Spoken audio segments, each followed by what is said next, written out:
between Shiite and Sunni at the end of the day. Another the Christians. Another the Omenana.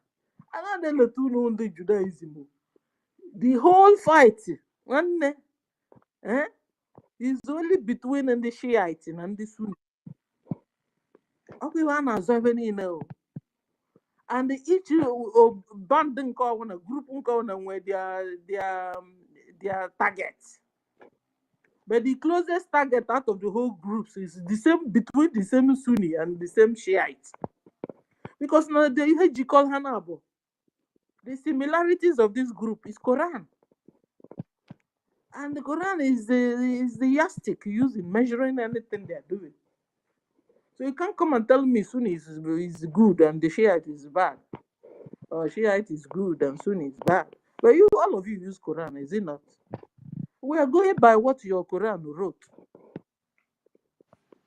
Chop off the heads of the infidel.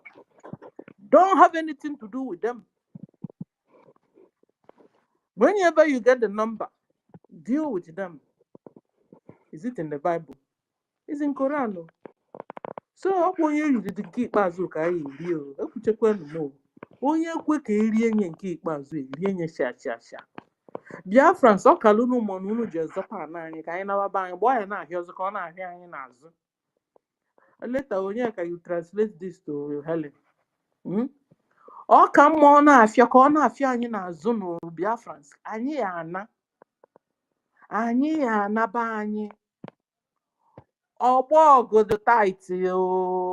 Am I prophesying? I'm prophesying quite like onye ndu. Ogojo kwa na tight.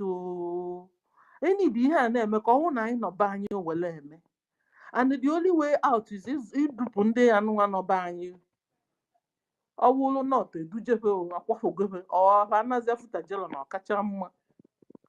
Anyị na-ebi na-aba anyị ogojo tight. And I was in a join Africa. We are join as per on what grounds? We are join on the grounds of everybody Islam. It's just like NGOZI name. NGOZI senior with the Biafra. Remember choko kwenye ini nishi na Biafra, Islamic Biafra. Islamic Biafra what you and don't we give up.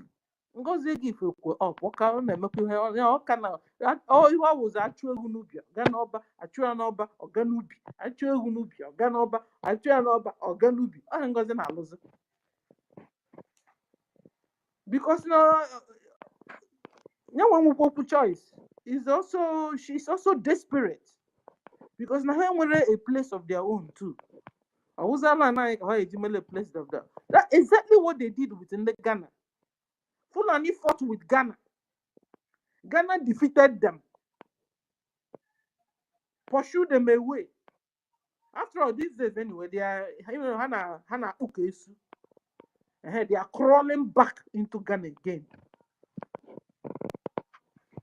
But Nigeria have refused to understand this. So at the end of the day, guys, so it has been Fulani Mujahid Arab that have been ruling Nigeria. Nigerians have never ruled Nigeria. No. 100% Nigerian have never ruled Nigeria. It has been Arabs ruling Nigeria. Arabs ruling Nigeria. So at the end of the day, it's like in the conclusion, Britain handed Nigeria over to Arabs to rule. So when you are seeing that 1967 war, it was Nigerians trying to begin to rule themselves, even through the colonialism system or colonist system. They've been trying to rule themselves. But Arabs continue to win because Britain is supporting the Arabs.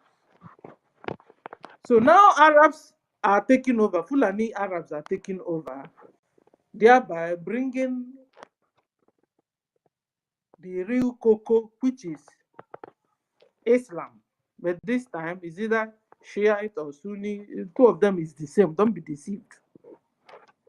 Two of them are the same. except except one of them have another kind of Bible. I mean, Quran, but Quran is one now. Uh, it's just like when now the Bible now, the secular people, they have now removed a lot of book in the Bible, left the one they wanted to leave for us, so they will use it to brainwash all of us, dominate all of us. But the real full 81 books of the Bible is still there, is in Ethiopia. You understand?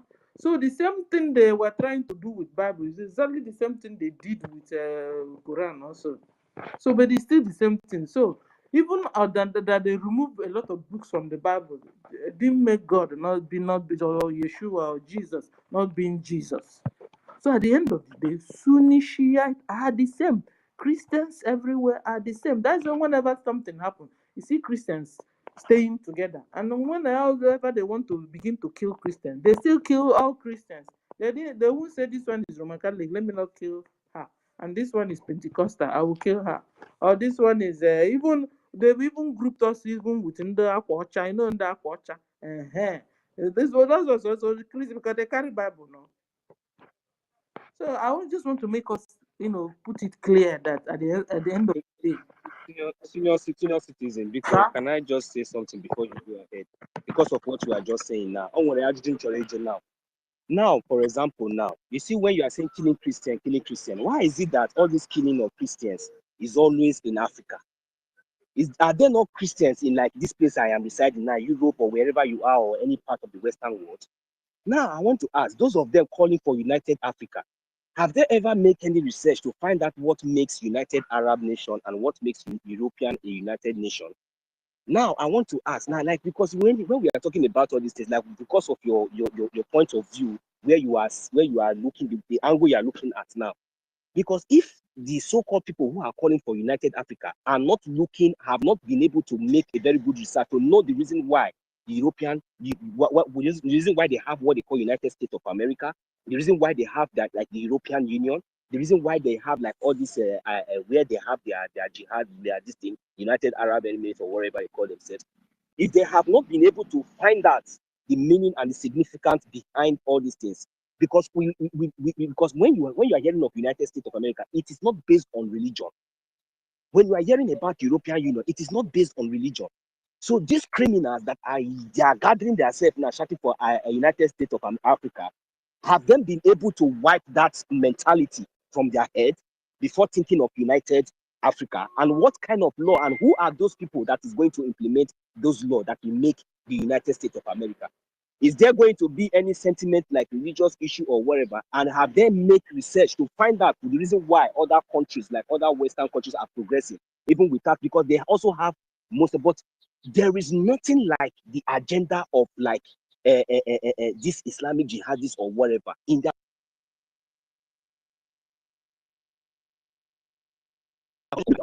in place to subject everybody to respect themselves. But are we looking into that direction? Those of them calling for United States of Africa, because when we are telling them about Biafra, that Biafra will be the only country that will emerge, the first country that will emerge in Africa, and every other countries in Africa will follow. They think is a lie, but we are doing our possible best, because there are so many things we the Biafran people are going to introduce in Africa. But when the time comes, the whole world will understand. There can be yelling, everybody can be gallivanting, but if you have refused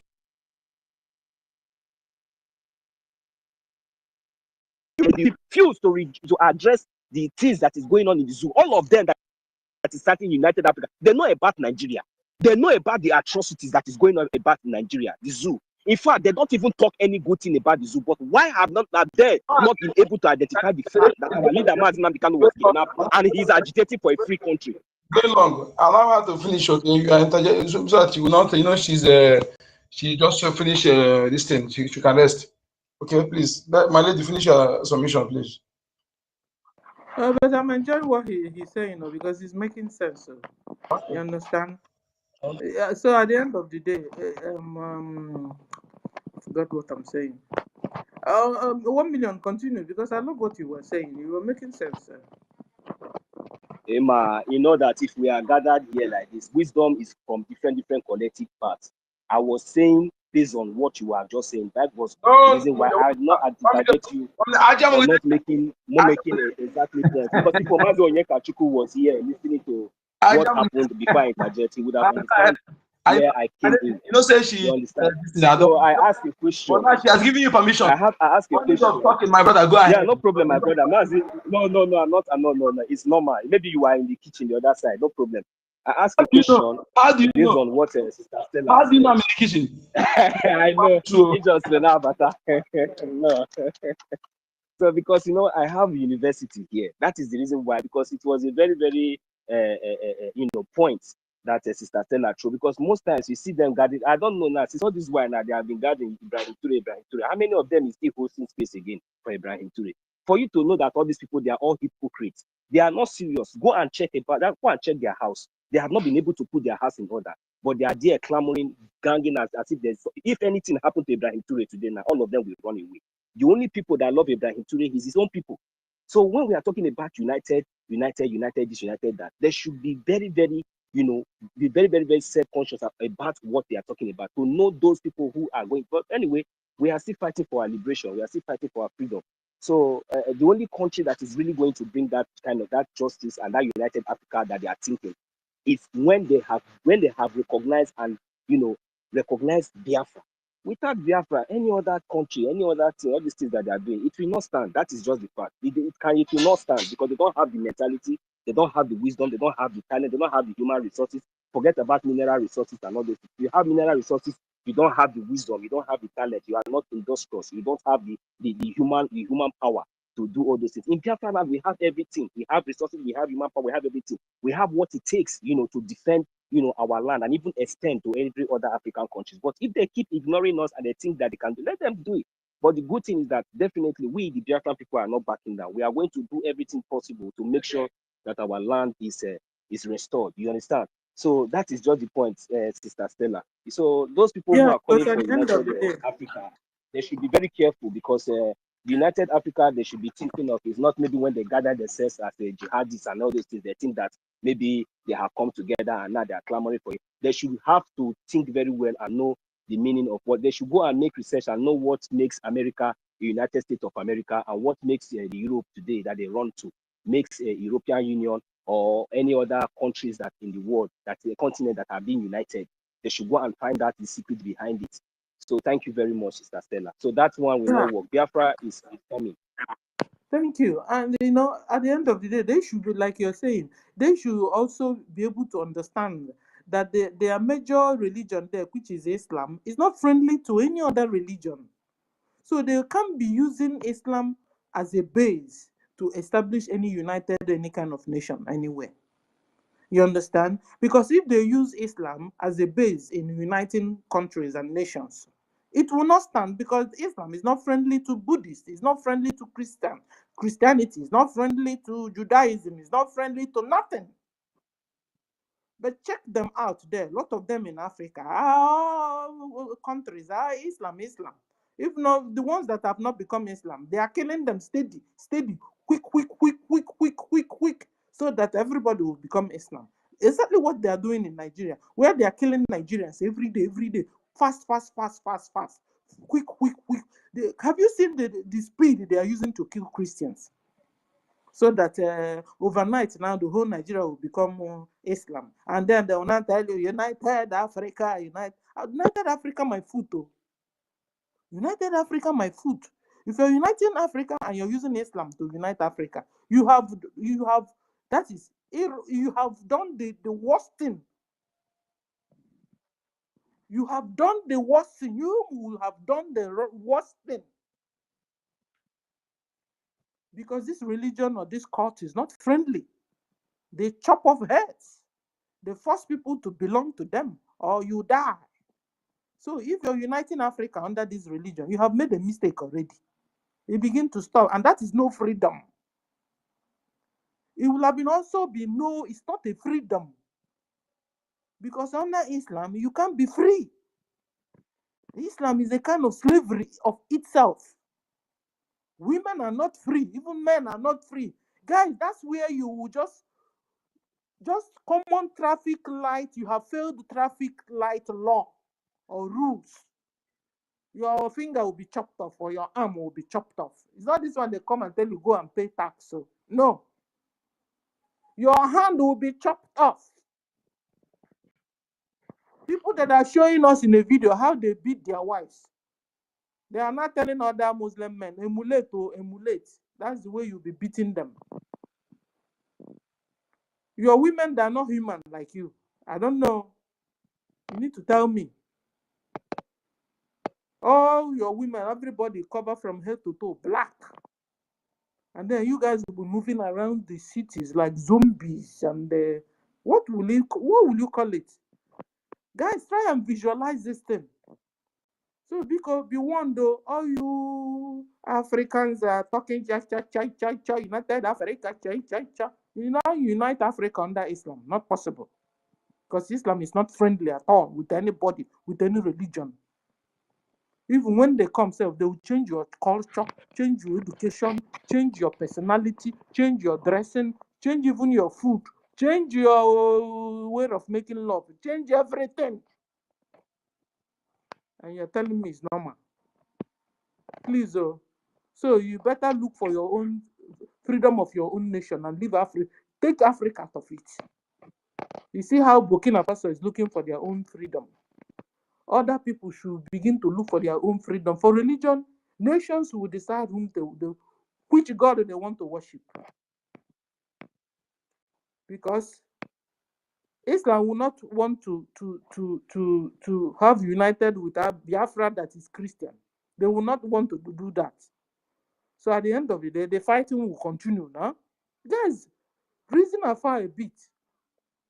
You can imagine where you now have a united Africa and some nations there are Christians. You think Islam will leave you to stay? After all, that's why NGOZI is working so hard to make sure Kukuma, it will be easier for them. Islamic Biafra. Na kwanya bang bang bang na ta chewing gum. Meanwhile, Biafrans are dying like chicken. She doesn't care. You know, the problem is that it's because they have not exposed that Alimatu Abubakar or Al-Fulani with her putting on that jalabia. Maybe that one will also open the eyes of Biafra. I wish maybe anybody will lay their hand on any of those pictures when she was in the zoo wearing those jalabia with that her Fulani husband. That one would be a very good picture to project out there for Biafrans to see the real jihadists that they have already. Because they have not seen that woman inside that jalabia. If that woman wear jalabia apart, you will not know her again. No. 1 million Biafrans have left NGOZI since. Biafrans have left NGOZI.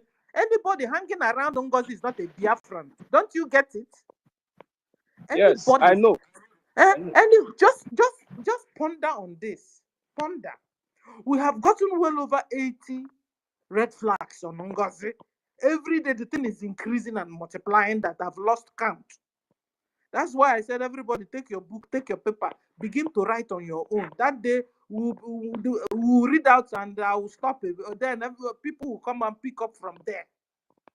NGOZI is not a Biafran, number one. So whoever that is still hanging around NGOZI after this whole red flag, he's still hanging around her, that person is not a Biafran. That person would have been a Biafran after seeing the whole red flags. NGOZI that refused to pay for the hall of where we will redeclare Biafra. She refused to pay for that hall, that convention. She refused to, and she has the money. She has millions and millions of Biafran money. Till today, she has hijacked that money.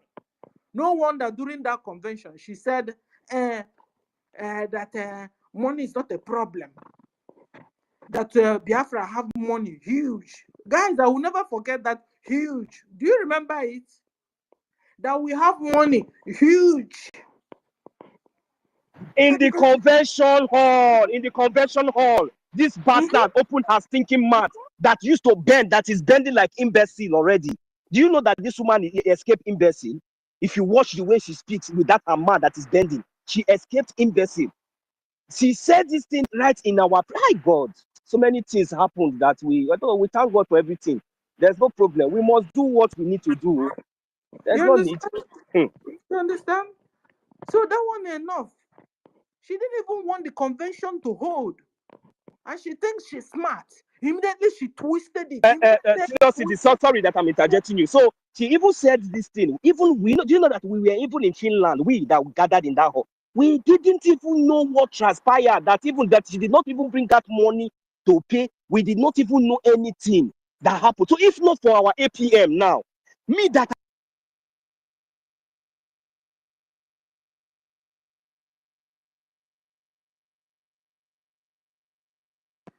I can't hear you again, or is it? if I dey vex for here, some people no go understand. You think that it is easy to get one agema in this? Go to the street and ask fellow white to give you one, and you see the insult of your life. Then we gathered all these things and suffered, and we come to Finland, and then we tell us that the hall is not available because they did not pay something that we contributed our money for, something that we are doing voluntarily for our country because of well, senior citizen, let me just use my mic. I will not interject again. There's no problem. I'm still on the road. So, guys, ladies and gentlemen, fellow Biafrans, this lady was with the money for the payment of the hall. Uche Obi, or whatever his name is, was calling our APM to pay for the hall. Ngozi was beside him chewing bubble gum, refused to bring the money. And Uche was calling our APM that was on the road going to that same, maybe in the plane. Meanwhile, Ngozi was physically there with Uche. Ngozi refused to pay the money. And you want to tell me Ngozi wanted the convention to hold? She didn't want the convention to hold. She did everything to scatter it. And then she twisted it quick. And now told us that it was Sonia Barawa that didn't want the convention to hold. Yeah, in fact, they plan to release Onyendu. Hey, oh Jesus. They plan to release Onyendu. Onyendu will now come to convention and then spoil the whole.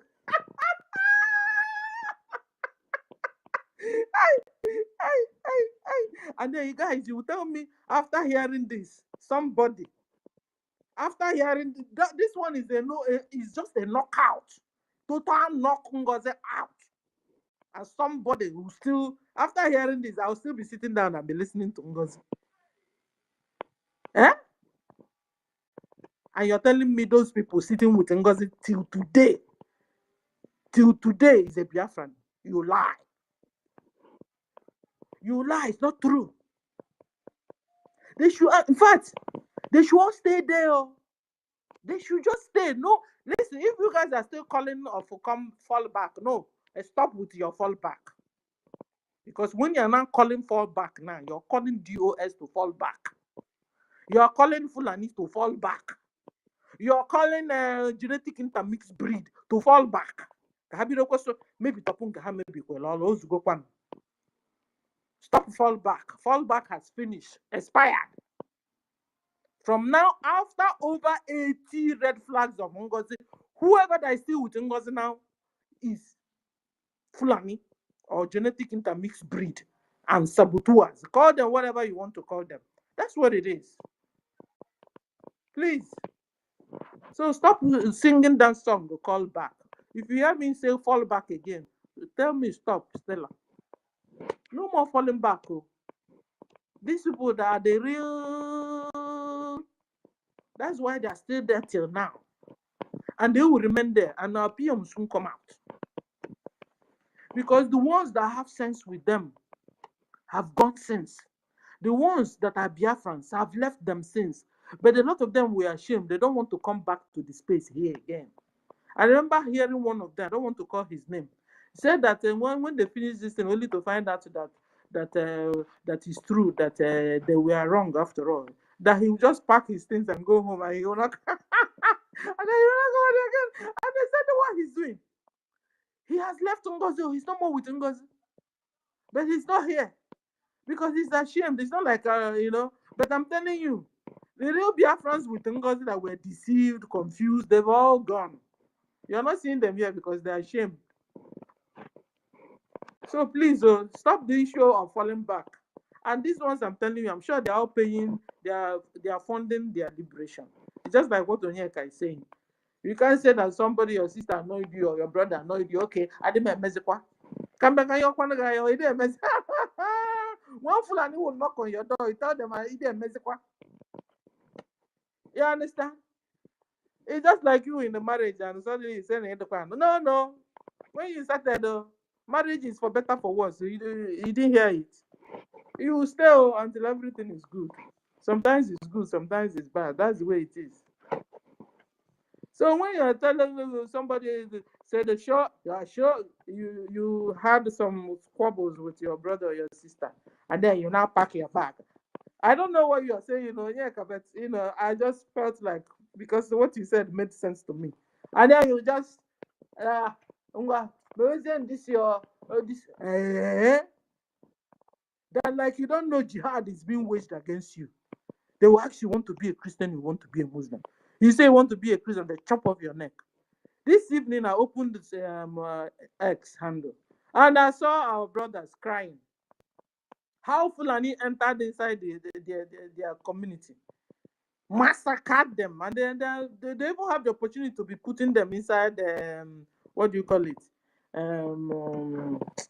When somebody die, you put him inside the box. What do you call it? Burying box. They even others they will just wrap them round with ute or wrap them round with yugu, palm fronts, or with a white any cloth around. Just throw them like oshishi inside the shallow graves and cover them. This one they took time to even bring burying box. What do you call this again? I don't know. Somebody help me. Helen, where are you? Body bag. No, I mean the normal one they use now. The Coffee. wooden coffin. Thank you. Wooden coffin. Thank Hey you. man, all those things are hold for Biafra, so that is why you forget it. So as we have said it now, it will be for the jihadists, the terrorists that used to come to our land. That is what they will be using to be taking them out of our land every time. Thank you. It's coffee. Thank you. This one now is the one they did to us. They came to our community. Fulani killed a lot of them, and our brothers and sisters were crying what Fulani did. And so what I'm trying to say is that they used a wooden coffin. The fact they could lay hands on coffin, and they were able to put them one after the other while they are crying. But I'm saying that the others itself, they will even have time to, they will be asking God, would the Fulani even allow the people that are going to bury to have time to bury before they run away, before Fulani will strike back? Biafrans, what I'm trying to say is sponsor your liberation.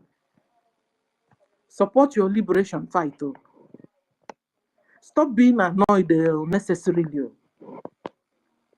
We even have CRC. If anybody annoy you, take the person to CRC. You guys will sort it out. And you come back. We are fighting for your freedom. You can't say because of Stella, you've now stopped coming to space. Or because of Helen, she annoyed you. You now stop coming to space. You now stop fighting for your freedom. Excuse you. Or because of Onyekana, you now stop fighting for your freedom. Excuse you. Fulani don't understand that too. It's just like when you're saying you're not Igbo, you're not Igbo. When they will attack, they will finish all of us. Both Yoruba, Soko, and Enugu, everywhere, they'll finish because they know you more than even you know yourself. Because what they make sure they do is to put confusion amongst you so that you won't understand which is which, or make you begin to hate your brother of a little thing. Even God himself have not told you not to be annoyed, but he told you don't allow sun to go down before you are out of your anger or annoyance. Your brother offended you. You have right to be annoyed, but you don't carry it and it lingered and lingered and lingered. You even now said you don't want to fight for your freedom. So Fulani should come and kill you and kill your family and rape your mother, rape your sister, rape your wife, rape your dog. Is that what you mean? Please, please, first thing first. As a time. As everything.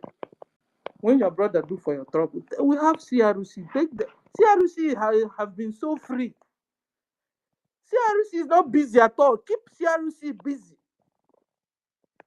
And come here and walk like Jackie and be free and be happy and fight. And fight freely. If I look for your trouble, you warn me, I don't get it. Take me to CRC. We are not perfect. But you won't say because your brother look for your trouble, you not say you are not fighting anymore. Please do. I don't want to be hearing that. It's a bit strange. Because Fulani, they don't that's what gives Fulani morale. Make sure that all of you are fighting each other. Gidigam. That's why I said it's better from Monday to Friday. We will not discuss NGOZI.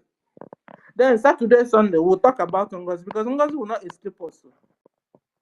For that thing she did last 5 months ago, we will not forgive her.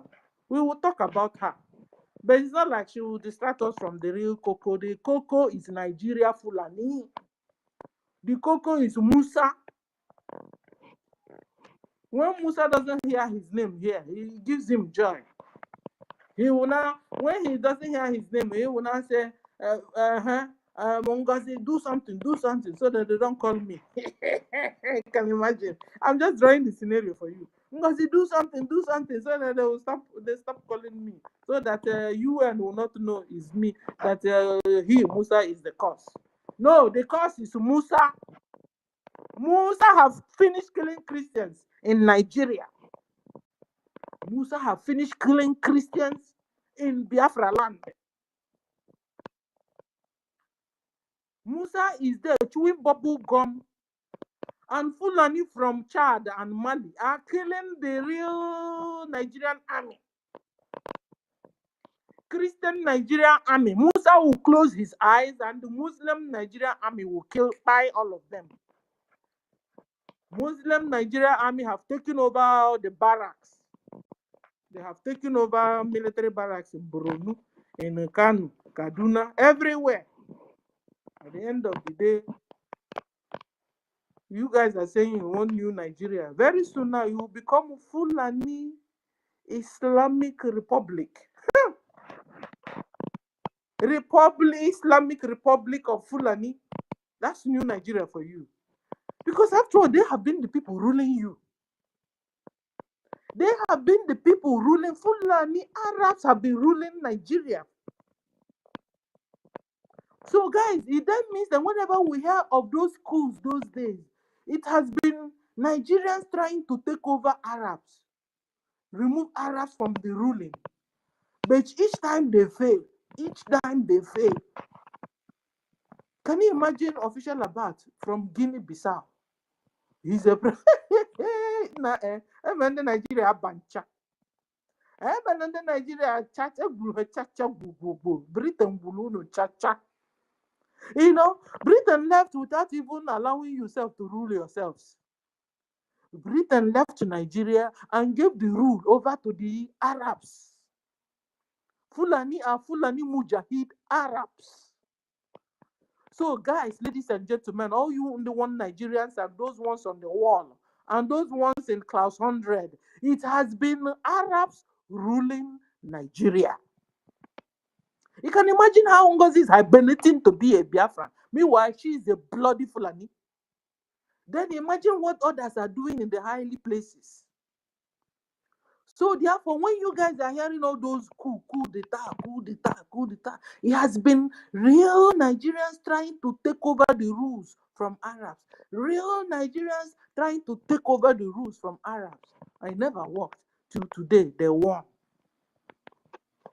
That's why you see Shetima Fulani as a vice president, founder of Boko Haram, vice president of Nigeria, the founder of Boko Haram, #1 deadliest terrorist organization. The founder is now the vice president of Nigeria.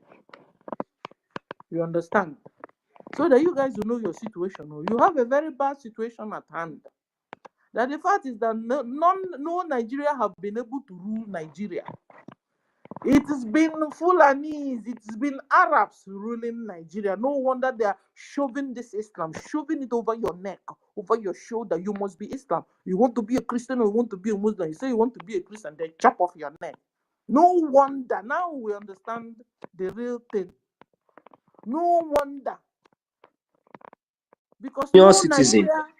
senior Sir? citizen, if Boko Haram commander was found in the current terrorist president vice president's house when he was a current sitting governor in the zoo, if Boko Haram terrorist was found in his house, has that issue been addressed?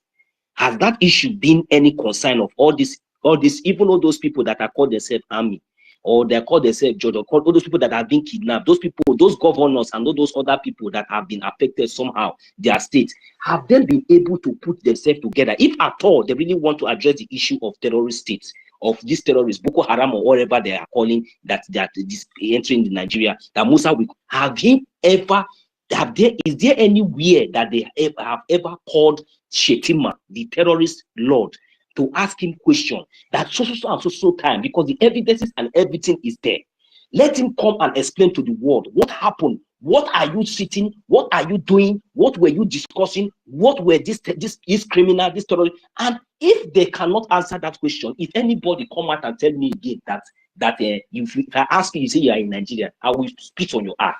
I will spit on your eye. You see, this is the reason why we must separate from this terrorist state called Nigeria. Because this thing called Nigeria is a death trap against especially every indigenous person in that land. And if people have not come to understand this reality, you will hear terrorists attack here, terrorists attack there. They attack Barak, they attack there. But you are still seeing the same terrorists around you. You have failed to recognize them. You are waiting to see those ones that will come and ready. You think, short, there is no problem. That is just what I wanted to ask now, because at least now they are saying talking about Boko Haram. The whole world is hearing it. What is the leader? What was the leader doing in Shetima, today's vice president of the zoo, in the vice president of the zoo's house? And they are telling me that they are fighting against any country that is giving Nigeria sending weapon or anything to the zoo, that to the zoo as a country. That country is also a terrorist. 1 million. Didn't you hear when Sultan of Sokoto said that Boko Haram, that if you fight Boko Haram, you fight Allah?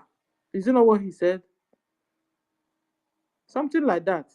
Then when you fight Boko Haram, you It is, yes. Helen, thank you. Then when you fight Boko Haram, you have fight Allah. Do you understand? Boko Haram is their brothers and sisters. They are normal, just like you are normal to me.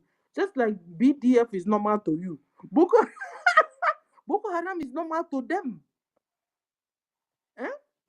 Sister Stella, but it has been declared that they are terrorists.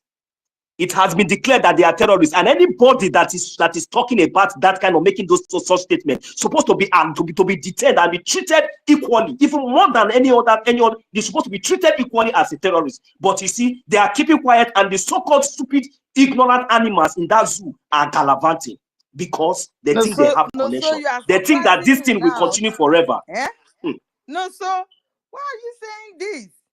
When you see that even if they caught them with guns, call from above will just come to a commissioner and we order them that they should release them immediately and the guns will be given back to them. Haven't you heard this? Do you know where we are now? If you don't fight for yourself, we are gone. This is just the fact. Do not look onto Yerima Shetima. It has been years.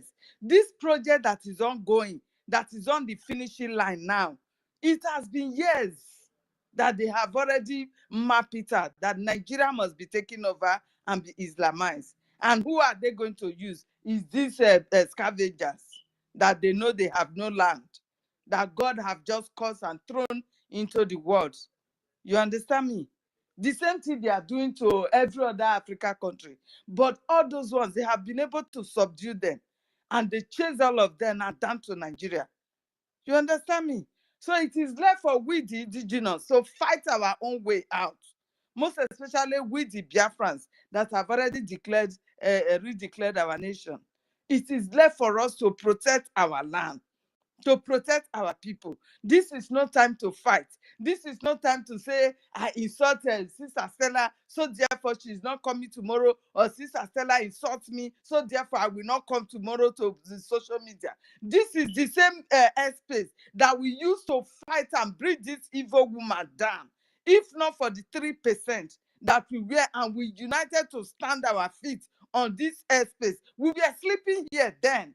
We were sleeping here. Who wake up, we take it from there. We were saying good morning as we wake up from this airspace. What happened now? Why is BIAFRANS even having this kind of fun? I'm sick and tired of us, I beg. Thank you, Jerry. And I can't My talk, lady, don't worry. The truth is that we know the truth. We know ourselves. You understand? Our I own just problem really is too appreciate much. every one Our of us. Don't be tired. Don't be much. tired, please. Eh? We Our know what overstanding we is- are doing. You see, let me just list it out for you. Boko Haram. What do you call them? Fulani Lakurwa. terrorists. Lakurwa. Lekurama. What do you call the ISIS? ISWAP. They are all different people, but they are united in one cause. There is no one that will come out and condemn anyone. You understand? Why are we like this? Why are Biafrans like this? Any small thing we don't puff our head off. I You beg. know, Helen, I think what binds them together so much is their wickedness in Islam. You understand? Where and the fear they created for their members, where if you do anything, they will shame you out, they will kill you, they will chop off your neck. They do it also to their own people. You understand? So with that fear, they tend to obey, they tend to unite with fear in Islam. You know what So, but you see, you know that on the the Fulani Christianity side, that confess outside. is free. Okay. In Christianity, we believe that is when you now go to heaven, that's where the punishment comes, and so on. So it makes Christians freer in when they are acting, and that's where you also see sabotage so many from our own side because they have surplus time. But you see, in Islam, if you just do any bad thing, they will chop off your leg for punishment, they cut off your arm. Their own brothers and sisters, so their own followers. So No, I mean these fighters that are fighting for this land now, that are fighting for our land now, they are all united together in one goal. We should all be united together to push them out also. That is what I mean. Why are we separating or dividing ourselves? Any small thing, we will just be angry of ourselves. It's too much that's now. what I'm saying now. That is what I'm saying. That those fighters that unite themselves to fight against us is because of they got it from their religion. Their religion, because their religion is strict. Their religion is brutal. If you fail their law or breach anything, you do what you're not supposed to do, they can chop off your hand. But So our religion also tells us to love our neighbor but as our own, ourselves. listen, Why are we not loving each other? Can I? see our own. See our own. Our own is like more All right. loose. Sister Our Stella, own let is me like answer that. Let me more answer that soft. question, please. Just give me like 2 seconds. Let me answer the question. My hand is up. The question is that. Oh, my hand is the up. Question is that if you are fighting for one cause, no matter the group you belong to, so long as you are fighting for one cause, you will be united. But a situation whereby some of us are fighting for Biafra, while some are fighting for better Nigeria, there can't be unity, you understand? So all these terrorist groups that you see now, they are fighting for one agenda, which is the Islamic agenda. You understand? That is what they are fighting for. That's what they are united to. So it doesn't matter the name they bear, Boko Haram, Lakurawa, ISIS, ISWAP. They are united because they are fighting for one cause with different names. But the situation whereby Ugozi or Abweze is fighting for Nigeria, while we are fighting for Biafra, there can't be unity. You understand? So thank you very much. That's the simple question. I will speak, but No, I still no, there for no. speaking. Don't even I'll meet go out. Ugozi or Abweze. Ugozi is a Fulani Yeah. woman who is fighting to keep Nigeria for the Hello, identity hello, of for her that. people. You're not You taking understand? time. She is fighting to keep Nigeria for our people to have an identity, for our people to have a place they call their Going own. on here. We that have already have our own, that has been fighting all along. Why are we not getting I weak? mean, Why are we not relenting? please, You understand?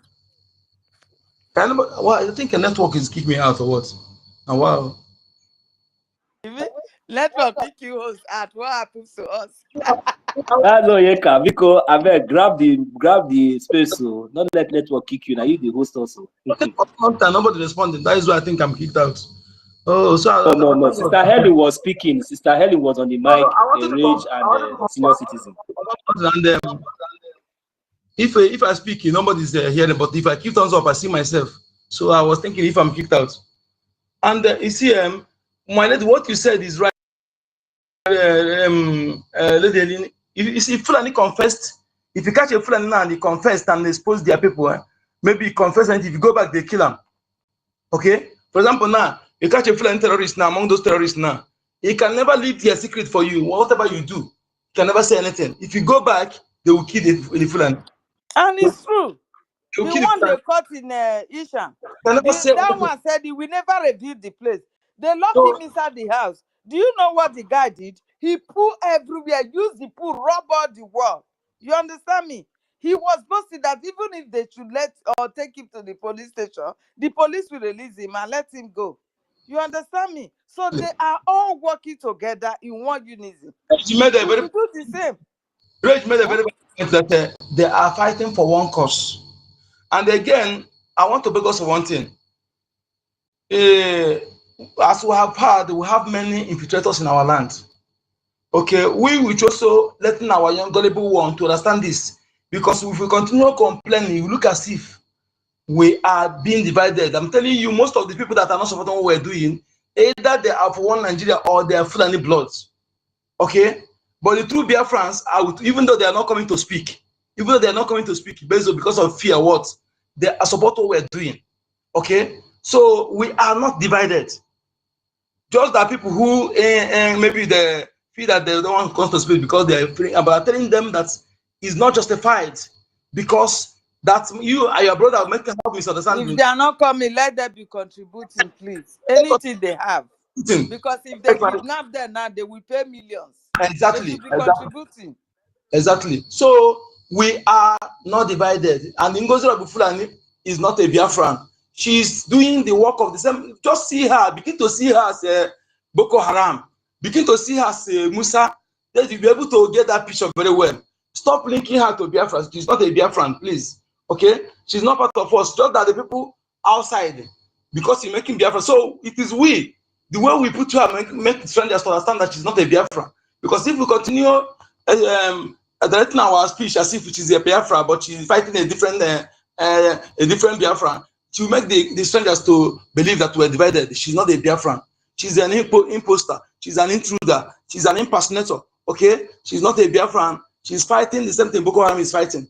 Just that her own, she hide under in our midst, wolves in a sheep clothing, because she speaks our tongue and bears our name. And if this thing did not happen, how do we, most of us wouldn't understand that she's not a Biafran. And she have a brother that is planning to run for Anambra State governor. Okay? And I told you last time that in every state that represents you in that Biafra land, they have already have a full Fulani blood that will take over from this puppet now. If we fail to do what we're doing, to make sure that we exit, they are the people who will usher in Emir and Sharia. Okay? That is, they have positioned them. The one in Imo State is Solomon Njoko. He's 100% Fulani blood. He brought up born in Igbo land and he school in Igbo land, and he's a lawyer. So this is what they have planned. Okay? So that is why when you see somebody who is not supporting what we're doing, don't conclude that she's divided or this. You don't know just say that this is one of the infiltrated bloods in our midst. Okay? So the strangers or gullible Biafrans will understand. Don't say she's a Biafra, she's fighting us. We are divided. We're not divided, please. Okay? That's what I'm trying to say. Thank you so much. So now, my host, thank you very much. Do we understand that all this, anytime when we are saying come and support Biafran Defense Force, Biafran Liberation Army, those of our people that maybe some of them that have already fallen circumstance or maybe victim, I want to remind you, each and every one of us, something. At this point, it should not be the time that such thing will happen in our land. Then we come out and we will be lamenting as if we are helpless. Mazi, Am I communicating? There's something I want to establish here now. Because now we have all seen in so many occasions from the history of the zoo terrorist state called Nigeria, that there have never been in a time that we have ever experienced anything called justice or even fairness. So, and now we will find a situation whereby, a community will be attacked and lives will be lost. People will be butchered, people will be kidnapped, people will be killed by invaders and by terrorists. At the end of the day, you as a citizen, as an indigenous person, wherever you're residing, and this thing happened, after everything, what is your hope? Is it not the government? But we have all seen that these people are not even what to be. They are not even what you think they are. Because they have been threatening you with guns and bullets. Because if you talk, they will still kill you. If they kidnap you, don't talk. It's normal. Now, my question now is that I haven't seen all these things on a normal ground. Both those that things that they are relevant, those that are gallivanting, and both everybody, the middle and to the lowest, everybody is being intimidated in every manner, no matter any level you think you find yourself. We all know that. I just want to okay, go ahead, because I don't want to miss what I want to say, Mazi. If you just go ahead, if you have anything to say, like in 2 lines. Now, there's something I wanted to say, just remind me now. Okay. You see, do you know what? Why the work of EFCC and DSS? EFCC and DSS is a terrorist organization under government umbrella, meant for the Southerners, mainly Biafrans. Just like SARS, only harvest organ operate in the South, in the Biafra lands and Lagos states. Those that live in the North, they can confirm this. How many times they hear SARS operate in that area? Do you know that all these rich men in our lands, the reason why some of them are skeptical about Biafra is that DSS is monitoring them. Whenever they invited them immediately, the first thing they will accuse them of supporting Biafra is not just to make their mind, to put fear in them. I've never heard from anybody EFCC invited before, but I dare you to verify this. I dare you to verify this. Whenever EFCC invite them to have anything with them, the first thing they will accuse them is you are sponsoring ESN, you are sponsoring IPOB. Okay? Just to put fear in them, that they are being monitored. That is why some of them are feeling skeptical talking about Biafra or supporting anything about Biafra, because they have already put that fear in them. Because this is what DSS is doing, and the EFCC. Okay, so whenever they are arresting, okay, just like the time there was a time Mazi, do you know that all these things you are saying? Yes, you are right. Do you know that there is a solution, a critical and a very solid solution? But the problem is that these people are not men. They are okay. They are not men anymore. There's a solution, but I'm telling you why some of those people, because this is what they're doing. They have been doing this for a long time to put fear in people, not to support Biafra, not to even discuss about Biafra. Okay, they are doing, when they suspect that a celebrity, maybe you are yoking with the Biafra, or maybe they see you speak good of mass and they can, or you take anything, they will invite you. And just like Akwa Oko, there was a time they kidnapped him or they arrested him in DSS. When he come, what he said they are talking about Biafra issue. Okay, because they think that he's supporting Biafra. That is Dibia that they do it. That will be Dibia. What I'm saying. So they think that is supporting Biafra. What I'm saying. So that is one thing. Whenever they call you, they will just put that fear in you. Then when you go, you will not like to speak about Biafra. You don't like to talk about Biafra. But they are senseless, because you don't allow enemy to intimidate you. If he can get different phone number, different email, and contact those who are doing Biafra, support with your money, because that is what will save you at last. When they tell you that After walking the rural area, they come to Oba area, who are they coming after? It is all of you that are in Lagos and in Abuja, one by one, one by one. And if you try to secure that to your village, when they attack you in Lagos or Abuja, where are you running to? So if you are, because of that, you refuse to support Biafra, you hear boo boo go, you're a slave, and you will be the most useless and a slave someone at the end of the day. Okay? That they're threatening you does not mean that you don't know how you can support. You know that your people are doing the right thing. Therefore, the thing that running after your enemy will save you. After they're using you, Maazi, my host, just hold your thoughts there. Ima, let us interact a little. Hold your thoughts there, because this thing, my brother, you know that you see, these people that you are talking about, you are talking to now, you know, when you are telling them this thing, they don't understand. You know why?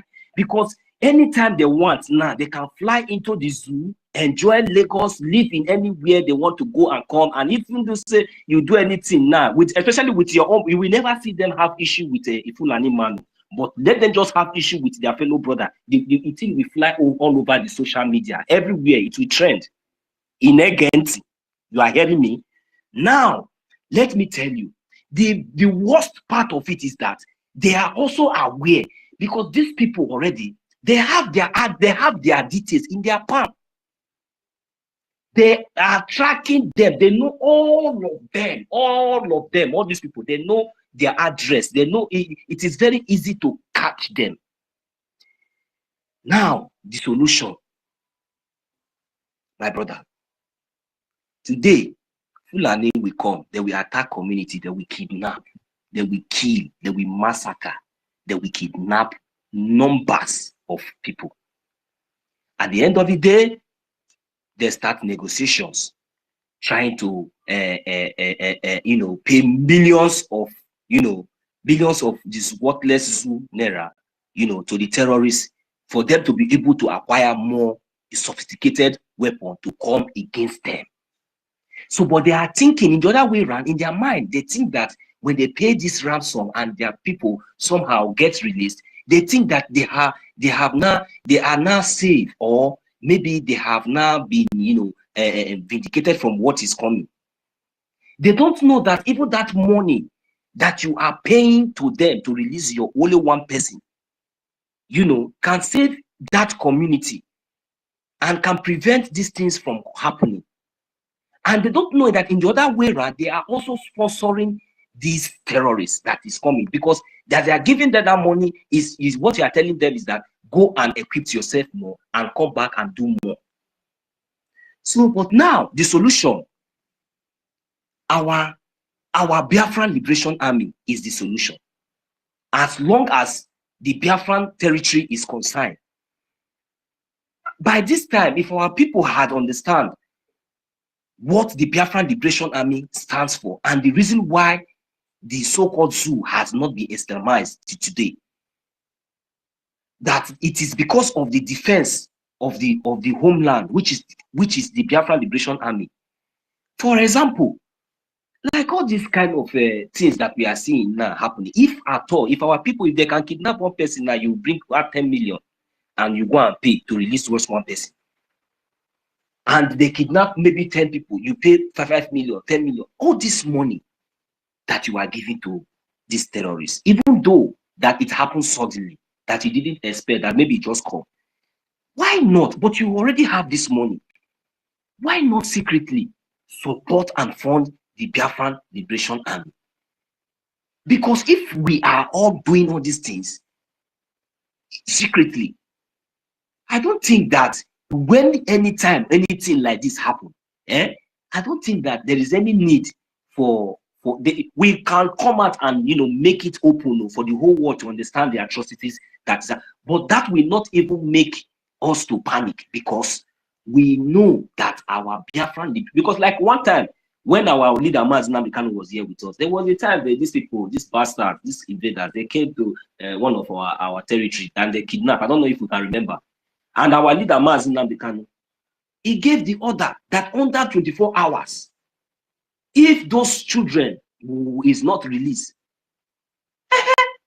that was then,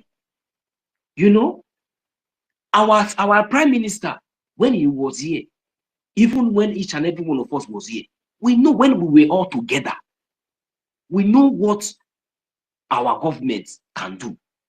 All these things is not something that we are even worried about, because immediately anything like this happens, there must be a solution. And our hope is the Biafran Liberation Army and is the only this government. If you continue to allow yourself to fall victim and continue to pay ransom, we are not helping ourselves. What you are doing is that you are also sponsoring the jihad. You are also sponsoring these terrorists to have more way to penetrate into our land, to do more atrocities, because that money that you are giving to them, they are not building houses.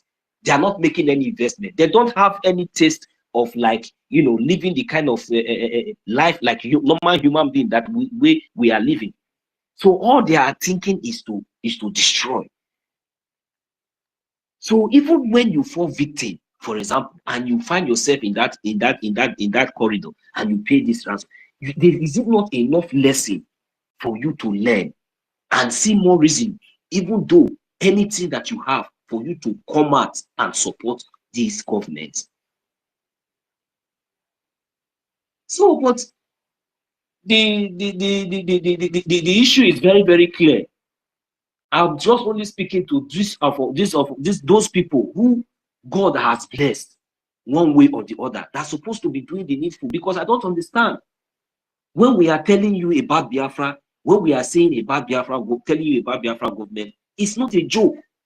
This is the reason why our leader, Nnamdi Kanu, is still being illegally detained. This is the reason why anybody who stands up and speaks about our freedom, you know, they try one way or the other to bring that person down. So what are we going to do? Are we going to fold our hands and watch all these things to continue to happen because we don't want to talk, because you are scared, because if you talk, they will come for you? Why can't you use your wisdom to do something secretly? You know the reason? The reason that most of them are not genuine, because the enemy will only get upper hand on you, intimidating you, because you have skeleton in your cupboard. What I'm saying, that is why nobody with clean hands that will ever assume office in the zoo as in any position, from governor to senate, you must have criminal record. Even if you don't have, they will incriminate you. They will drag you until you are incriminated. They have something they will use to even to threaten you when you refuse to do their biddings. Okay, that thing they will use to drag you into sworn allegiance to the caliphate. Nobody whose hands is clean that will ever allow to assume any office in the zoo. Never. Okay, the criminal is their best candidate. It started from Britain. Criminal, whenever they call this invaders imperialists, they come to your land, they use the criminal among you, the corrupt one among you to control you. It has been their modus, you know. And again, why they are allowing them to intimidate? Because they refuse to speak in one accord. Just like when they humiliate our the only man I respect in that their Nollywood, she will tell God, that's how you breathe to me. I don't care your age, I don't care whatever you think you are, because they have used those people to destroy, to misrepresent our identity, our culture, our heritage. Okay, deliberately. It's on purpose. And when you see them today, they're talking trash as if they know anything. Why they know not, just like the one that calls himself Kanayo. He contradicts himself when he speak through the back of their neck. You know? So that's why I refer them as celebrity. And this point in time, the people that made them who they are being killed. None of them are talking. So you think I will take as human being? Only any of them that we change now and Nicodemusly support defense. That then they will have when the zoo will come out, those will come after them. Then they will be able to have our BDF will have them protected. That is if they are sensible. As we're saying it now, they will say that then after they will run abroad. That time, when that time comes, some of you will not even visit the airport. They will not be able to exit. So you know that these people think that they are wise. You know, all of them think they are smart. They don't know that the Fulani are even smarter than them. And we that have the solution, they will not listen to us, because they think that maybe who are these ones? Who is this one? Who are you? You know, those kind of proudness and all those kind of stupid mentality. They say when the dog want to die, you don't used to hear the smell of his shit. So that is why this whole thing is very, very obvious to me, and I'm very, very concerned about it. Because at this point, our leader Mazi Nnamdi Kanu has been easy. Is there, and they know everything. No, look at the killings. None of them is even saying anything concerning anything that is going on in Biafran territory. None of them, none of these people. Show me one person today. Nobody. So this thing is like, I'm not getting this concern that yes, thank God that we have people like our prime. Look at in Europe alone, in abroad, in the whole world as Biafrans. Is it only our leader Mazi Nnamdi Kanu that is well to do? Is it only our prime minister? Why? You see that God loves us so much because these are the only genuine people, because they are only few. For you to know the manner and the way the zoo, intimidated the real Biafrans, and all these criminals that we have been seeing everywhere parading themselves as if in the corridors of power, as if maybe they represent us. Oh my God, my brother, if we did not come together and use whatever we have to defend our land, and we are looking on all these people, my brother, I will not be among those people again because I have learned my lesson. Imagine Biafra was to come. These people are joking with us. We have already gotten all their secrets in our palm. So because of that reason, they should not even test our resolve. We are very, very our anger is even hotter than fire, if they understand. Go ahead, my brother. I'm telling you the facts. This is not it's no longer a joking issue again. So they take away history from school, away from us. These are the things that we're supposed to learn, even right from birth, right from child. We will understand, we know. So because they know that if we know all these things, we would have been able to set the record very, very straight, head on. We did know that we would have been very, very more brutal than even now. But they did not succeed. They didn't succeed in anywhere. Anyone that take away his from you has done you any evil on this life. You made you miserable, because when you don't know where you're coming from, how would you know where you're going? So anybody that take away your history have done you every evil on this planet Earth. Okay, what else remain? Just like somebody who come and had the God to keep pregnant women. So what is more evil than that? What is more evil than that? There's something I want to say. You see, oh God, how do I forget this? So there's something I want to say and they escape my memory. Okay, let's go on. I will remember. There's something I wanted to say. Pertaining the yes, God bless you. Thank you. You see, these people, to have the kind of caliber of people we have is not easy. I am proud Biafran, I'm proud, and I am proud Biafran, I'm proud from Igbo race. I'm telling you, Biafran. We all are Igbo from the same race. I'm saying, just Baba go on and say, if you know that Igbo people like money, he would have used money. Let me tell you, there's nobody in Middlebelt today who will give all you well that will not abandon it, will not take it and abandon what he's doing. There's nobody in Yoruba land that will reject all you well. Just that they will come and begin to use that thing and try to demonize the people that possess the quality they cannot. That possess the quality they don't have. They will come and demonize them with that because of the infiltrated blood in our midst. We are the noble race, the most, I don't know how to describe it. Just trace back before the coming of Europeans and land, trace our ancestors, the kind of society they're on, and how they value each other, and how they value their women. Okay, we are not bribable people, just that they use the infiltrated blood to come and dent our image. I'm challenging Britain, if the history of our ancestors are of mockery type, do you think they will hide it? They will write it in they will build museum, and put in every state and write it where everybody will see it to justify their evil. But because the history of our ancestors are of intimidating type, so they don't want it for you to know it. Okay? No, but hardly you see the post people who have possessed the quality of our prime minister and our demands, who will reject reject billions to fight for their own people. And I am one of them. I don't say, after these two people, I don't say another person. I say my own. I am unbribable. I possess the quality. So when I hear them talking, they don't, because they work for their money. They work to make money, they earn, they will like money, will like money. But you choose house CBN over your own people. This one choose oil well over his own people. But he came back, use his father's money to fight for all of us, including your own people. But you choose house CBN to betray him. That is why all of us are suffering today. Nobody who have the right to open his mouth to infested man to say Igbo man like man. Because those people you are calling Igbo man, they are not Igbo, they are infiltrated blood in our midst. They are, some of them are for the warrant chiefs. They are the enemy use for the criminals the enemy use. Typical Biafran bloods are unbribable. I am one of them. Because I know that what I'm fighting for is more than World Bank.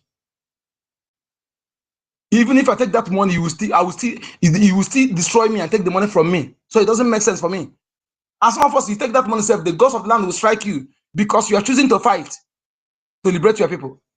And no choosing person, no choosing from the mother's womb that will be that is bribable. That is bribable. Now say, just like when Tesla Part rejected $1 million from 50 cents to use the title of Tesla Part. So I say, the man said that this name has been existing before you were born. Even if you bring $1 billion, it's not for sale. So everybody will say, because it's not see catch. When you see catch, say, go to hell. The man refused many awards from Obasanjo, from Jonathan. He said the situation under your watch, situation of my people under your watch is too dangerous to keep silent. The situation of my people under your watch is too dangerous to keep silent. So therefore, keep your word. That's who we are. Our fathers, ancestors say, refuse to be slaves. Say, instead of them to be slaves, let them drown, let they kill themselves, and let them be slaves. That's who we are. That is who we are. Don't try to disrespect us because of the inflated blood in our midst. The nonsensical morons and holistic slaves. I don't know where they come from. And we are going to beat them head on and feed them out of our land. Don't use that to dent the blood of noble race, great Igbo race, according to Criminal Lugard. So stop being jealousy. You can't possess our quality. We are unique. And I'm proud to be one. Thank you, my brother. Take out the mic.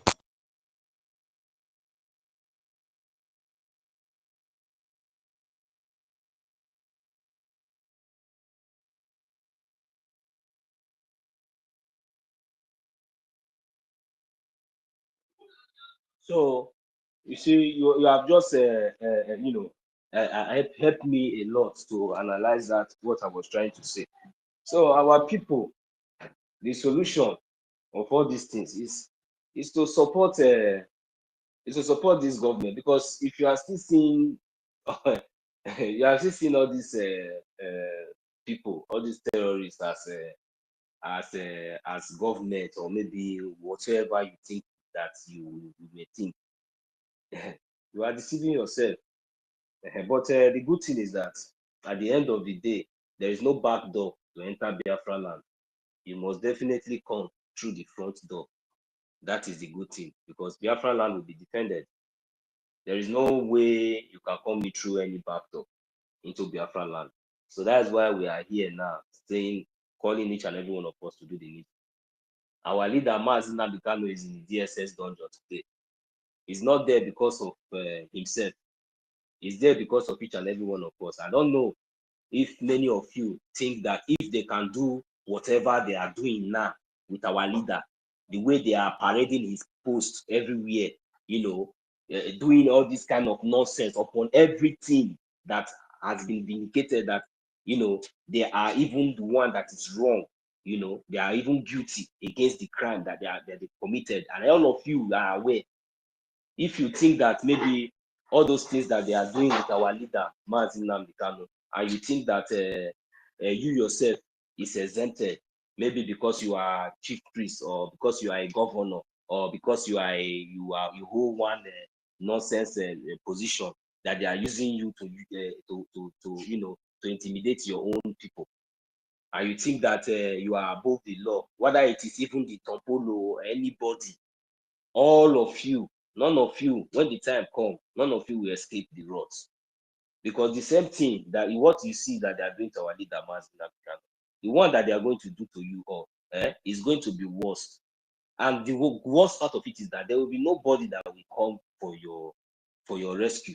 There will nobody that will come and speak for you. Nobody that will talk for you. So that they will do anything they want to do to you. So, but now we are calling each and every one of you to come together to support the Biafran government, this government that has come to stay, the government of the people, the government of the land, the government, the only legitimate government in as long as Biafran territory is concerned, as long as you are a Biafran, whether you are from Migodo, Ijo, Isoko, Urobo, any part of Biafran land, from the 40 states of Biafran land, once you find yourself within that map, and up till now, you have not seen any reason to identify yourself, with this Biafran, with this Biafran government in the de facto homeland and in exile. You have not been able to identify yourself and support, especially in supporting. You have not been able to make any contribution to defend, to support for the defense of your land, of your village, even though you are living in America, anywhere you are. Tomorrow you will want to go back home. So at least if you are not supporting this government, I don't know the other government that you are going to support. Because this is the reason why when we say there will be there's nothing like election and there's nothing like Nigerian presence in our land. You people, sometimes we take it for granted. You people don't believe what we are saying. You people don't understand. You people still don't understand. You people don't believe, some of you. So what we are saying here is that the earlier, the better. The time is now, not tomorrow, not later. Our leader, Mazi Nnamdi Kanu, has taken a lot. He has already taken a lot. To be honest with each and every one of us, he has taken a lot. It's no matter of maybe counting years, but at least for what and the sacrifice that they each and every one of them has sacrificed, and what they are still sacrificing for us today, is very, very huge and is uncomparable. There is nobody in the history of freedom fighting that has passed through or has witnessed whatever intimidation, humiliation, injustice of what these our leaders has gone through. But still yet, even other countries that even fought for their freedom, they have their leaders. When their leaders were fighting for them, their citizens, their indigenous people, they rallied around their leader, they supported them. But our own, you will still see we are still begging our people, even up to this moment, that we have everything in place. We have every structure. We have all that it takes for us to defend our land. Everything is there in the open, not even in the secret. Everything is in the open for us to understand. There are evidences, there are proof. But yet some of our people is still yet to understand and to embrace this government. And sometimes you see some people ignorantly or somehow, maybe out of sentiment or whatever they might call it, they still rally themselves around foolishness at this modern era, at this modern age, where everything is being transparent before our eyes. We can judge within ourselves. We know what is right and we know what is wrong. But why are we delaying? What are you waiting for?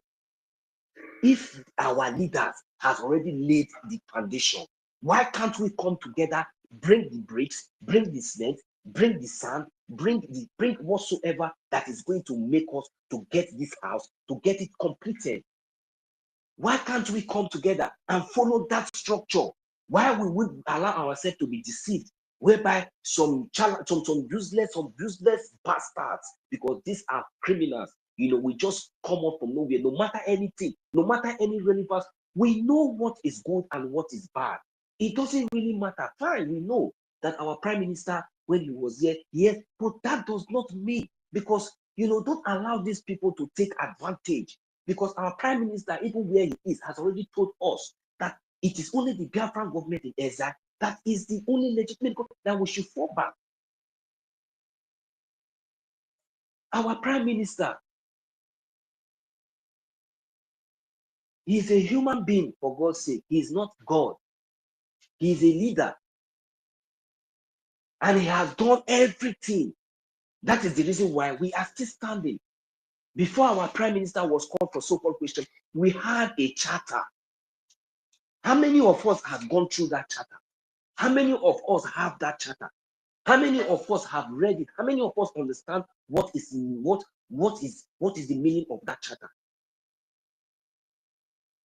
If our government has laid all this foundation right from the leadership of our leader Mazi Nnamdi Kanu, because he's the one who laid all these templates that our prime minister that led us to the BRGIE, Biafran government in exile, the de facto government in the homeland today. After the redeclaration and the restoration of our country, what was the next thing? Defense. Defense is only what we need now. It doesn't really matter where our leaders are. Defense and focus. There was no time that at least by this point that we should that even though maybe one or two criminals just trick up their head, maybe just like this bastard that has already been addressed already, that has already been addressed and already been trashed, that will still be trashed, and continue to be trashed, then this shouldn't have been a distraction, because I expected so many of us to understand that before now,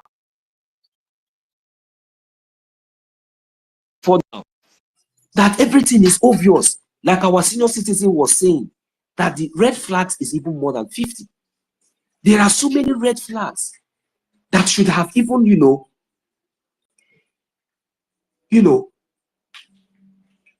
make so many, especially why I'm so much concerned about this is that because sometimes I see few of these people who were with us. You still see them, trying to defend foolishness. You still see them rallying about, foolishness and thinking that they are relevant. And I ask myself sometimes a question: how sure? And how am I not sure that these people are mad? Because I don't see where that this thing is water. Everybody know that this is water. And you come now, you are telling the whole world, and you are telling me that test this thing now, it's not water, it's juice. Test it, come and test it, it's juice. Even when I test it and I tell you that this thing is water, you are telling me, you don't even know what you are saying. It's what is juice. Apple juice. It's apple juice. You are telling me it's USB juice. That kind of madness. So even within yourself, you yourself that is having that kind of argument with that kind of person, you begin to ask yourself a question: is this person serious? Because to the extent that they even conceived that lives were lost, innocent lives were lost, and they didn't care. Lives were lost. They didn't care. Even when you tested it and this is water, they are telling you that it is juice, that if you don't agree, that they are going to do whatsoever, that in fact you should get out. In fact, they block you and they push,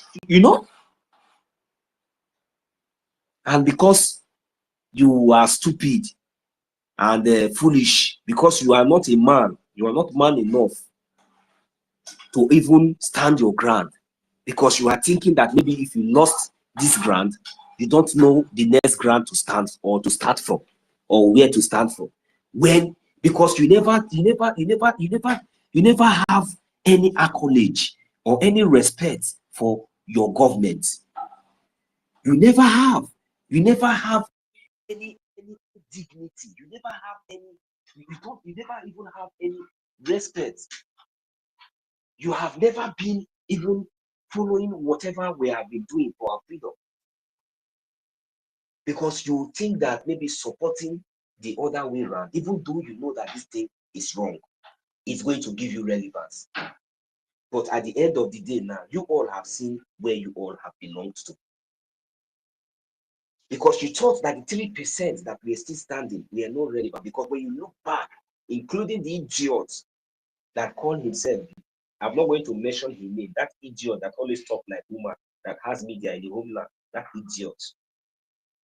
Because when they look back, they saw that over 70% is with the criminal. And they say, even though that they know that the criminal is at fault, is doing evil, is committing atrocity, they say, is it this one that everybody is following that I will not turn? No, for me to remain relevant, let me support this one. Let me just stand there. In fact, I will not stand there. I will not stand there. You see them just talking as if they are a child. You see them speaking as if they are a fool. Sometimes, a real Biafran, like many of us here, you begin to ask yourself questions. Is it that what you have seen, is it that these people are not seeing it?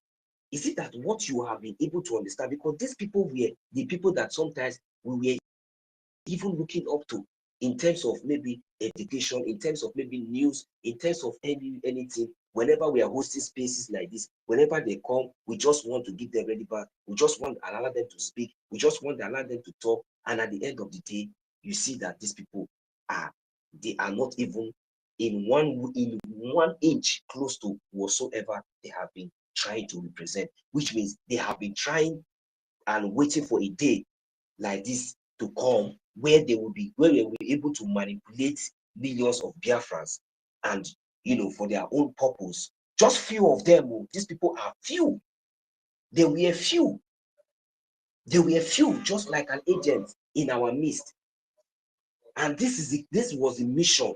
And when it was yet, you see all of them, they separated. The shaft was separated from the wheat. And at the end of the day, you saw that it was just only few people that were genuine. But because of the grace of Chukwuka and because of what Chukwuka has said concerning this our liberation, these 3% stood their ground. But today, as we can see, testimonies from everywhere, our people have been revived, and they are coming back, and more is still going to come back in no distant time. And at the end of the day, I am very, very happy that these criminals, they have already been selected. They are just few. They are not much. Those of you who has been ignorantly following them, maybe out of maybe pride, no, we want you all to come back and do the needful. Just we know these criminals, they know themselves, especially those of them like OGOJA, all those ones you see, handling their affair like benchus, those short dwarf criminals that have spent almost how many years in abroad. They are not even they don't have any reason to go back to Biafra. And these people, they are all okay wherever they are. So that is why they are always in a corridor to be used in any kind of foolishness like this. You understand? So those people have already been marked. So they are already been selected. They are few. We don't need them. They're not relevant because they don't contribute. Even right from the beginning, there's nothing that they contribute in this. The only thing that they always do is to show themselves. They always want to publish themselves, making the world to see them that they are here, they are there, all those things. So that they will be able to manipulate the millions and innocent Biafrans, their mind when the time like this comes. So we have all seen everything. So Biafrans, those of us that are yet to come back or finding it or feeling somehow, maybe just come back. Come back. The most important thing is that we don't expect you to come to the space and start speaking or saying anything. You understand? So the only thing you need to be doing is that for your own safety is to be supporting the Biafran government. You all know where you have been supporting, where you have been donating before. Go back and continue that way, so that we all will rejoice in no distant time. So that is the only solution. But if you keep quiet and you are not supporting what we are doing, and you keep quiet and maybe you are doing yourself, so it's better you come back and clear your conscience by going back to the former account and the former website that you are supporting before. Go and do the needful. to come back, let him donate and keep the receipts. Keep the receipt to himself or herself, okay? Even if you don't want to come back, what we need is the money, okay?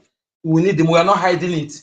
It is the amount we need. Even if you don't want to come back, let him donate. Okay, not every money I donate, I show the receipt. Sometimes I donate, I don't show the. I keep the receipt myself.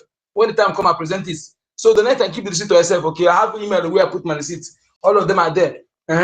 So donate and keep your receipt. Okay, if you don't want to come, go in the end. Go by the hand. It's the same thing with me, and the same thing with everybody. That is why me, especially those of us in the diaspora here, it's very, very simple. Even though it is one agenda, when we are preaching like this, if it touch you, because there's nothing that we can do without a agenda today. I'm telling you, each and every one of us. Those of us that they are kidnapping now, you go and pay 2 million, 1 million, 5 million. Tell me now, if you bring out 1 million now, and if you bring out 1 million now and support people and support your defense, and maybe tomorrow now we just and if we are doing this thing normally, and tomorrow now such thing happen, don't you know that the Biafran government will be able to come out and say that no, and give the ultimatum, maybe like under 24 hours, that these people must be released. If they are not released, this thing, this and this is what action that we because this is the only legitimate government that can speak for you. If you are there now, they kidnap your brother, you go and pay 5 million. Then tomorrow you come out and shout, hey, government, come and help us. So terrorist government Nigeria, the police and everybody should come and do something about it. Sometimes if I'm just watching all those comedy that they are doing sometimes like this, the thing they do me, it could just be like say, you would they say make all those terrorist governments come rescue you, make them come do something. Now you could be the next person where they will handle. That is now you could be the next person they will kidnap again, because instead of you to go back and just lock up and go and as you pay 5 million, you just close your eye, go to your account, you locate the Biafran Defense Force. You just go to your account, you close eye, now 20 million, you invest, you put out for there. You tell your friends, say, I beg, we could do all these things together. 5 or 20 of us, 100, before you know, 500 of us will begin to put better millions codedly. Just again why we just lock up for like 1 month or 3 months. Then one day you will come here saying that so they can't kidnap one innocent Biafra for Biafran land, or so they say they want to attack one place. Then when the Biafran Defense Force and Biafran Liberation Army no response in a manner where they say you yourself will invest or will go empty your account and do any other thing we want to, Oga, make you no support again. Mazoye cannot know what I put away. Because this whole thing is, I don't understand. Let people should come out and support this government first. Support this Biafran Defense Force. Let us do something. Let all of them put themselves in test and say, this thing what we they hear, where these people they talk. Forget about the manner and the way we have been insulting them, the way we have been talking to them. All these our brothers, all these people. Why can't they just organize themselves within just a period of 1 month and bring out a tangible, reasonable amount of money and just sacrifice like this idiot I saw in My brother. I'm coming with I saw in the news where Burna Boy is going to Burkina Faso to play live show. He said it's a free. He said the money that they are going to get is going to give it to that country. I wept. I want to share tears, but Burna Boy forgot that in his own village in Igbocha, Obiakpo, in Obi Igbo, that the people that are killing them. Come here to ask Odogu for me. Let me hear Odogu for his mouth again. Can I do Amabuwe? I will get his handle and they warn him. Let me come and ask Odogu again. Can Odogu on shameless morons everywhere? You see, there's one thing that people don't understand. If you agree that we have array of enemy, we have high class enemy, on the high level, high places.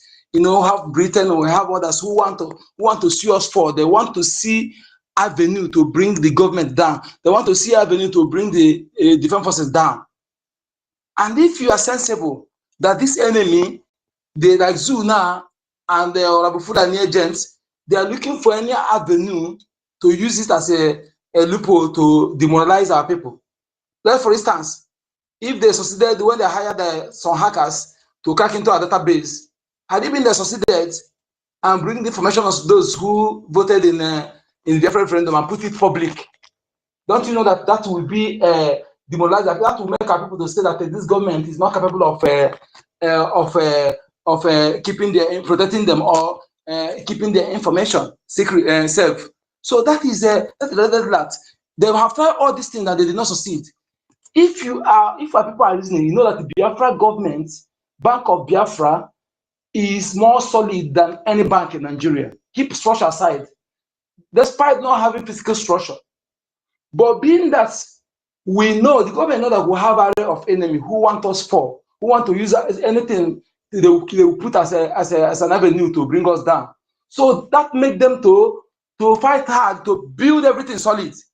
Because when you know that you have enemies, those who want you to fall, that is when you will work hard to prove them wrong. So I am here telling you now, some of you who think that you are underrating Bank of Biafra or Biafra government, that government of Zoo, they know it. Their system and their bank. Let's keep structure aside, because that structure, this time around, digital economy, you don't need that structure is what important. That's of structure. What technical, what do you call it? Media structure. Our bank is more solid than that of Nigeria government. Okay, don't look about a building. Having building is a minor something. All the things that makes bank function properly, our bank have it, and have it better than that of Nigeria, because they have hired many crackers to crack into our system. They're unable. So if you think you are thinking maybe your money will serve in the Bank of Biafra, then I want you to think no more. View it in this way. We have an array of enemy who want us to fall, who want to use anything to bring out, to indict our prime minister, to indict our cabinet members, to destroy our military. That array of enemy gave our government the need to work hard and establish everything solid. So take advantage of this now. Bring that your money in the Zoo Bank. Do really he get it, because achọm ka na-ekwu na bekee ka ndị no gara mata ka gara ezogo ya. That over Ghana. Will I get in a Bank of Biafra? Because the time come, those things you have to go here, then everything will go down.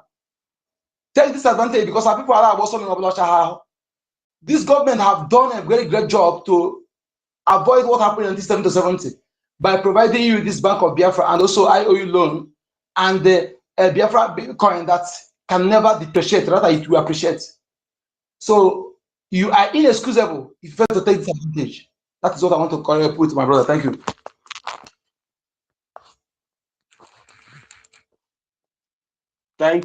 Thank you. Without watching it, I will still call you.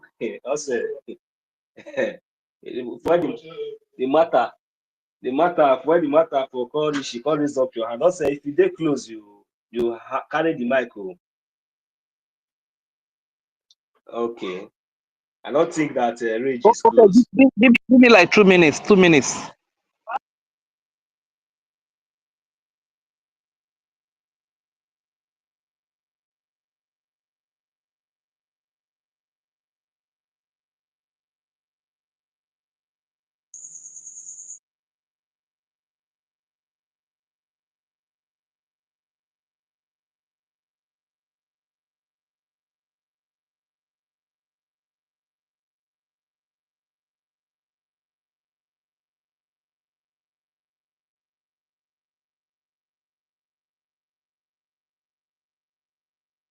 Okay.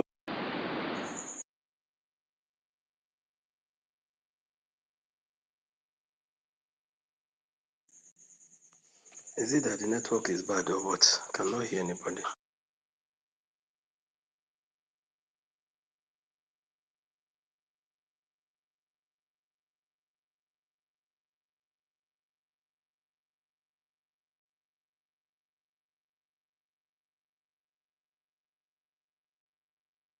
Please, if you want to talk, you have the mic, okay? I can hear you. Go ahead. Sorry, I was far from my way to pick up something, okay? This is already what is it called? Let me check the time. This is wow. Now they go quality, but I'm telling you, this is Please, can anyone hear me? Yes, I can hear you. Go ahead. Wait, is my co-host speaking before? I didn't hear her. No, she wasn't. Look, she omitted her mic again now. She's speaking, but we are not hearing her. So we have to give her that co-host again.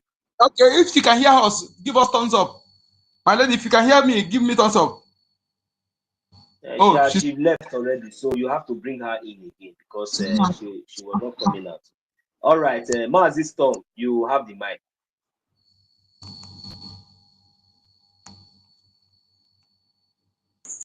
All right. Thank you, everyone. Thank you, the host. Thank you, as a 1 million. Thank you, Rich. Thank you, Mr. Ben. Mr. Storm, Mazi Storm, are you speaking? I'm not hearing you. Yeah, he's speaking. I'm hearing him. He's speaking. That means they are attacking me. Let me go out and No, come back. don't worry. That was nobody's attacking you to normalize. Just refresh your system.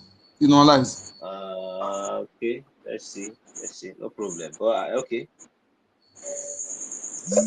Can you hear me now? Go ahead. Okay, sir. I greet everybody. I may not mention all the whole names. I see Sister Stella here before. I see Young Money. Sister Helen, Rich, and every other person here. I greet each and every one of us. On a quick one, I just want to say something about this.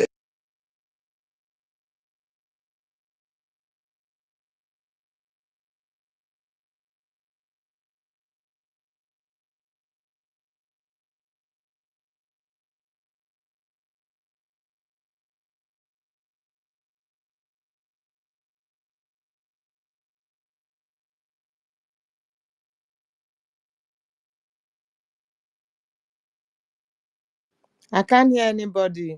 Or are they attacking the space? If something, No, I it's don't know, from. maybe because we are in there. Can you hear It's me? from. Can anybody hear me? I don't know I if it's can But hear me. you now. I can hear you. for you, we are not audible before. Go ahead.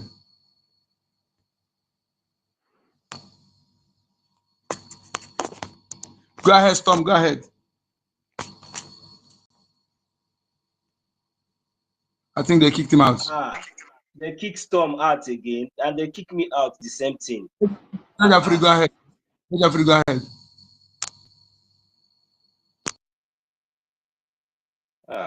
Rage and Fury said we should give him 2 minutes, so I don't know if he's ready.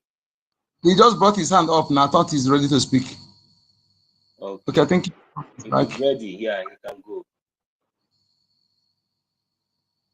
Okay, yeah. Okay, yeah. Can you hear me? Can you hear me? Go ahead. Okay, yes, thank sir. you. Thank you very much, my brother. Once again, I greet the house. It's the same thing we have said before that we keep saying again. The harvest is ripe, but the laborers are few. Let us pray to the owner of the harvest, Chukwu Okike Abiyama, to send more laborers, and even as he touches the heart of men to join this liberation fight, we that are here already must not draw back. We have the responsibility and the duty to take the message to the people, to make them understand the need or why we need to be free, to have freedom. Like I've always said, in freedom there is everything. In freedom there is prosperity. In freedom there is development. In freedom there is security. In freedom there is everything good you can ever think about in life.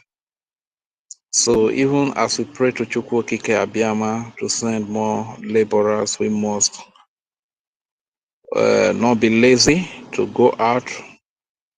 We must not be too lazy to go out to let the people know that there is a harvest that is ripe, which is the freedom of our people, and there is a need for them to join.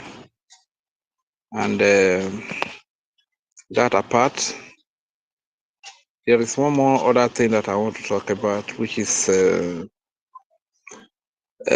fighting in unity, fighting in one mind. The truth is, it will be the most difficult task on earth for you to convince a Nigerian, like take for instance Tinubu or Shetima, to come and join a Biafran to fight for the liberation of Biafra. That is impossibility, you understand? So the truth is, with everything that has happened so far, anybody that is staying on the path of somebody that is raising money to fund Caterpillar, Sapele, who happen to be a Bubago commander, is simply not fighting for the same cause or the same freedom that you as a Biafran is fighting for.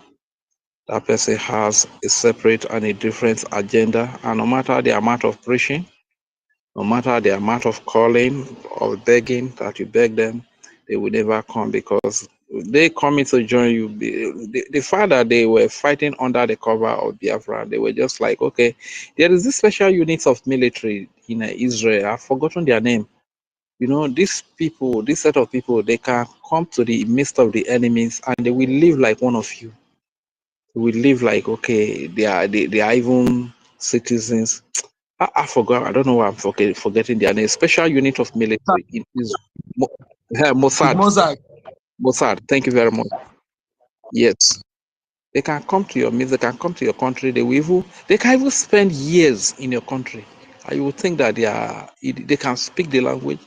They know your culture and everything. You would think that they are indigene of your place. You understand? You don't even know that they are gathering intelligence. They are gathering information on how to come into carry out the tasks they are sent for. You understand? So for the fact that the likes of the Nigerian woman OGOJA and her colleagues were part of us, under the cover of fighting for Biafra, and now things have happened and they have revealed their true color. No matter how much you beg them, my brother and sister, they can't come and join force with you because you are not fighting for the same cause. You understand? And one special thing about the military is that whenever they are weak, they don't reveal their weakness. You understand? Sometimes let's try not to be saying that they divided for anything. The truth is, they have never That's what I'm trying to say every time, but people don't understand me, my brother.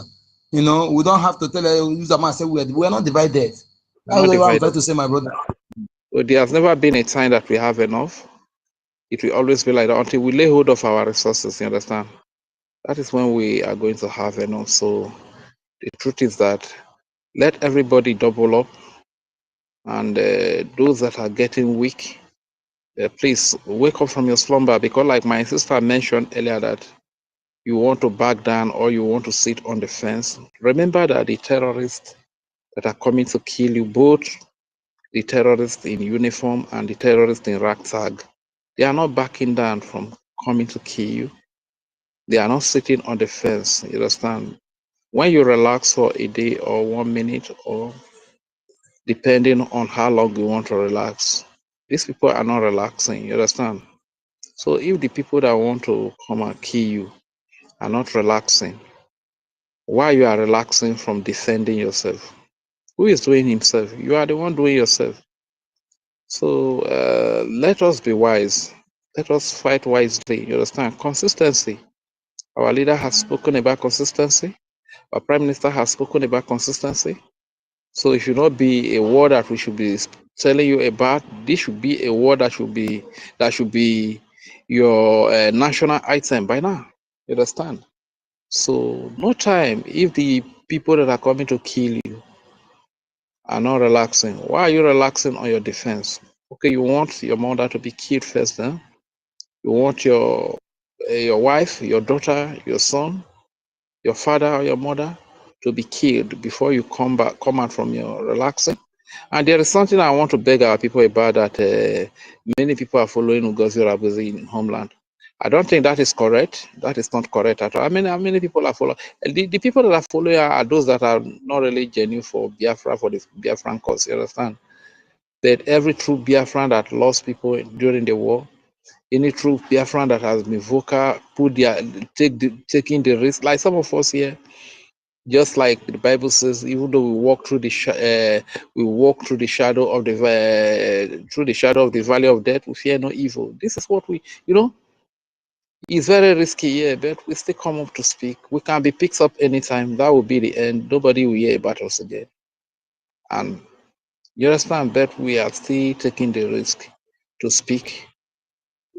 So I don't really think there's anybody that really wants freedom that is following Ngozi Rabuzi here in homeland. So for people to be giving the misinformation that a lot of people in homeland are following her, that's not correct. I will interact. Just interact, okay, because you are making a lot of sense. This is what I'm trying to avoid. Even some military, okay, even in military, not some military, before a military will come to public to speak atom of defeat, that it become too much. Just like when Musa come to cry, if they know the way military works, you will know that our defense force is dealt with them mercilessly. Military, just like it will, as we are fighting also, it don't speak you that are hardcore. It don't speak what will demoralize the one, those people that are not strong mentally. Okay, you don't give them something that something that will show that maybe they are Don't demoralize others. that they are not doing enough or they are not succeeding. You don't have to use that term. As I'm saying, we are not divided. Yes, or true, we are not divided. And you made a lot of, there's a point you make that time that are very, very, very valid. That our enemy are fighting for one cause. So they have every reason to be united. Some are our own, some percentage, we have more than 100 million, but 50-something million voted yes. We have 100 million, at least 100 million, 50-something voted yes, or 80 million. So those that voted yes, they are supporting one Nigeria. So you can't expect us to be united. So, okay, and no country in this world that fought freedom are ever united. So sometimes we shouldn't be lamenting and everything in a way that when the gullible one that are not mentally tough, here they would be demoralizing. I'm trying to avoid it when I'm saying, but some people now, I see that people begin to understand what I'm saying. Okay, it don't give a room to, even though when there's something that Kokon them did during the genocidal war, Kokon them. That is why that man cannot be. Thank you. Kokon them. The man. Thank you. When Thank you. Kokon them will say that Biafra are winning, they are winning, and that's if confessing it. Biafra will later won that place. Thank you, my brother.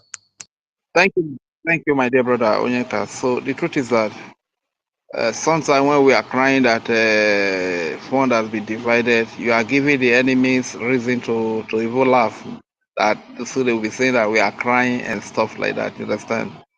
Even though, in spite of everything that has happened, the land is still being defended by the Biafra Defense Forces under the Biafra Republic government in Ezra. Yeah, whose prime minister is Simon Ekpa, whose acting prime minister is His Excellency Ogechukwu Kere. You understand? So sometimes we should really do away with certain utterances so as not to give the wrong information. Like when Musa came out to cry, if you can remember in 2003 or thereabout, or 2000, I think that was 2003, Prime Minister Simon Ekpa made one statement that when Musa will come out to cry, that he's going to cry.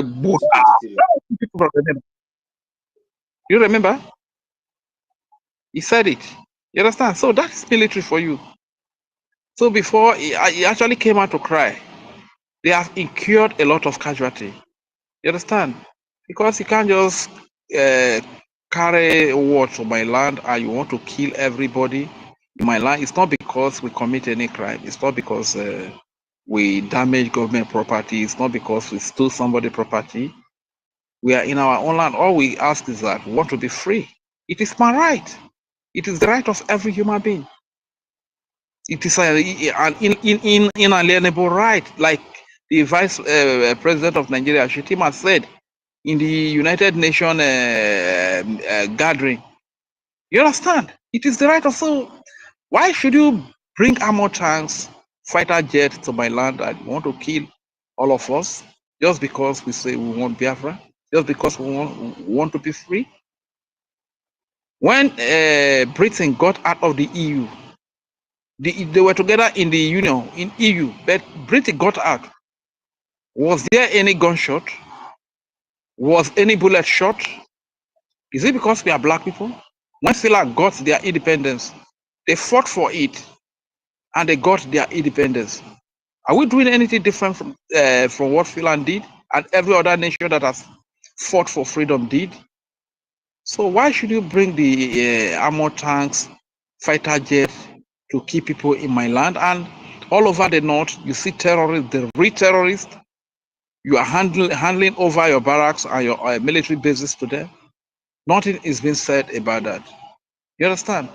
So my people, let us unite together. And I would even send a message that during our fundraising, if like, for example, in USA, in Canada, or in New York, or in Italy, or in Germany, there is only one Biafra that is able to participate in the fundraising on every Saturday.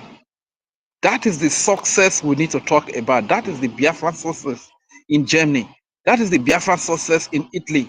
So a situation whereby our people will say just a little we have from here. It's only to 2%. It's only no.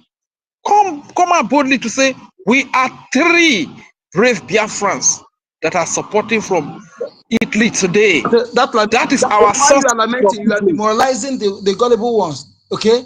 But when you speak with bold and they speak success, they will take courage to join. You know, that's why we don't say anything in emotion. You don't bring it on God bless you, Rich. God bless you, Rich. This is exactly the point that I have been always trying to emphasize on ever since. And even our minister is only the person I always emphasize on that. You know, we should not be ashamed. Those of us that are able to contribute genuinely from our mind, we should come out. Whether it is one, let us come out in mass and do this thing once. It doesn't really, nothing is too little. So that these 2 points that you just bring out here is noted from me. And I believe that anytime we are also coordinated, we will never even use that word. We'll never encourage anybody to say little. You see how we even recognize even those that even give one a gemma. You are one of the examples here. So at least we are doing all these things to encourage others. And that is the fact. Immediately we begin to understand this. That means Biafra. That means we are not getting the country we are about to enter. Your one ejema is important. It's not that I give 100 ejema today, I'm now bigger than you. No, that mentality, it can never be in any of us, and it can never be in me, it can never be in any of us. We reject it. I cannot say because I'm giving you 100 today and you give 10, and I'm what is that? We are fighting for our country, a better place, a better future for our children, our young generation. Don't we travel abroad? We travel overseas, we see what is going on. We are even planning a better life because we have suffered a lot. God has blessed us with everything. Whatsoever that we are giving back to our land is still coming back to us. It is coming back to us bountifully, to the extent that our government has already laid a very good structure. That brother, even those of you who are going to participate come in, my brother. What we're saying, as long as the person is deceiving himself, because when somebody have 100 jama to give, you come and give 1 million. He says, don't deceive yourself. Okay, if you are doing it that's what you have, fine. Not when you have to give. You suppose you have something to give, like 500 or 200. They come and give 10 jama. That is deceit. That is not what we're saying here. Okay, if it's what you have, fine. But when you have to give more than that, give, because we need the money. We don't bring any deceit, any subtle mindset in this. Definitely. Yeah, that's the one we're trying to control, because some people have more than that. And even then, I want a gem, let me give you something. No, that's what we mean. If it's what you have. But You're very correct, my brother. You're very correct, my brother, Onyeka. You understand? Do you know that even me that give one ejema 50 cents, I give it with all pride and with all bravery, with all boldness. Because sometimes are you aware that we can even I do sacrifice my food. I might not eat just to be able to meet up with certain one of because one ejema in Biafra land here is 1,800 naira. You understand? 50 cent is 900 naira.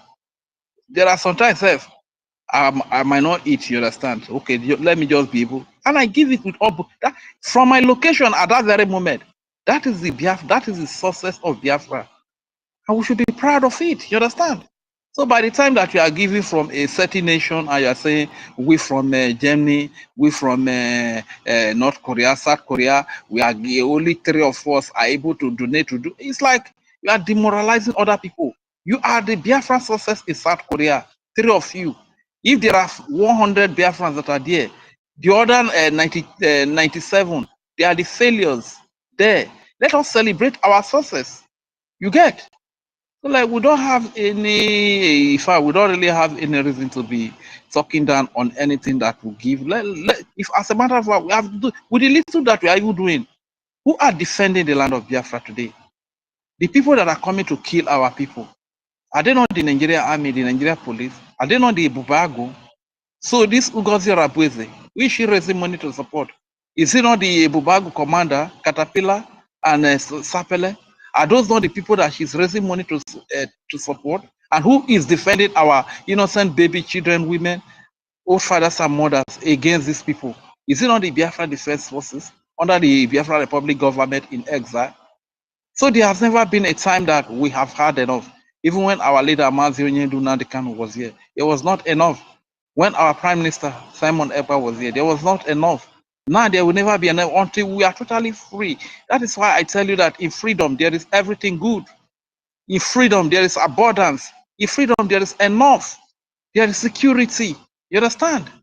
So let us try to understand this thing. And to as many of you that are sitting on the fence, remember that the terrorists that are coming to kill our people are not sitting on the fence. They are not taking one day off. They are not taking a week off. They are not taking a month off. You might say that the defense of Biafra land is not your business. But remember that your death is the business of these terrorists that are coming. They are bringing in their armored tanks and fighter jets. Killing you is their business, is their target. Killing your brothers is their target, is their business. So why are you saying the defense of Biafra land is not your business? And before the court dates of our Prime Minister, let us also pray. Let us also pray. Our Prime Minister has waited for a time like for such a time as this. So God has really given him a platform.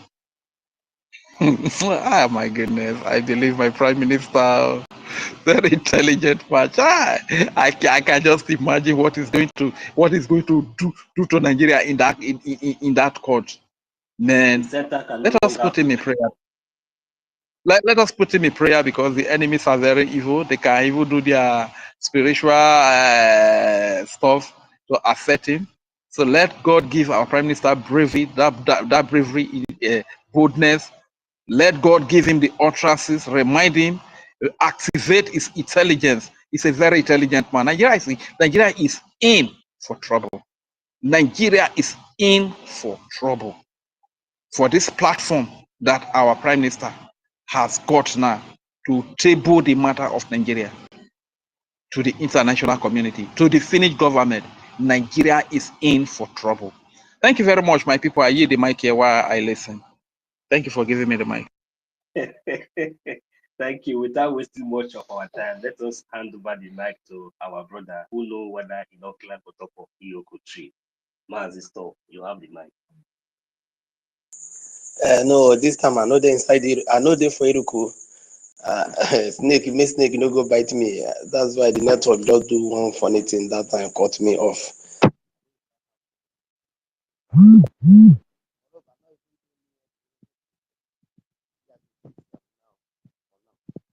So I wish everybody wants to do. What I want to say is that I love.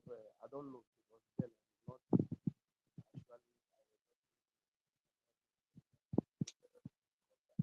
Come close to your mic. We are not hearing you. Can you hear me? Can you hear me? Can you hear me like this? Yes. Yeah. I did, somebody just say something that okay, we need to go out, meet people. Whether he will reach some people in US, whatever you have, let us not be shy, to do that. Yes, I believe in that. I believe in that. Like I always said, I am ready and willing to drop some numbers if that time reach for we to reach out people and all of that. Whatever we want to do, it is now that we will do it, not even tomorrow.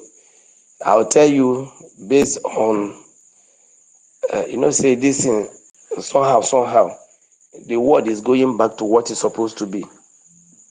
The only people or continent that will stand is Africa, and the Africa that we are hearing today is Biafra, whether people like it or not. Between now to 15 years, this Europe that we are looking at today will be Islamized. Europe, between now to 15 years, Europe will be Islamized. A lot of countries in Europe will no longer be called a Christian country. Go today and mark it down. Between now to 15 years, a lot of European countries today that you see answering Christians. That's why when Mazi Nnamdi Kanu said, being our leader, Onyendu, said that Biafra is the last hope, last miracle. He is pure and 100% correct. So if we are seeking for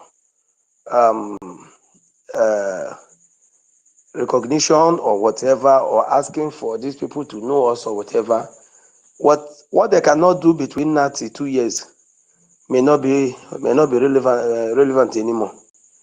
So I believe in we reaching our people as fast as possible. If there's anybody we can call, we should not be shy of doing those things. Yes, they are our brothers. Despite when doing something, you will know some people will criticize you, while some will also welcome your idea. Let's do it, and the time to do it. Let us not misplace what is not that we have lobbyists who are doing that. What we are talking about is defense of our land. That is most important, not even recognition. Okay? Recognition is Okay. important, but what is the most important is defending that land, liberating that land. Okay? When we liberate our So land, we may make our decision. Don't beg people to recognize us. We're not begging for it.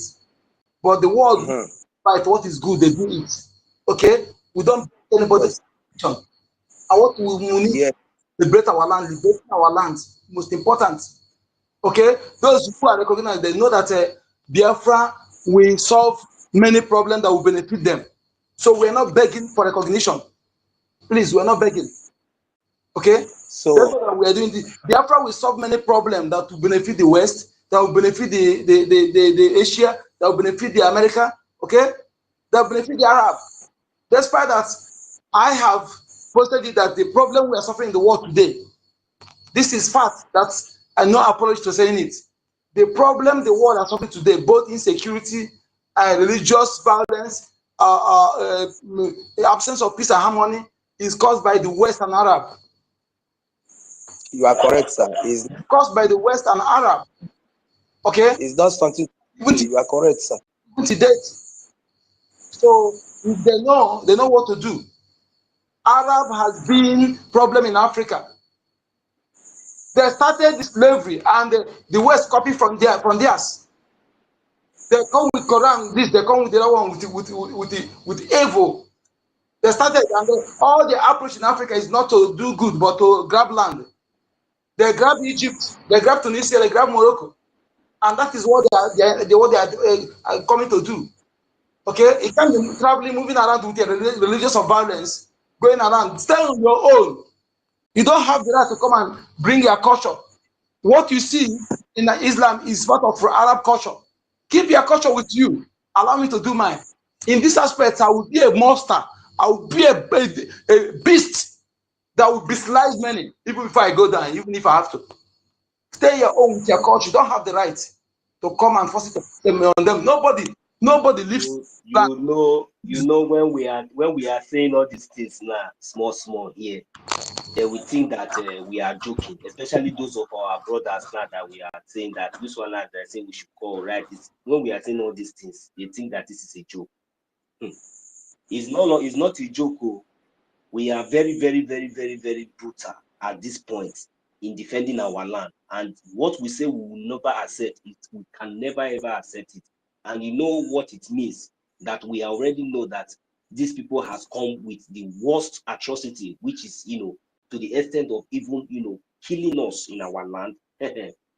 Even though that the world have refused to say anything or talk anything about it, that is the reason why we will be more 100 or 1 million times ruthless against all these enemies. I am telling you, that is what is going to happen.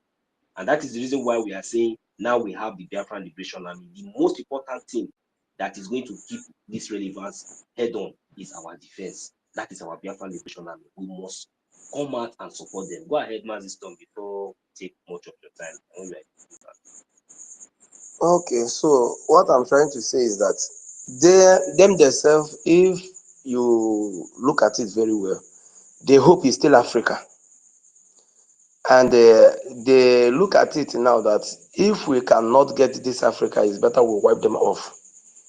And they know, let me tell you, for the world to have peace, they will say truth about Biafra. Even them, they know that they are the one causing the whole problems. Why? Because they have not really said the truth about Biafra. That's why they are doing all this rubbish, all these things that you see happening today. So I believe in the idea of reaching our people.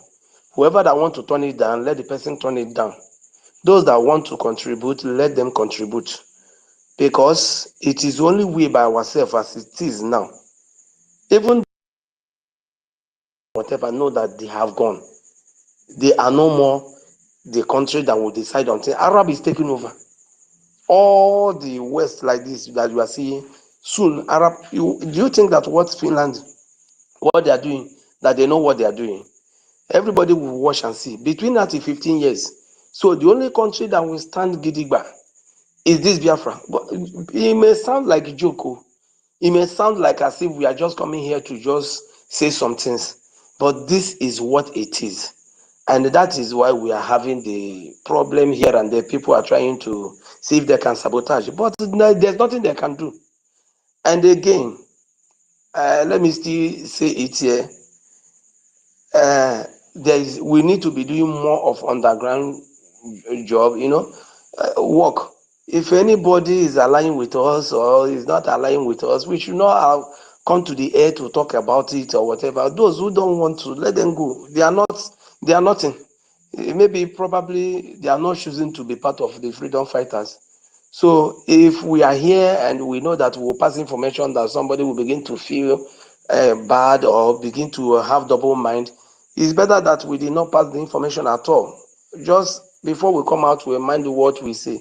But the truth is that reaching our people this time is now that we can, if there is any platform that the government will provide for people to use it to reach their people or send messages or letter or whatever, I am ready to do those ones, to release things that the government will need with my own little idea. It is now that we need to do it.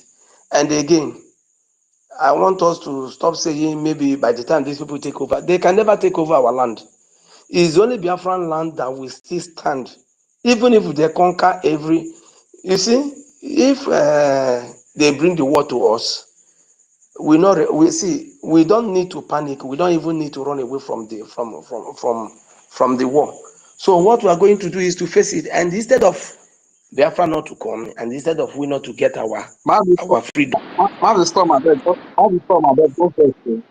One other thing that I will still add to that thing that you said is that we will fight until the last man, until their last man, not our last. We shall not remain only one. You understand? And they could be remain the last. You understand? We fight. Our people will. Thank you. Continue, my brother. Because sometimes they will just think that we are just talking here. Instead of Biafra not to come, let everybody let everybody move, let everybody buy. It's because it cannot happen that. Do you know when they chase you out of? Have they ever pursue you from school before because of maybe you fight, and they say that for like 1 week you will not come to school? Do you know how you will feel based on someone that loves school? Do you know how you will feel seeing other children going to school? Have they ever cut light before in your compound?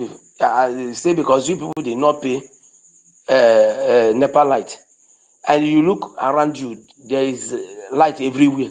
Only your building that is not having light. Do you know how painful it is? How much more somebody coming from somewhere to push you out of your land, out of your house? It's better that you die and watch, let that thing happen at your back than watching the thing happening. So, sometimes when we talk, I was passing somewhere today, I heard, you see, in our land, though, I heard somebody saying that this issue of Biafra, now how are we going to do it? Our people have buildings, our people have, I say building, is it, see, let me tell you, whether you like it or not, if you like have million buildings in Lagos or whatever, Abuja or whatever, when you refuse to do the needful now and to bring the money or to support, my brother, when it happen, that's the same house you will lose it. That's the same house that will make you to say that you will not support one. When that time reach, you will still lose it because whether you like it or not, we will have Biafra. We will get it. So that thing that you are afraid that makes you not to support, you will still lose it, and you will still come from the. So, I didn't hear it properly. It's like something. You said the person, because of what they don't want to support Biafra. What the person say? The person was like saying, we have plenty buildings. If you reach to Lagos, you will see a lot of Igbo people having mansions and all of that. Let me tell you What are something. you Listen, going to okay, tell them? thank you, I got it. Listen. That is how to know those who are mentally deranged. Those who claim to be educated, but they are actually they stark illiterate. You see, this What is why what you will even say that I'm because coming. you thank God that you were Okay, saying it where people are many for collecting woto. I just look and okay, pass. They got people play. listen, I want to address that now because there are the foolish morons that have been standing. I wish I would get that common person talk. He said, I will speak when he go home, he will help himself. You see, this is one of the strategies the enemy is using to keep our people while they are taking over your land. Do you know that that land, that house you have there, thing that you have, even if you have CFO, that CFO give you 99 years. To 99 years, you have the ownership of that place, the land. After 99 years, the government that existed you can go and buy that land again. Or if your business stay there, you go and renew it. Okay? Because of that, that land that you bought, that even now the one in Lagos, they knock it down, you did not do anything. Because of that, then I will beckon on your property in Lagos, in a strange land, then I will lose my ancestral land. Okay, those who have house in Britain, in USA, while they are in Nigeria and Africa, and definitely because of they have house in the USA, then they will allow they will not allow their own country or their own ancestral land to be taken over from somebody from Britain. They are foolish, educated moron that we are battling for. And when you're talking about this, don't use light words. Use abusive words. Use words that provoke them. Provoke them to think like human beings. They are a realistic and realistic man. That is why they are every day they knock their house. They are buying. Let me tell them now. Let them hear it. If you try to do what you're supposed to do now, come 2027, no any market that's dominated by Biafrans that will exist in that Lagos. Let me you know what is coming. That settlement order will be fully implemented. Those your businesses, they will take it, in fact, they will make it in the sense that you will ask yourself, is this me? And those your buildings will be knocked down. Chiche, you will not get. If you are wise, you will go and fight for Biafra. Biafra government will fight to get you compensation. But if you still remain in Nigeria, everything will go. You will not have anything, and you even lost your life joining. They are the foolish morons that they use to keep us delay our liberation and our exit because of your property in a land you bought. You want to lose your ancestral land that's priceless. You don't know the meaning of ancestral land. These are the morons we are talking about. They don't deserve to exist. Thank you. You know, the truth is that after all those things that they are looking at, you will lose that Lagos that you are talking about, that Abuja, that Kaduna, that whatever, and you will still lose it in Biafran land, because the question now will be during this whole thing, because the truth, and I love the way the whole thing, happen, or the way the whole thing is going, because after the whole thing, this Biafra of a thing did not happen one day. It have a long way till this time now that we want to have it. So you will not have any excuse to say from, let's assume, from 2013 till this 2025 that we are going to get it now. You don't have any excuse to say during all this period that you have no chance to support. So it will happen that when we finally get Biafra, and so many of them, the question now will be, Oga, are you not aware that we have been looking for our freedom and all of that? What did you contribute? Because it will reach to that level that by the time they lose, according to that level, because if you see ask some people down there in Lagos, they will tell you that despite being rich, that they still need this Biafra. I know somebody that have said that despite all that we are doing, we are just managing. I know even my uncle that live in Lagos said it, and they have money. He said, how I wish that this our Biafra, somebody like that now, and there's a letter written to him, and he confirmed it. They called him and said, sir, this is this we are trying to make our home better, blah, blah, just let's support what we are doing. He will kill him, because he has said the time with that number whenever he visit his. Okay. If Hello, sir, are you talking? some of those names, they can come in here, then now we work on that. We work on that, okay? Some things we can start to solve on our own without the government have a lot of work, So let's also, if you have any name, person you trust, don't mention it here. If you have the person's number, drop it and drop then I will communicate with them myself, okay? And listen, my brother. Like when some people someone said that because you married the Yoruba person, you married the Fulani person, because of that, you want to coexist. Because of that, I will allow Fulani to come and dominate my land. These people disgust me. This level of people that offer this kind of language, they disgust me. And they are full to the core if they are not deliberate. If it's ignorant, they are full to the core. But if they are deliberate, I'm saying that Amadioha will destroy them. The truth is that we did not send anybody to go and marry anywhere. Women don't finish of our land. Women don't finish for Biafran land as a whole. You go to Akwa-Ibom, you did not see woman. You go to Urubo, you did not see woman. You go to Soko, you did not see woman. Why marrying from that side? So if you like, marry anywhere, you are on your own. Because that is another one of the things that we have intermarried, is not going to be easy. What are you going to tell your wife that comes from so place? Or what will you going to tell your husband that comes from so place? Because I've seen somebody telling me that, okay, how are we going to share it now that her sister married to a Yoruba man? So what is it going to, just like this thing, or was it? Stop it. It as a school. If you dedicate tomorrow, marriage does not stop. If one person is interjecting, the other person should mute so that there will not be noise. It's making the thing rowdy. We can't hear anybody. Okay. Thank you for that notice. Okay, that observation. Okay? Yeah, you're right. Thank you so much for the observation. Correction noted. Okay. So Storm, sorry, my brother, we're interested. Okay. those people that are saying that that thing is the old excuse. Our leader have taken time to address that old excuse, and anybody saying it now, it on my stomach. I'm telling you, it is old baradash that Ohaneze with so-called Ezendibo. Do you know that this Ezendibo in Lagos, Ezendibo Akano, is deliberately instigated by the Fulanis?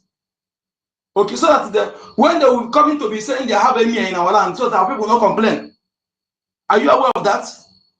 That this Ezendibo Akano, Ezendibo Lagos, is deliberately instigated by Fulanis. So that when they come to our land to be planting their emir, they will say, if you complain, they will say, don't you have your own king in our land? So that is it. Okay? We don't tolerate all this nonsense. It's old narrative. And our leader has spent time to deal with that narrative. And we don't want to see anybody who will say it. Anybody who will say it in your presence. We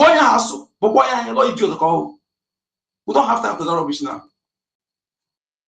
So, in conclusion, for the whole thing, there are a lot of our people, I will tell you, even in so-called that Lagos, that they are ready. You know, how many times Ladipo has got down by fire or non-fire from nowhere, fire will come up. It has happened to what is it called, Alaba. At least it has happened to which the whole social media and this thing have been carrying it, even during the election that during the presidential election, a lot of things happen. You see, there's what we call suffering and smiling. So a lot of them are ready, just that we should not be afraid or shy to reach our people. Send the message, send whatever, let them go through it. Those that will respond, will respond. It definitely is not everybody that is going to respond. And this thing should start now. This thing should start now. This thing should start now. This thing should start now. That is what I am saying. If we can start doing it now, we will have more. Okay, Storm. Are you hearing me? More. Are you hearing me? Okay, I can hear you now. Okay, that thing you are saying is your work. You're part of those who are in the Biafra lands, who are in Africa. It's your work. It's part of the work of those de facto governments in homelands, de facto officers. It's your work. Okay? But the one if he cannot approach physically, get their information for me. Yes, get their number. I'm telling you, I'll talk to the person. I will follow the person up. I'll follow the person from business, from chatting. We enter that discussion. That discussion will not be directly. I will discuss friendly. Then I'll penetrate the person. I'll promise you this: get the number of the person, get the person's name, just no phone number. And if the person is a true Biafran, just get that. I will talk to the person. I'm telling you, if he's a true Biafran, I will convince the person. I can assure you of that. I can assure you. If you have any of them, give me their DM. So if you are not safe to do so, just give me their number. Put it in my DM. Don't make it public. And their name, but if you don't have the name, no problem. I will continue discussing with that person from business, and we will go into that, and I will get the person convinced. I will give me every details you need to verify the authenticity of what I'm saying. Okay? I promise you that if you can go get the information now, send it to me. And I promise Biafra, I will do that job very well. I bet you. Okay, sir. You have spoken well. If you say this, yeah, that you can do it, I will give whoever I'm giving you, I will give you details about that person. I will give you every details about that person so that you will know how to follow the person up. And if every one of us here start doing that, you will see that at the end we will have many things to achieve. I am telling you, just that, number one, the people who can do this, I've said it before, but just that we did not have that platform. That is where I'm now saying that the de facto government in homeland they are needed. Those people that are already working with government, they are needed because they should know these things. We should know. But just that if we are saying the enemies are also here trying to copy, they will go and do their own and trying to also to divide what we are doing. So You so don't okay, their platform. Because, it's every number, we need to be, some things will take common, shouldn't take it common. Just like all this when we're talking about people lamenting unnecessarily, it doesn't help. Okay, you don't lament. When you lament, you're discouraging the gullible. As you know, our people, they want to know the side that is winning. Maybe if you are going to succeed. But when you're giving them that impression that you are demoralizing them. Okay, whether you are losing or you are winning, you don't need to show impression of retrogressing. That progressive impression. That is what is needed. So therefore, get to work. Okay, get those number you have, the name you have, send it to me. Just give me. Let me prove it for you that I can do the job. Okay, let us be. We see. I don't like saying the same word every day. I'm telling you the truth. I don't like it. I love action. When we discuss, God bless you, sir.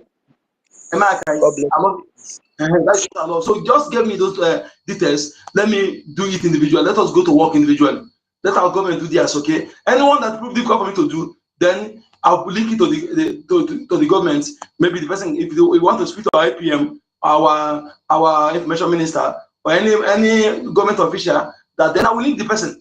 Okay. But for now, let me handle the person. I'm telling you, I will deliver. Thank you.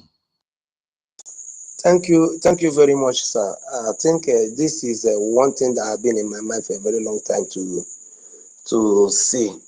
And now that you have volunteered yourself to do it, I think I'm having more of rest of mind now. And you remember I told you something about market. My brother, there are many more volunteers. There are many more So volunteers. The only thing is that what Onyeka is saying is that we need to do our own first, before directing, to the government, so that at least we will be more convinced and know what is coming from government. So at least in this aspect, it's very, very welcome and very, very important that we all key in. Those of us that are genuine, key in this part, in this aspect, trying to make sure that we also lobbies, even though we have international lobbies, we should try and do the local lobbies too. Thank you very much, Mazister. Go ahead. thank you, 1 million. You see, like I was telling Mazi Uncle number being the host, if you can remember, I shouted you about something about market. Something about market, if you can remember. I don't want to say it much. I shouted you when I was saying something. I mentioned something about market. If you are closer to your mic, you can, or you just give a sign to okay, fine. So these are the areas that the Well, fact expected, not well. That is why they quickly. So that kind of approach is not needed. It's dangerous to the people applying it. Okay, and it's something you go through individually, or perhaps if you can get hold of the chairman in charge of that area, and that chairman will know how to apply it. If the chairman is somebody that agree on what we're doing, he can even say it that is meant for something else. Okay, but then after that, but he can say that he meant for security, but not actually give the kind of security. Because let me tell you something, the kind of Muslim Fulani is among every market in our land. Okay, her kind is among them. Every market in our land, every organization in our land. Don't take this for joke.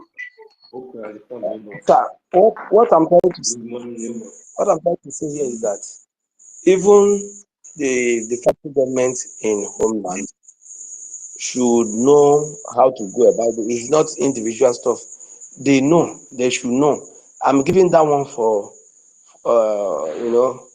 for instance, there are a lot of things like that we can do this in, but I want the government, de facto government in homeland to handle. If an idea like this, we shift it to them and they give them guideline, and because number one, we have intellectual, so they can put more light into it, you will see that, see, sir, I know what I'm saying. We can get more than what we. Those people, they need physical contact. Then, if you find out that they are before introducing the Biafra development government, I mean,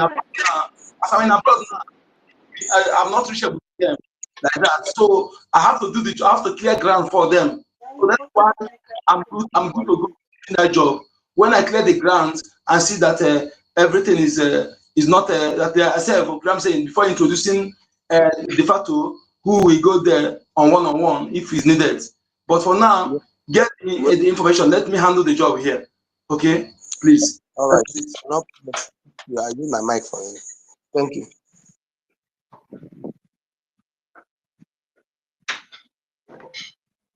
Give the mic to OG or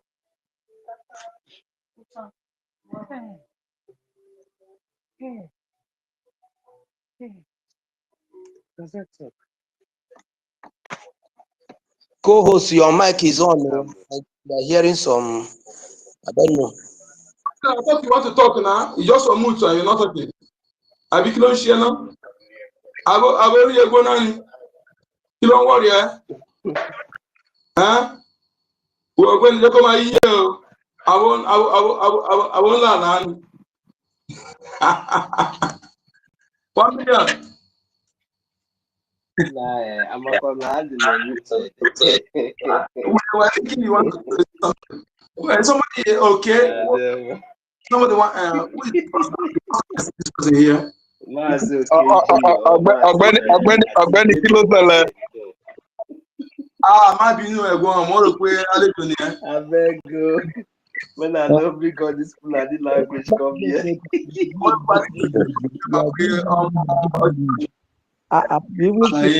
Hello, my people. Hello, sir. Hello, my people. The great warriors. Okay, G. You want talking? Yeah. Okay. Yeah, speaking, my brother. Include the number. Go ahead, my brother. Include the number. 1 million Sabonekba. Great men. Our sister indefatigable Helen Peters. Rage and Fury. The Commander Storm. Wow, great people. Honorable Minister Snow. My brother Ben Owaboy. Great people. It's been a long time I came on space and spoke too.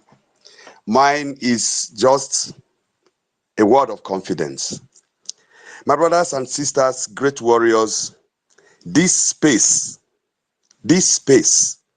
is the flag that is keeping BRGIE on. Keep it on, no matter what it takes. The spirit determines what happens in the physical. Biafra's flag is flying very high in the spirit realm. And nothing, I mean absolutely nothing, can stop the coming of Biafra. Now in the physical, it might look like few people are interested, few number of people are in the space, or it looks as if things are not happening. But believe you me, because it is already written that all these obstacles will come our way. But the fact is that the flag is flying. Biblically and otherwise, historically and otherwise, in every dimension, Biafra is meant to be.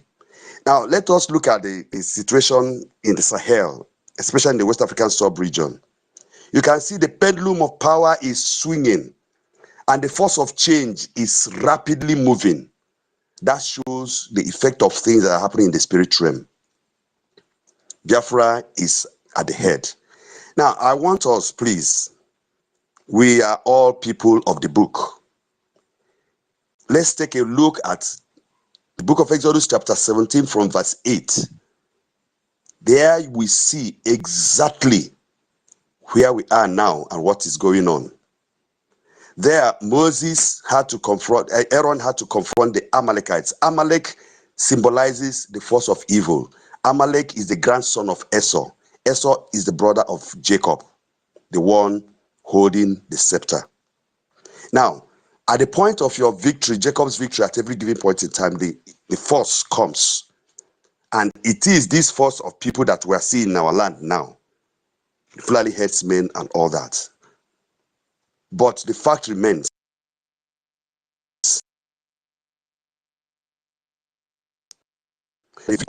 verse of 8. See where Amalek came to confront Israel. After their journey, they came to Rephidim. And there, Moses struck the rock and water came out. Refreshment, authority, power, strength, spirit, filled up. That was when the force of evil came. Amalek came to attack Egypt. And the standard is the staff of Moses, with which he struck the rock, with which he struck the river, and the mixed multitude from Egypt passed on. What we are seeing in our land are the mixed multitude, but all of them will be subsumed completely, and the standard of Israel, which is the staff of Moses, will still win. Now, let me just touch on this a little, because the Spirit of God just moved me to come in and give us this encouragement through the scripture. Now, when the hand of Moses was low, because he raised the standard, the staff up as a symbol of victory, the flag of authority. Each time his hand gets heavy and starts going down, Amalek will start winning Israel in battle, while Joshua was in front, carrying on with the warriors of Israel. Anytime the hands of Moses, the standard starts going down, as if, our platform is going down, or it looks as if Rabu Fulani and their group, no, they are not winning. That moment, that's when you still raise this standard up. This platform here, keep it high. That is the standard. Thank God, Minister Snow is there. He is holding up the standard for BRGIE, right there.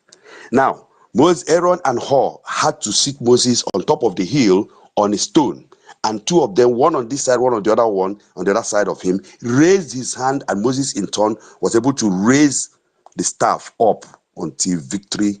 The word written there in the scripture is until Amalek was exterminated. Will the victory be ours? Yes, it's already written. In the book of Daniel chapter 2 verse 44, it is very clear. The God of heaven is building for himself a kingdom that can never be destroyed, and it will never go into the hand of any other tribe. And itself will rule the whole world. We are coming. Ibrahim Traore is carrying on a great job, but Biafra is the standard. So my brothers and my sisters, please let nobody have any misgivings. Do not have any fear. Even if it looks as if only 2 or 3 people are on this space, 10 people, 20 people only, keep on. Whatever it is you're saying and doing, the angels of God, the warrior, the spiritual warriors are carrying on your strength and your resilience. No matter the number of people, it is their strength to keep on. That is what is keeping the flag flying in the spirit realm. The whole world has come up against this new spiritual nation that is coming up. It is to be expected. It is because if it doesn't happen, then we will not have a story to tell. We will not be the most powerful nation in the whole world. It is coming on. There are a lot of things that are happening. But from this year, 2025, the pendulum has changed. It has swung to the favor of the children of light. And that is the battle we are fighting. The light will always win. The light has already won. Just keep on, my brothers. I don't have much to say. As per mixed marriage and all that my brother Stone was talking about, the people who would want to come and take our place, these things are about to happen. But when the time comes, when we sustain what God has asked us to do, my dear brother, in time they will all collapse, because they're already collapsing. If you look at the structure, no matter what they set up, it breaks. No matter what they set up, it breaks. No matter what they set up, it breaks. That's how it will continue until victory is won. For already it is written in the spirit realm that Biafra has come. So I am so happy, so elated. We fight in our own ways. Like I said, I'm a veteran. I'm much on in years. I experienced the war and everything. So we are carrying on our own work in the way the Almighty Chukwuka has asked us to do. We stand in the gap. Keep on, my dear brothers and sisters. We are seeing, we are watching. The heavens are watching. The great warriors of heaven are watching, and they are on our side. Victory is ours over a short period of time. Our leaders, Martin Nandekano, coming out straight.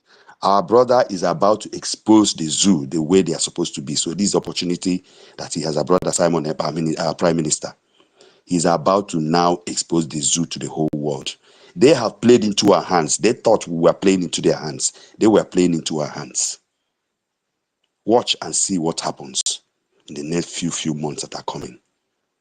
The table will turn completely against the zoo and all the nations of the world who are fighting against the people of God. Let us be peaceful. Let us have the courage. Let us be resilient. Let us keep moving on. Victory is assured. Thank you, my brothers, and God bless. I'm still in space. I'm done for now. But please read Exodus chapter 17 from 8 to 16, please. Very important. And we draw our strength from there. Please. So much, and we don't forget that on 30th is our Heroes Day, where we celebrate our heroes, fallen and living heroes. Yes. We celebrate yes. them, not only the fallen, but living heroes like you. We celebrate to God be glory. On that day on EKID. Like I'm saying, yes.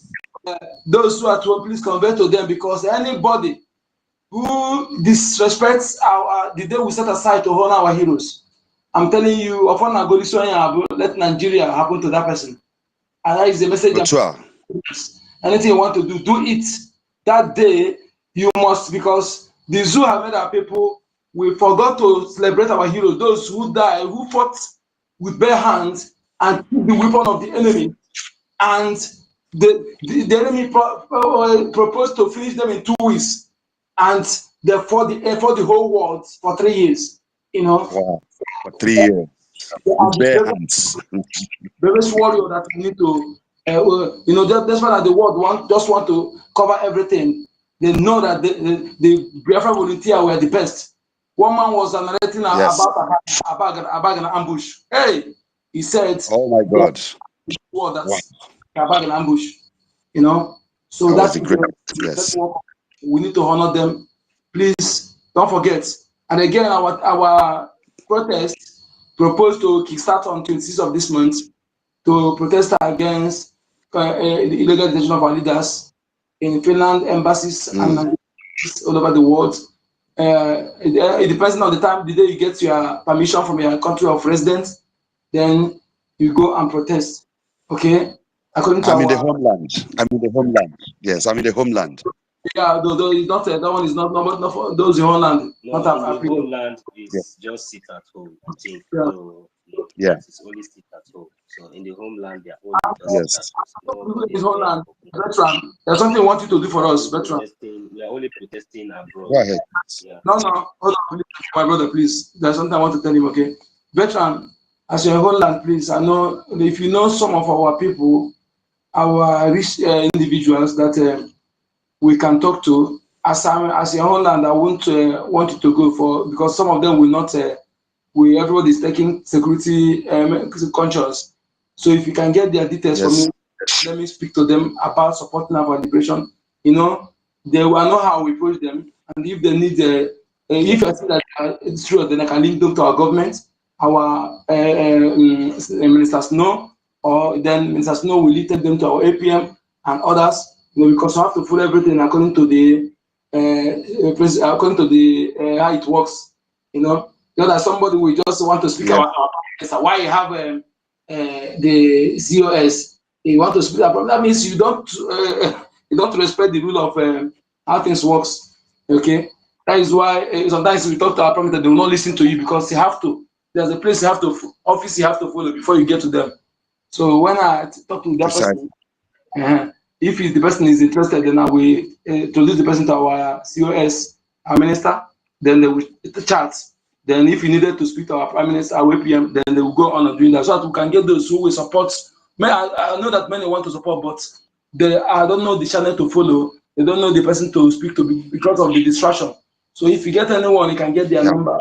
I will talk to them. I can penetrate them with business ideas. From there, then we can go into the discussion. Thank you.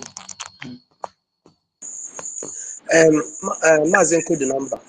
Let me support with what you just said now. You know, history is a kind of repeating itself. Are you getting it? I remember during the war. Can you hear me? Sure, we're listening. Okay. Like during the war then, you know, when they, according to the story, that when we have a kind of a shortage of soldiers, we start looking for young men in every family, take them to war front to come and defend, and you begin to see people coming out willingly to carry this, even though they are not part of the war, but they begin to go to the war. They come out to support. So what we are doing now is part of it, because it has gotten to the level that we need to meet our people. See. So it's the right thing to do, and I don't think anybody is as working with this government should be, you know, shy or reason two times why are we doing this. It's the right thing and the right thing to do. So let's do it. Once I'm dropping my mic after this space or whatever, every other thing concerning what we are discussing is going to be you and I. I'll be sending you what based on what we agreed. Thank you. Thank you so much. Yeah, thank you so much. Thank you. Please, do you want to say something, sir? 1 million. Go ahead, have the mic. Yeah, Uncle the number. Yes. As a matter of fact, I've heard all that you've said, and we are on it. Regarding our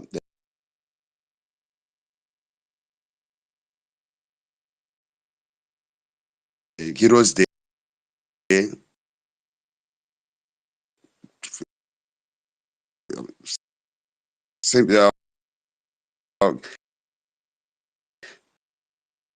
fortunately, I was born in Yeah, in fact, please, what you're saying is very, very important. You can go back, go down, come in. Okay, let me hear. I'm not hearing you. Can you hear? Your network is bad, and I need to get. They're attacking him. Okay, you can go down, and come back again. I'll bring you up, okay, please, because I need to hear what you're saying properly. So a lot of things are being done, and some of us are you were definitely preparing for something so great. Maz, can you hear me? Can you hear me? One thing, oh my God, I have to really can you hear me? Put forward is this. Mazi, okay. Can you hear the host?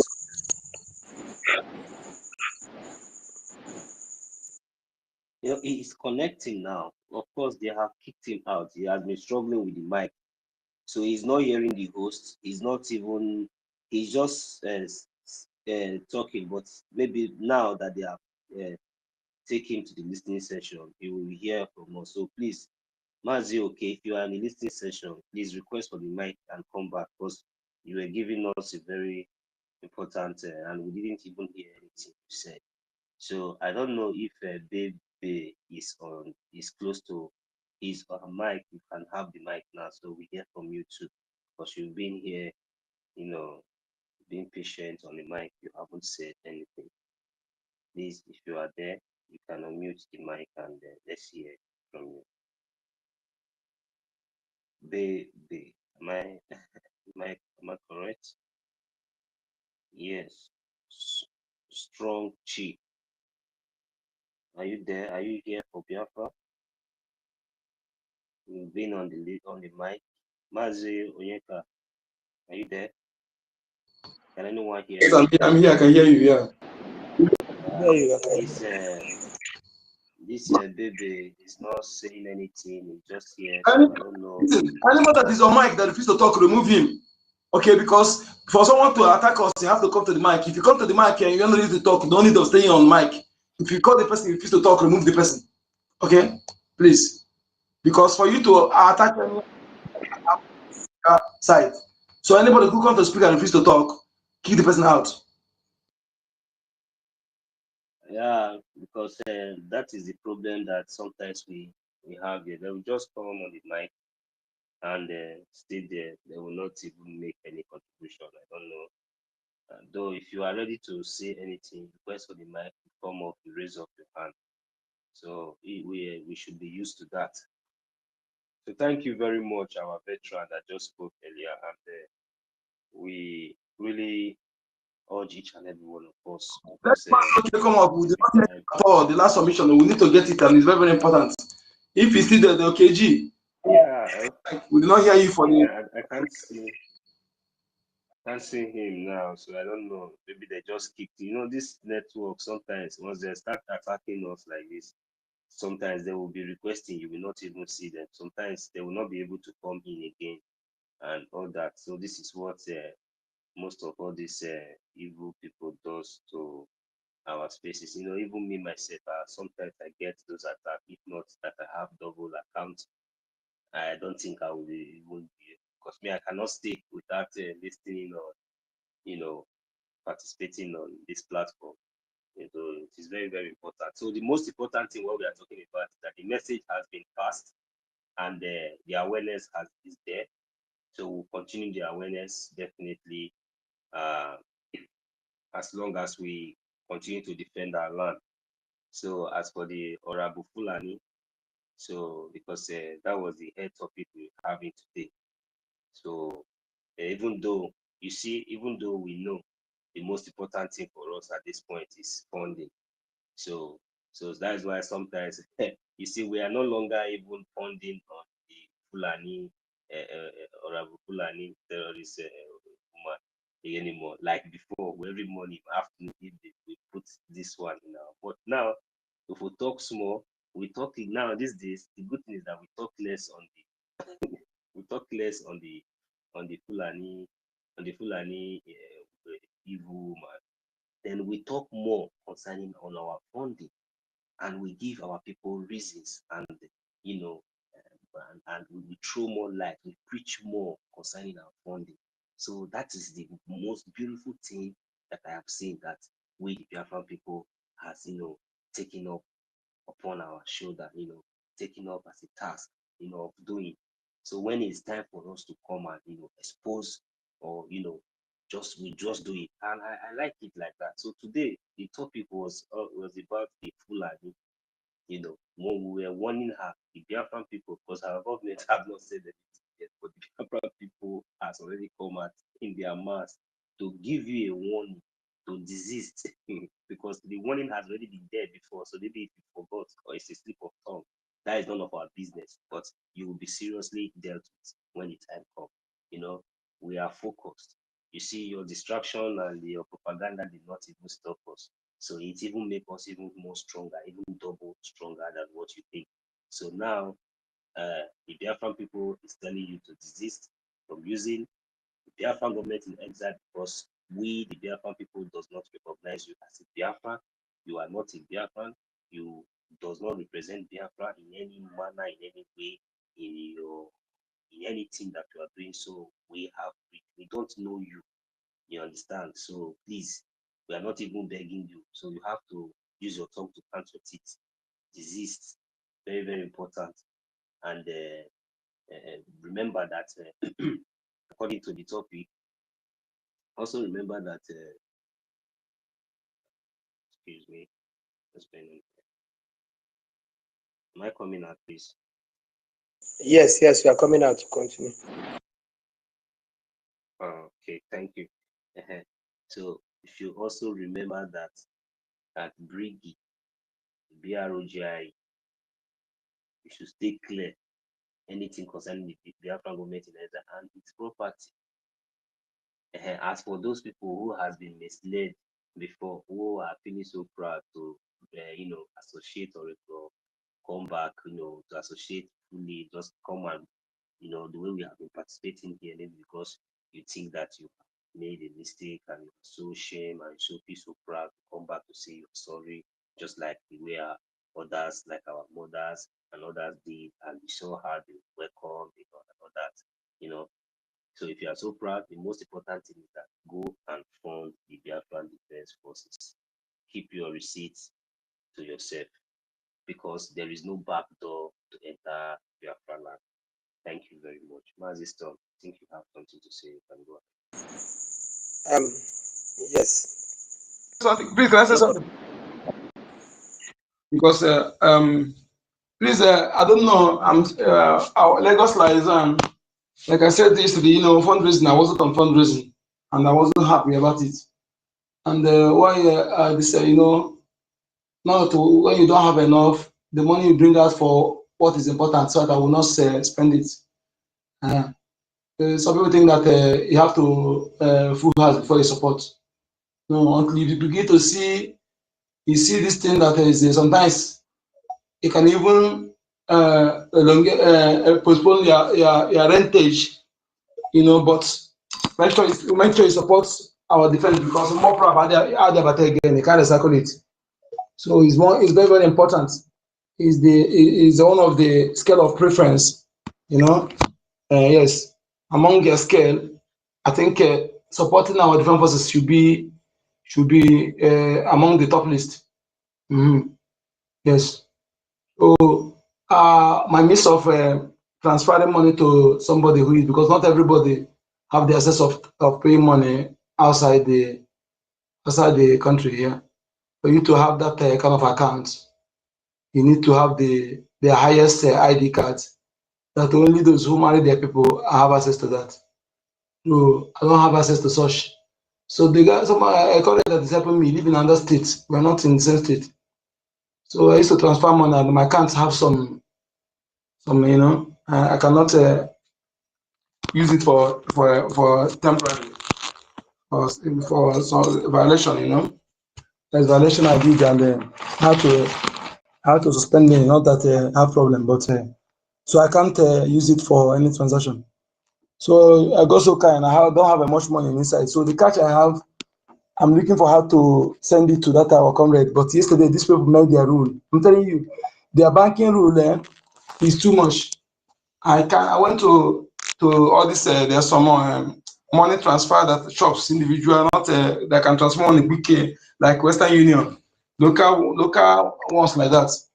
They said I have to bring that other card, and this other card is only those who married have. I said, what about ID card or passport? They said no.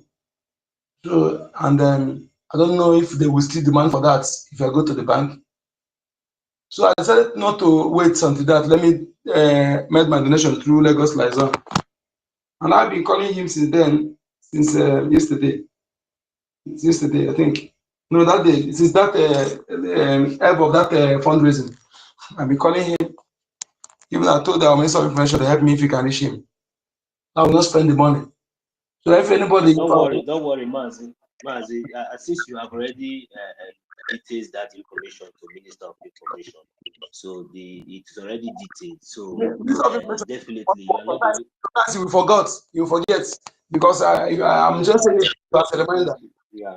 Because like that, maybe you don't know me. Once I've spoken to him once, maybe you don't know my account. I don't know. Maybe that's why you have read the message. Because when you see somebody read message through Telegram and he has not responded, I don't know why he has not responded. So anybody who can reach him and so let me be able to transfer that money in Niger because I don't want to spend it. I don't have much. Thank you. That is what I want to say here. And again, all right, no problem.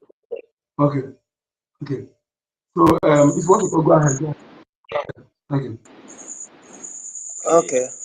Sorry, go ahead, Mazi Storm. I never knew that you wanted to say something again, Mazi Onyeka. Storm, go ahead, please, okay? Mazi Nkodu number, I greet you on the Mazi 1 million. You know, saying a night be this. So one thing is this: people don't know how happy I am concerning this issue of Biafra. People don't know how happy I am, and I become more happy as we concluded on how to reach more people to get those things. You will see the impact of these particular things that we discuss. Then concerning the topic, it is saying that the NGOZI or BRGIE, disease from using a BRGIE. Now, based on, because I agree with Imazin Kudenamba, saying that that woman, we should stop seeing her as a Biafran person, that she's a Fulani.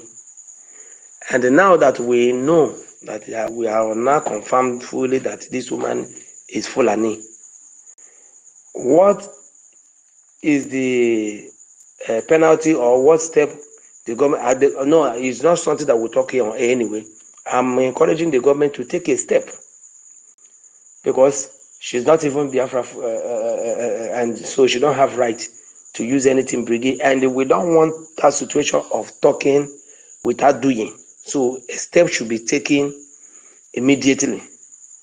Then I want to ask this Biafran got talent. This Biafran got talent. Abi, shall with the color. So Yes, is it Biafra Got only Talent is coming up. Mm. Biafran You got have a talent? Okay. question on it? Yeah, go ahead.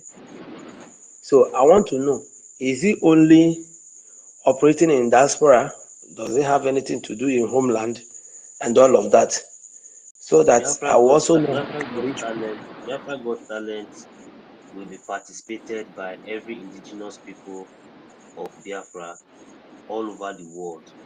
So, but it will be organized and directed by the Biafran government.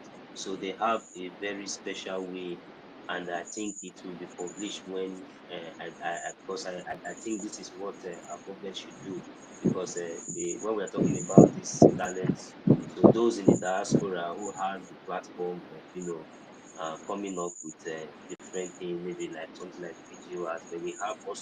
We can also participate in the audio aspect of it. There are different way we can put we can compose this Biafran Got Talent, so that at least those back home in the homeland will be able to participate in their own private zone without being exposed to the enemies. I believe so. So I just it's a very good question. So at least, even though our government has not thought of it in towards this direction, so if they are expecting those in the homeland to participate, I think there should be a very detailed structure and a way where our people in the homeland will be able to showcase this talent we are talking about. Thank you. All right, thank you very much. Because why I asked this question, I told some people about it, and they are kind of happy and started asking me why. I said, well, when the time comes, like me myself, I don't really know the time. So, but that thing now was what actually brought my mind to ask: is it only Europe or whatever? So, I think now that I have asked the question and you have said this, maybe you will read them more to know if it is only people. But if it also happens that people in homeland will participate, I will tell you the truth. They will like it. They will like it, because in fact it may even be more useful to them that lives in homeland here. I don't know, but let's see how it goes. So that is what I want to ask. Looking at the space now, it look as if, and again, yes, thank you. I want to say, if anybody tonight, can you hear me? Ah, oh my. Did, did you say something? Sorry, sir. It seems like I'm being attacked. What's the problem? Am I coming out? I dey hear you now. I dey hear you now. What did you say You before? see, you see Mm. another way to throw more light, in another way our people can also participate. You know, there are some of our young talented Biafrans who can also showcase their talents of producing something and present. There is one Biafran that also did something like is the the structure, who did something like Biafra. These are talents that So all these things can be done, and through, especially you have to, those in the homeland have to go through their counties because they're representatives. These are the people that will be able to present. So normal way we have our town hall meeting call for town hall meetings, all those things. So at least on the Zoom, so they'll be able to showcase those things, even though your identity, your face will not be revealed. But but at least the person who did that will be recognized by the government and even, of course, by the Biafrans. So, but it doesn't really mean that we must expose that person due to security tips. So I think we are just sharing more ideas to make this Biafran Got Talent to be more real, and letting our government to encourage them to know that we, the Biafran people, are really in support. Just like I've said, that many of our brothers and sisters in the homeland are really in support and they are willing to participate on this. And it's going to be another way, mind you. This is another platform of generating funds, for the liberation of our homeland and defense of our homeland. I hope we all are aware, because as all these things are coming out, we are going to also use it as a platform to also raise funds to support our liberation. So at least our people should be aware of that also. So, and those Yes. of you who participated in this Got Talent also have a prize, and will be recognized, definitely, because this is your homeland, and we can never forget our home. Go ahead, man, Victor. Just wanted to have a little bit interaction with you on this part, this interesting topic we want to It's discuss a, now. Thank you. it's a nice one. When you look at the space now, you see that we are just few talking. So we need to really discuss if we actually have things to discuss. So now, but before then, I wanted to say something. So let me do it, because why going through it, why discussing, and I have a sign. So, and I have to say this the way it is. If you are here, if you are here, and you just want to come and listen, not to hear, but you just want to listen to see how you can put or bring anybody down from this BRGIE. I repeat, if you are here on this space, listening as anonymous, and you are planning or checking or trying to track to see if you can get anybody down,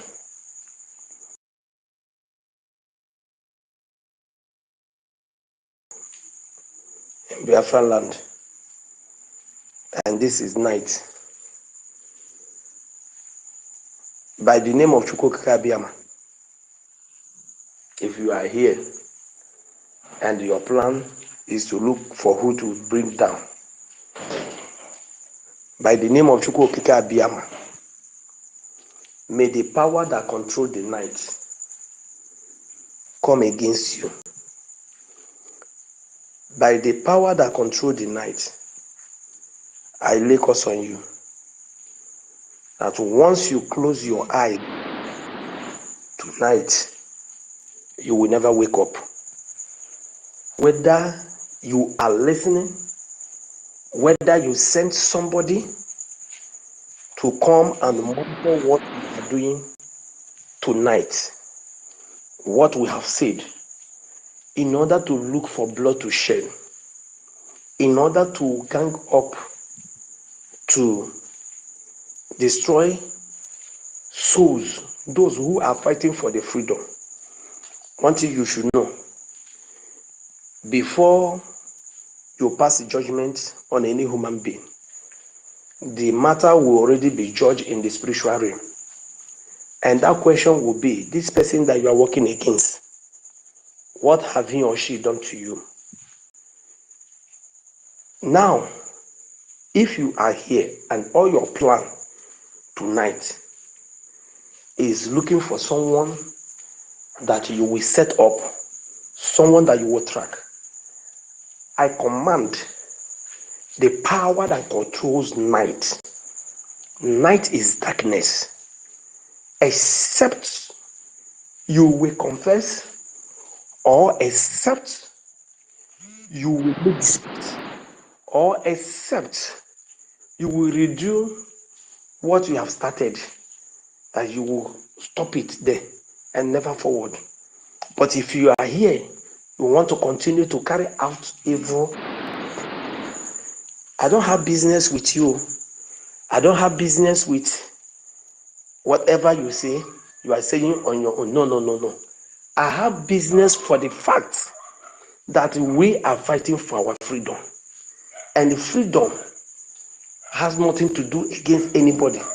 Freedom is right of every human being to be free.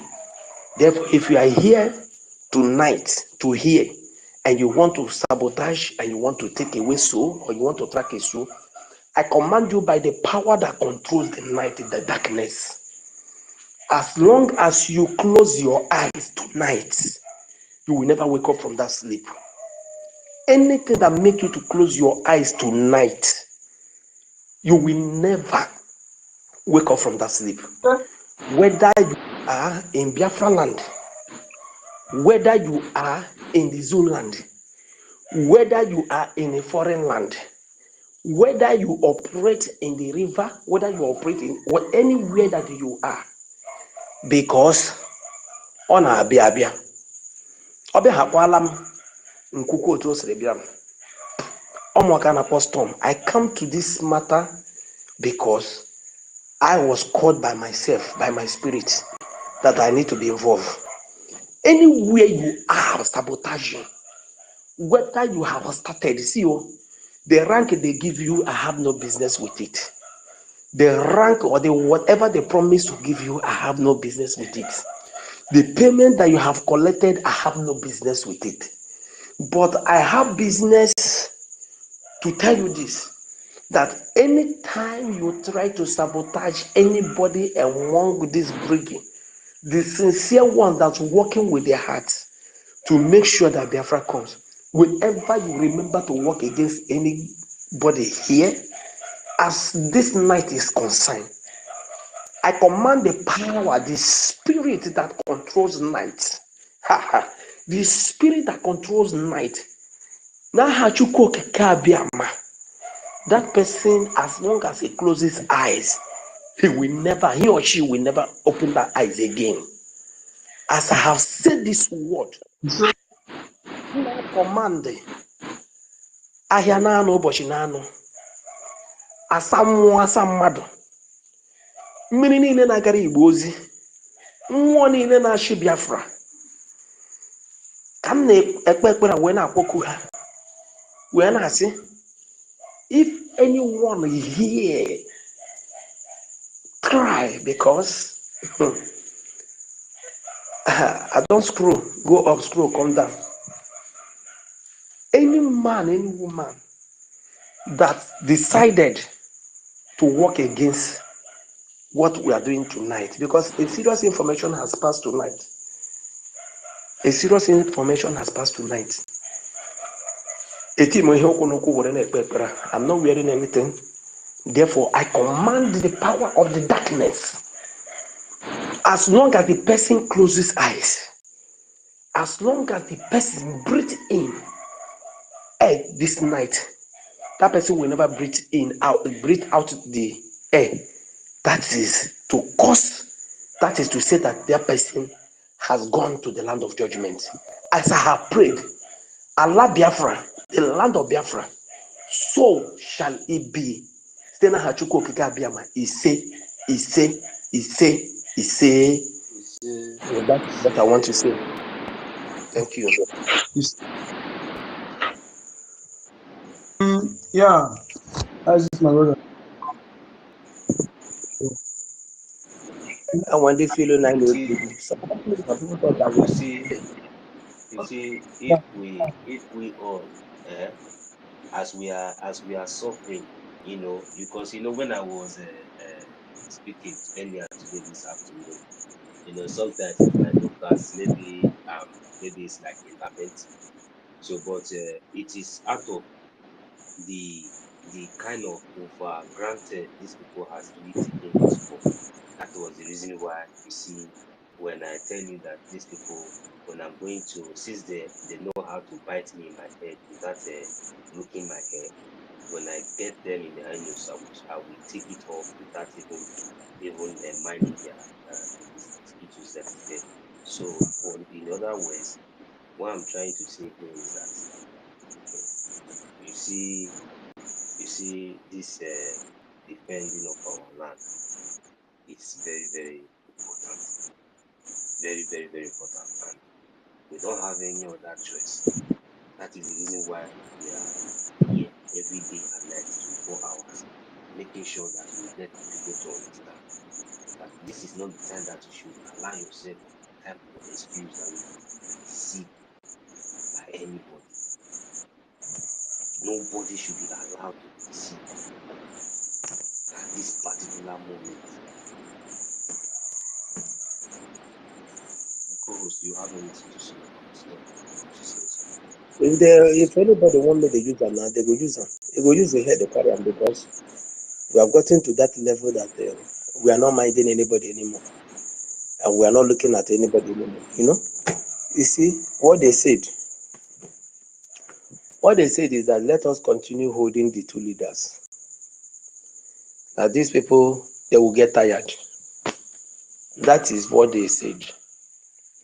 They now set up the distractions by the side. But now they begin to ask themselves questions.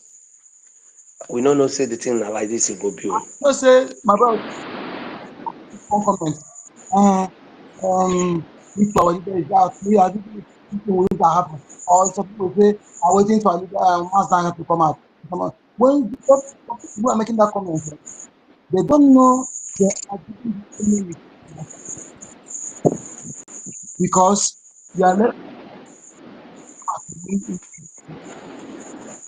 or that the only one that can do it. That people don't know, maybe they don't do it or they're doing it, I don't know. Okay? They have got people to do for 2 years. For 2 years. For 2 years. And I'm not about that how they operate already be given, that they don't need him. They don't need him to operate. They don't need their prime minister to operate. And I love that statement. That is how people who are sensible talks. You know? That is it. Go ahead, my brother. So after they have finished gathering themselves, they now find out that there are millions of Onyendu and there are millions of Ekpan. So they now become more confused. You know, say many of us don't know, say matter don't go far. Just that their country have been existing as if Biafra have not been existing. So when they want to cry, they go inside and cry some little cry. So they go inside and cry more. They come outside and cry little. So their plan before was that once we hold the two leaders, because let me tell you, they have so much jubilation when our PM was called. So they decide, in fact, they happy die. But I tell you right now, they don't know where the thing they come from, and they don't know where the thing they come. So what they did now is to find where they are planting people up and down. God have mercy.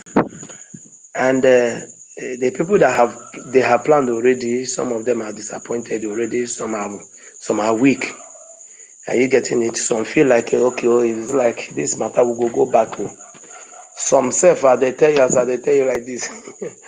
So many of them don't they join the election where they won't do for, I don't know when they won't do that the election anyway. So many of them don't they join this election where you see so. Because where they did before, they don't like give them, they don't like with them. They don't see nothing, they go on. So instead of coming back here, they decided to go and join the zoo election. So we should not stop doing what we are doing. Mazen code the number. God will bless you. God will bless you. We should not stop. The enemies are tired already, and we will be their end. When our PM say, "I will be your end," they look and say, this man say he will be our end. They quickly they rush him, make they catch him. They don't know. Say when he say, "I will be the end," meaning that he have laid a platform, and inside that platform, there is missiles, there are tsunamis, there are storm, there are volcano, there are a lot of things that they never even believe that. So now, who among them do you want to deal with? The I will be your end that he said has come to pass. How? For having you and I here. It has come to pass. Now some people will say, is he until when they come out we begin to deal with them? No. As that platform, everything that you are doing here today. Do you know? Yes, Do sir. you know that the kidnapping of our leader Vance Nabitano, they fail woefully, and they are very 100% aware of it. The only way they could escape that was they thought that they have succeeded in bribing the criminals that they thought that that was with them. They never knew that a formidable government will Yes, emerge like the BRGIE yes, government. So when yes, the BRGIE government emerged, they now saw that it was no longer a Berima that they were looking at like before. They said, this one now has not metamorphosed to a government now, and this is real. They make their research. These criminals, those criminals that are there deceiving some people that have refused to understand, to embrace their own, instead glorifying others from the outside. So now they made their research. They found out that this thing is really effective, and if they keep quiet and allow it to, so they now say, okay, what are they going to do? Because this thing has already become reality. Because since we already emerged as a government, they now understand the reality of the Biafran liberation of the Biafran people. So now, what are they going to do? They say, okay, if that should be the case, they tried in so many ways, in trying to infiltrate, of which they did, and though they never knew that we are very much more smarter. Sometimes our yes, prime minister will say, we come out and use some words and tell us that they are not they are only trying to get to me so that they will get to me, and they are only trying to take me away so that they will get to you. And all those words, all those things, everything has happened, has come to pass just like the way the prophecy has been made. So, and at least from what we have learned from the past has made us to stood our ground, and with the foundations our leaders, our government has already laid before us, that is what we are following, and that is what is keeping us, awake, keeping us relevant, and today, and that is what we must do. yes, yes, my brother. You see, when Ross said that, why are we doing as if we are not told earlier before this war? That we were prepared, that our leader told us about this, and our PM told us about this. So why are we doing as if we are not prepared? That word, I laugh. I laugh because he just said the truth. But some people here, they don't know that we are more ready than this. See, now one day it will happen. It will only happen one day. Something happen. See, there are a lot of even. Am I coming out? 1 million, am I coming out? Hello, 1 million. Hello, can anybody hear me? It's like I'm not coming out too. Tom, you're coming out. You're coming out. Okay. It's like 1 million is not closer. So,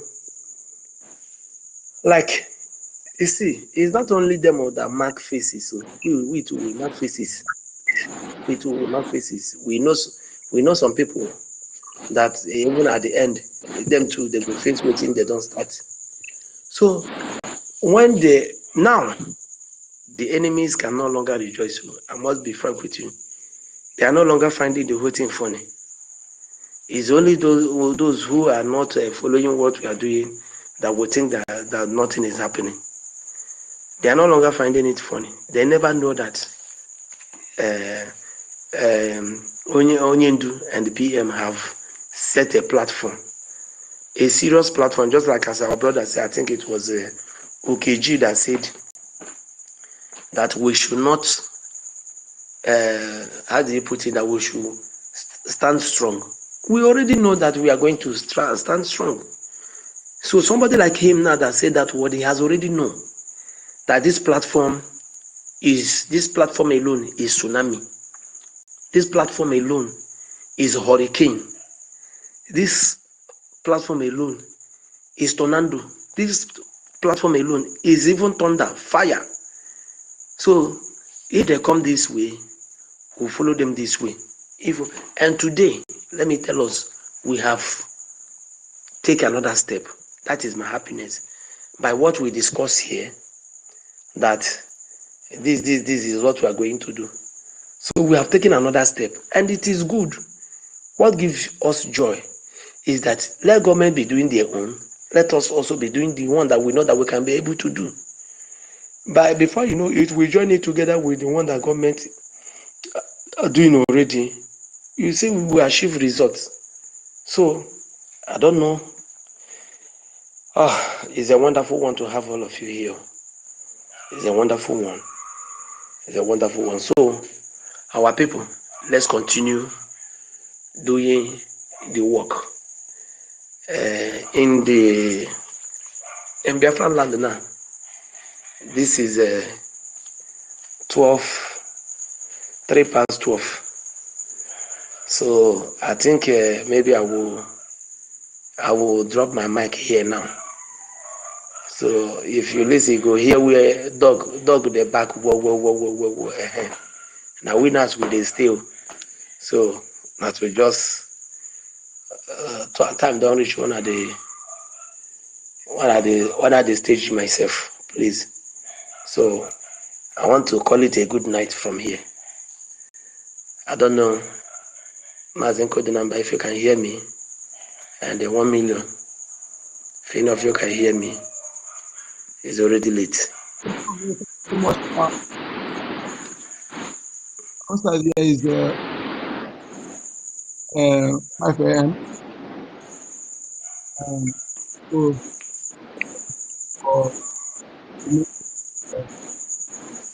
I love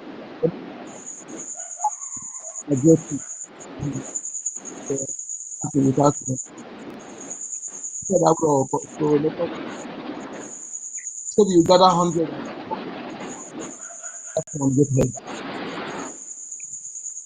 Focus and do okay. All right. Thank you very much, sir. Yes, sir. We'll continue by God's grace. So let me watch my environment. Thank you. God bless you. I love everybody, and I will tell everybody here that Biafran is real and is sure. Good night. May God bless us. Yeah. So my people, yeah. I think we have to let us listen to our IOU. I think can I call it conference or educational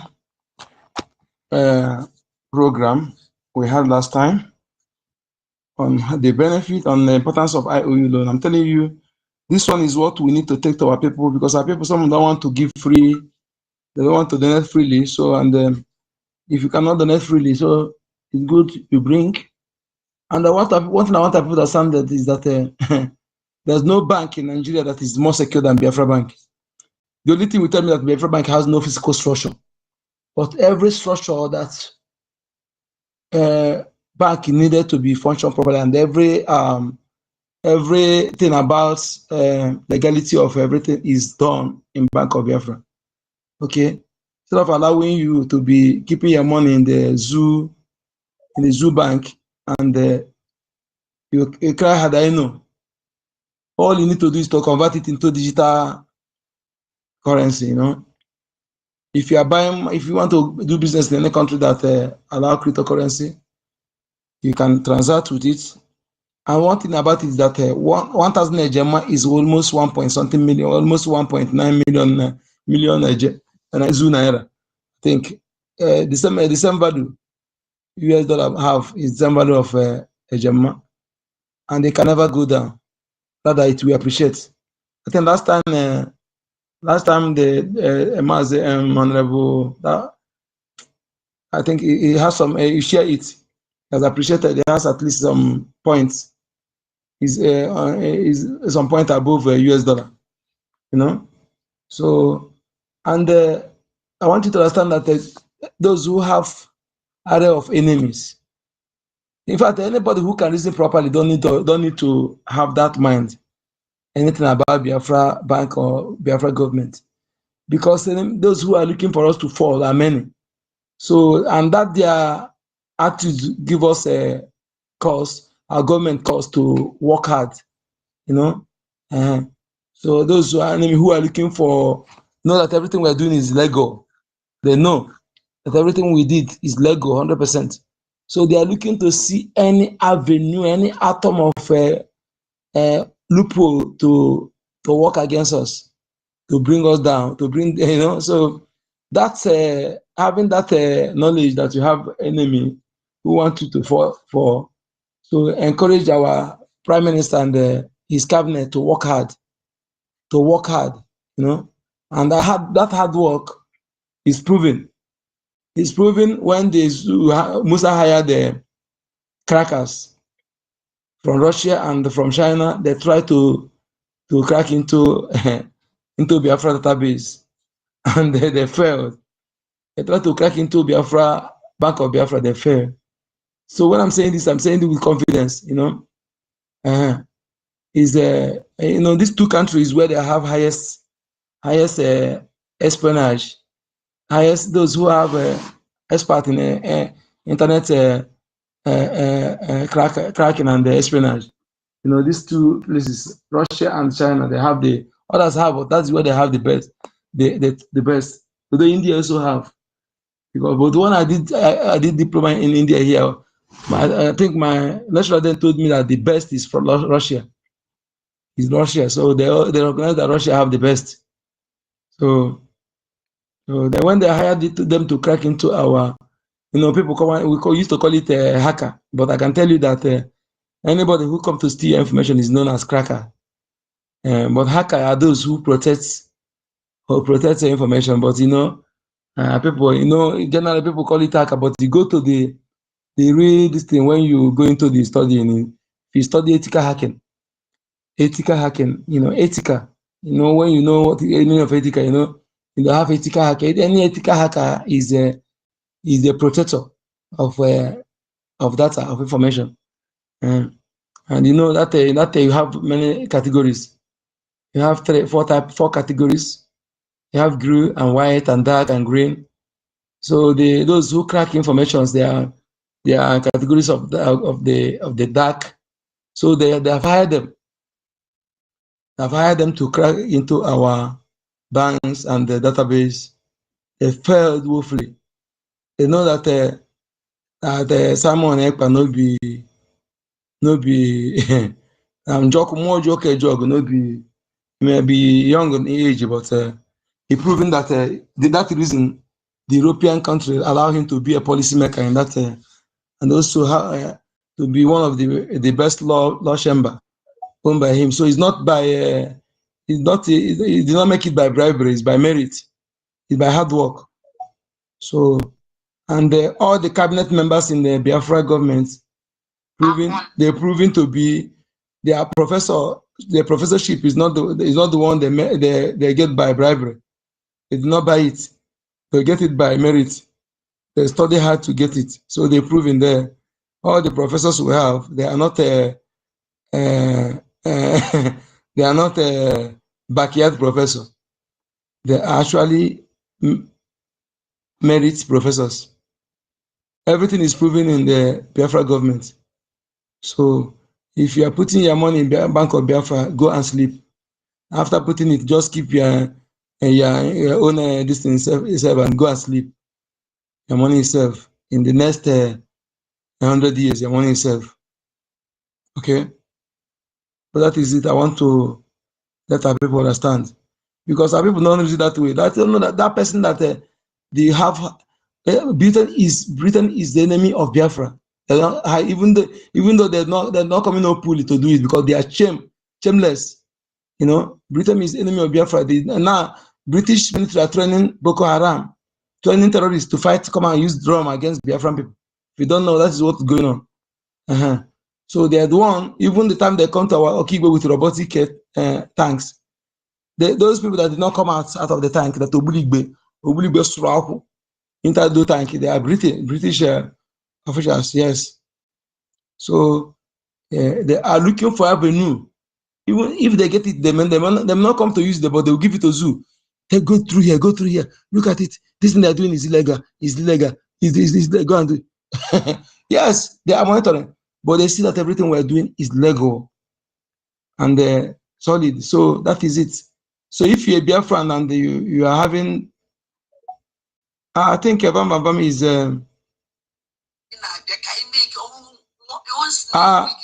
let us Adadi Arama hosted our Bam. Let us join them and listen to them. Okay, thank you. Because too much mistake. I will get social media again. Yes. There's no social media. Now, Kiki says he had the blog, that blog. You can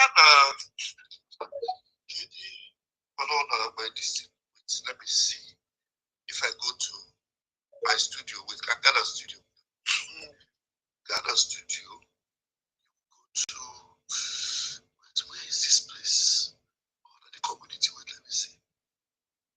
Okay, the Ghana Studio. Go to the community. Community. This is what they call true Biafrans. This is what they call true Biafrans who know that what we are fighting for is more important than anything. If they tell some people that these two people will come together today to be talking with the kind of saga they have, with the kind of how they got deep in abusing themselves, fighting, but being that they are true Biafrans who know that what we are fighting is more important than individual, and we have to keep everything aside. And you come on, that is what Adadi Rahman and Bam has declared, and Adadi Rahman also stand it in publicly apologizing to our APM. That is to know how true Biafran. Then you come to tell me here that you and I have maybe somebody because they did not do the way you want, because of that, or because you and I will have little exchange of words. Because of that, you don't no longer no, stay where you are. Because you are working for code number, or you're working for APM, you're working for 1 million, you're working for COS. That means you don't know what you're fighting for. No, nothing anybody will do me, nothing. I say, repeat it, I challenge you to try. That will make me to, I will only, because I saw temper, I don't want to use any word that I will regret on the people I love so much. So that will make me to just say, I will see that moment when my hunger is sustained, I will come up. But for you to say because of that, I will not come to fight, that means you don't know what you're fighting for. And some people don't misbehave. They say, who they beg you? They beg you to come fight for freedom. You don't know, I don't want anybody to thank me. I don't want accolade because I'm doing it for myself. Because that accolade is entering some people's head. They begin to feel that they are important than what kind of rubbish is that? You don't know what if you know what you're fighting for, you don't need can't come just okay, wait till when that time you go tell your children, because somebody insulted me over space. Because of that now, just allow Fulani to take over your land to make your children live in their own land. Now, I don't want like they will unite on your grave because you're a useless person. Go ahead, Jeremiah, people. God bless you. Community So that he block company join maybe another council, the council hire. Okay. You want to map because the person on block, I must me also one fear. It can try. Oh, again, enjoy affair. YouTube. Yes, oh yeah. Boy, I'm not like me now. Deep block America down countable. Come on, watch. Adama on block, because he on block has so you talk. In our talk. Oh, there's no need. Oh, Remember, there's no need, no. Everybody can block Robia. Now you're big up on block. Obia, I'm going to buy that try about on block boy. But Manandoni and block, launching in the on any of ya. The last people you block, you have like use all your this role if not you block about you wind your hair down. If not, all of the that box, I just roll it. You use all your mouse roll if not, when they roll up and down. So you roll it to the down for the last person in the block. So you need to find out the name of that person. Yeah, my boy, it's can buy a common name, boy, so on a line. I want my fire, Alpha, which you way better so that can whoop thank you, I'm not me and get there's one name. Now, I'm gonna come up, okay, and up, okay, and up, okay,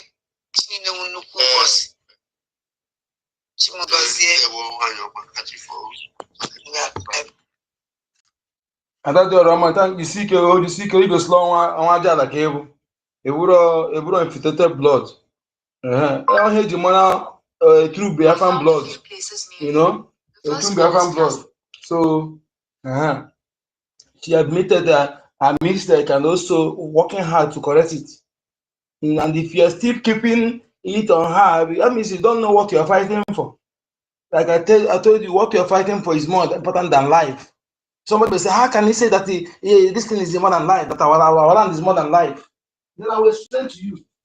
Our ancestral land is more than 50 million of me. Instead, you go love that place, let you lost 50 million of me. Those that survive, let them continue. But if you lost that place, you don't have duplicates. You cannot get it again. It's forever and ever. You know? Yes. Like me, I believe in reincarnation that all you need to do if you want to doubt me, then you give me mark. When I go down, then you see when I come again, you know that I'm back. So some people don't know that the ancestral land is more important than that more important than life. That is why we tell you that death while defending it is a honorable death. Yeah. If you go and check those who are stateless or those in IDP camp, you know what it means to be in your ancestral land, to be in your land where you have the right to where you do anything without anybody coming to ask you why. What are you doing? Where you practice your cultural heritage, your identity, those things that makes you who you are. You know, when you lost it, you know that what it means to be stateless. For someone to be stateless, you no longer have a home, you no longer have origin, you no longer have a ancestral land, you no longer have identity. So that is it. And those who have been wandering from one place to another, they are used to it. We are not used to it. So if they fail, they have alternative. We don't have alternative.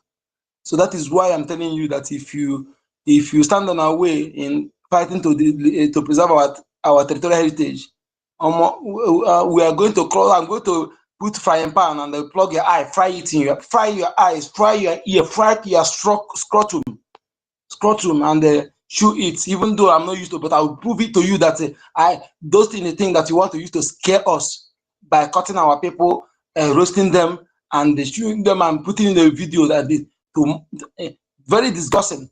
Then I will cut it pieces and use it feed crocodile. I'll cut you 100 pieces. Fulani need to feel our anger. They need to feel the pain of our anger for all the evil they are committing. Now, I'm saying this, you know, when I say it, sometimes people don't joke. A time is coming, Fulani will not walk, will be afraid to walk alone any part of Africa for evil they have caused in Africa. Yes, Fulani will not walk alone. And A time is coming, the life of our people will be among the expensive life on this planet Earth. That anybody, before you attack any of our people, before you attack any, here that the person is a Biafran, before you attack the person, you will first of all consider the consequences, because it will be one head of Biafra to 100 head of yours, 100, 1 to 100, before anything about peace will be accepted. Before we accept to talk about peace, that time is coming. One head of Biafran will close to one head of your 100 head of yours before peace. Anything peace agreement we allowed. Now the enemy are killing our people. They don't value they value cow more than our people. That is why they will kill 50 in a Morka. Lord choose the Morka will keep quiet. But somebody decided to protect his crops and put poison in his crops, and cow eat it and dies. A useless governor coming want to set up inquiry. And after looking at these people, you will be expecting them to protect you and expecting them that they will protect you. Instead of you to ignore them for the fact you don't have the power to remove them now.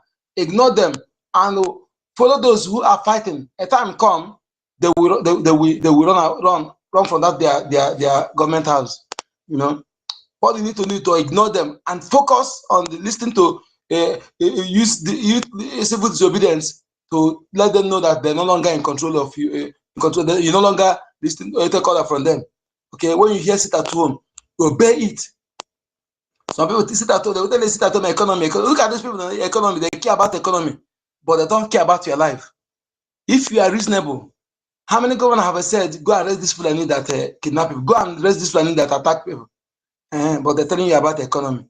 Is it not security of lives and property? Or did they say security of property and life? Those who put life first, do you think that they are useless? Because you have to be alive before you talk about the economy, before you talk about property. Okay? And you have to be alive before you talk about anything, money and what money can buy. That's why all these stupid bandits that we know we have the real men of God and all those real men of God, the real pastors, they are in Biafra, and we have many of them here. We have at least one of them has spoken with us today. These are the people. Any acclaimed pastor, reverend father, bishop, that the GO that is not speaking about Biafra freedom is a fake. Is an enabler. Take this as a yardstick. Let it be a yardstick. Any pastor, reverend father, bishop, that the GO, prophet, or apostle, or whatever, that is not preaching about Biafra freedom and speaking against the killing of their followers is a fake, is an enabler, is a Fulani, is an Islamic agent. The other the one they put in Beno, that one make me laugh. I'm telling you, a Fulani man go and prepare to be reverend father. They think that they voted the reverend father. As he enter, all the thing Autumn did, all the area Autumn tried to protect them. He went and he handed over that place to the Fulani people. He handed over to them because they be playing you Takia. When we're saying that they're playing Takia to you, you people don't think we're joking. When we tell that Suleiman and which is the Takia, when we tell you Bishop Anaga, Tunde Bakre, Adeboye, and many others, there are Takia players. They are not genuine. They are working. They are puppet bandits. The new ones, nobody hear their name. You don't hear their names. Okay? And those the new ones, they preach Biafra. Despite being the city, they preach Biafra, because you can't tell me that you are working for you are a powerful man of God and you are called by a creator of the universe, and you are afraid of your fellow human being. You are afraid to speak the truth. You are afraid to speak the truth. Why are you supposed to be epitome of justice, epitome of fearlessness, epitome of boldness, and epitome of what's it called? Boldness. If you are afraid, then what is the sense of following you? Do you think if our prime minister is afraid to speak, then what is the sense of making him our prime minister? Yes, if you how can you put a coward to be a leader or to be leading you? If you are a leader who is afraid, they don't qualify to be a leader. A leader takes bullet for his people, for his subjects, for his citizen. That is what makes him a leader.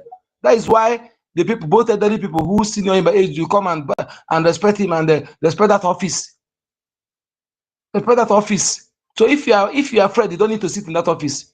You are not qualified to be in that seat. If you are a coward, you don't qualify to be there. So anybody who claims is your elder or elder who want you to respect him, elder, you are 70 years old, you are 80, you are 60. You are afraid because of that. They want 10 years, 15 years, 20 years, 25 for them to be dying. But you that is supposed to take bullet for them to say no to enough is enough and speak the truth. Speak truth. You are afraid to speak the truth.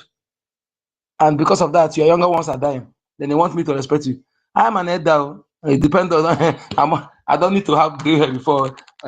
Because once I'm elder, I have younger ones that are my back in my large family. They call me Dede. That Dede, I say this often time. That Dede is a mark of respect. They don't call me by my name. And any day they call me by my name, you know that by my name direct, you know I have fucked up. Any day they call me by my name, you know that I fucked up. So that is it. Because whenever they seek advice from me, I don't tell them what they want to hear. I tell the person what he or she needs. There's a difference between need and want. What he or she needs to hear, and what is the truth. It may not be pleasant to the person in that moment, but as days go by, the next few days, he will hear it from another person. Then he will know that you tell him or her the truth. That respect will increase.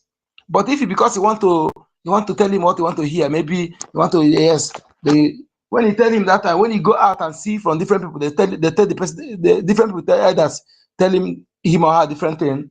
You realize that you're misleading him or her. You are not truthful. You're not telling them truth. They will, in fact, they will start hurting you. Okay, because no matter what, if you have to prove to be an elder that worthy of them following your step, you don't have to. And when you see danger coming against them, you dodge, so that danger will go and destroy them. And they want them to respect you as elder. No. Age is not enough. You see, when you are foolish, when you are elder, but you are foolish, you are evil. You are not showing good moral to those following you. Then how do you want to? Then we don't respect foolish elder. That is why we don't exaggerate respect. We have to earn it. So if I see something coming to destroy them, I dodge it, allow it to destroy them. I will take bullet for them. That is one of the things that makes me elder and why they are respecting me. Get the point now? Like I said, again, any act of respect that you don't give to your parents, nobody else deserves it outside. After Chukwokike, the next are your parents, nobody else. Any atom of respect, any act of respect or mark of respect you give to someone outside, if you don't give the same to your parents, you are the devil. Yes. Okay? Yes. If you don't need that, you're not kneeling down for your parents, and you're kneeling down to someone else outside, I don't know what you're doing to yourself. Because after the creator of the universe, the next are your parents. It's through them. When I talk about your parents, not only their grandparents, great-grandparents, that bloodline that produce you carrying their blood. They are through the channel you come to this world. And there's no miss you tell me you know God without going through them. So as to stop fooling yourself. Okay?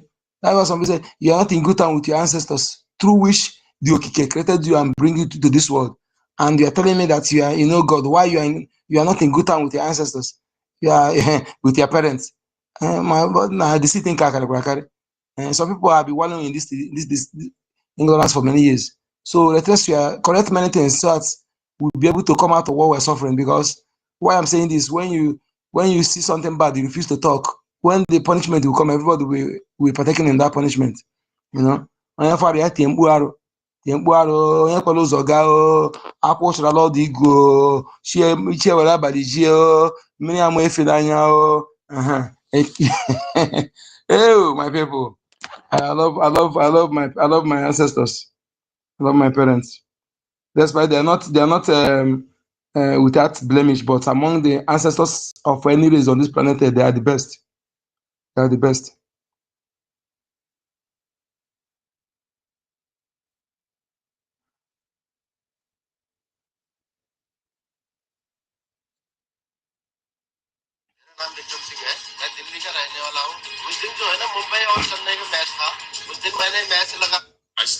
I speak to you now from behind glass walls and marble pillars.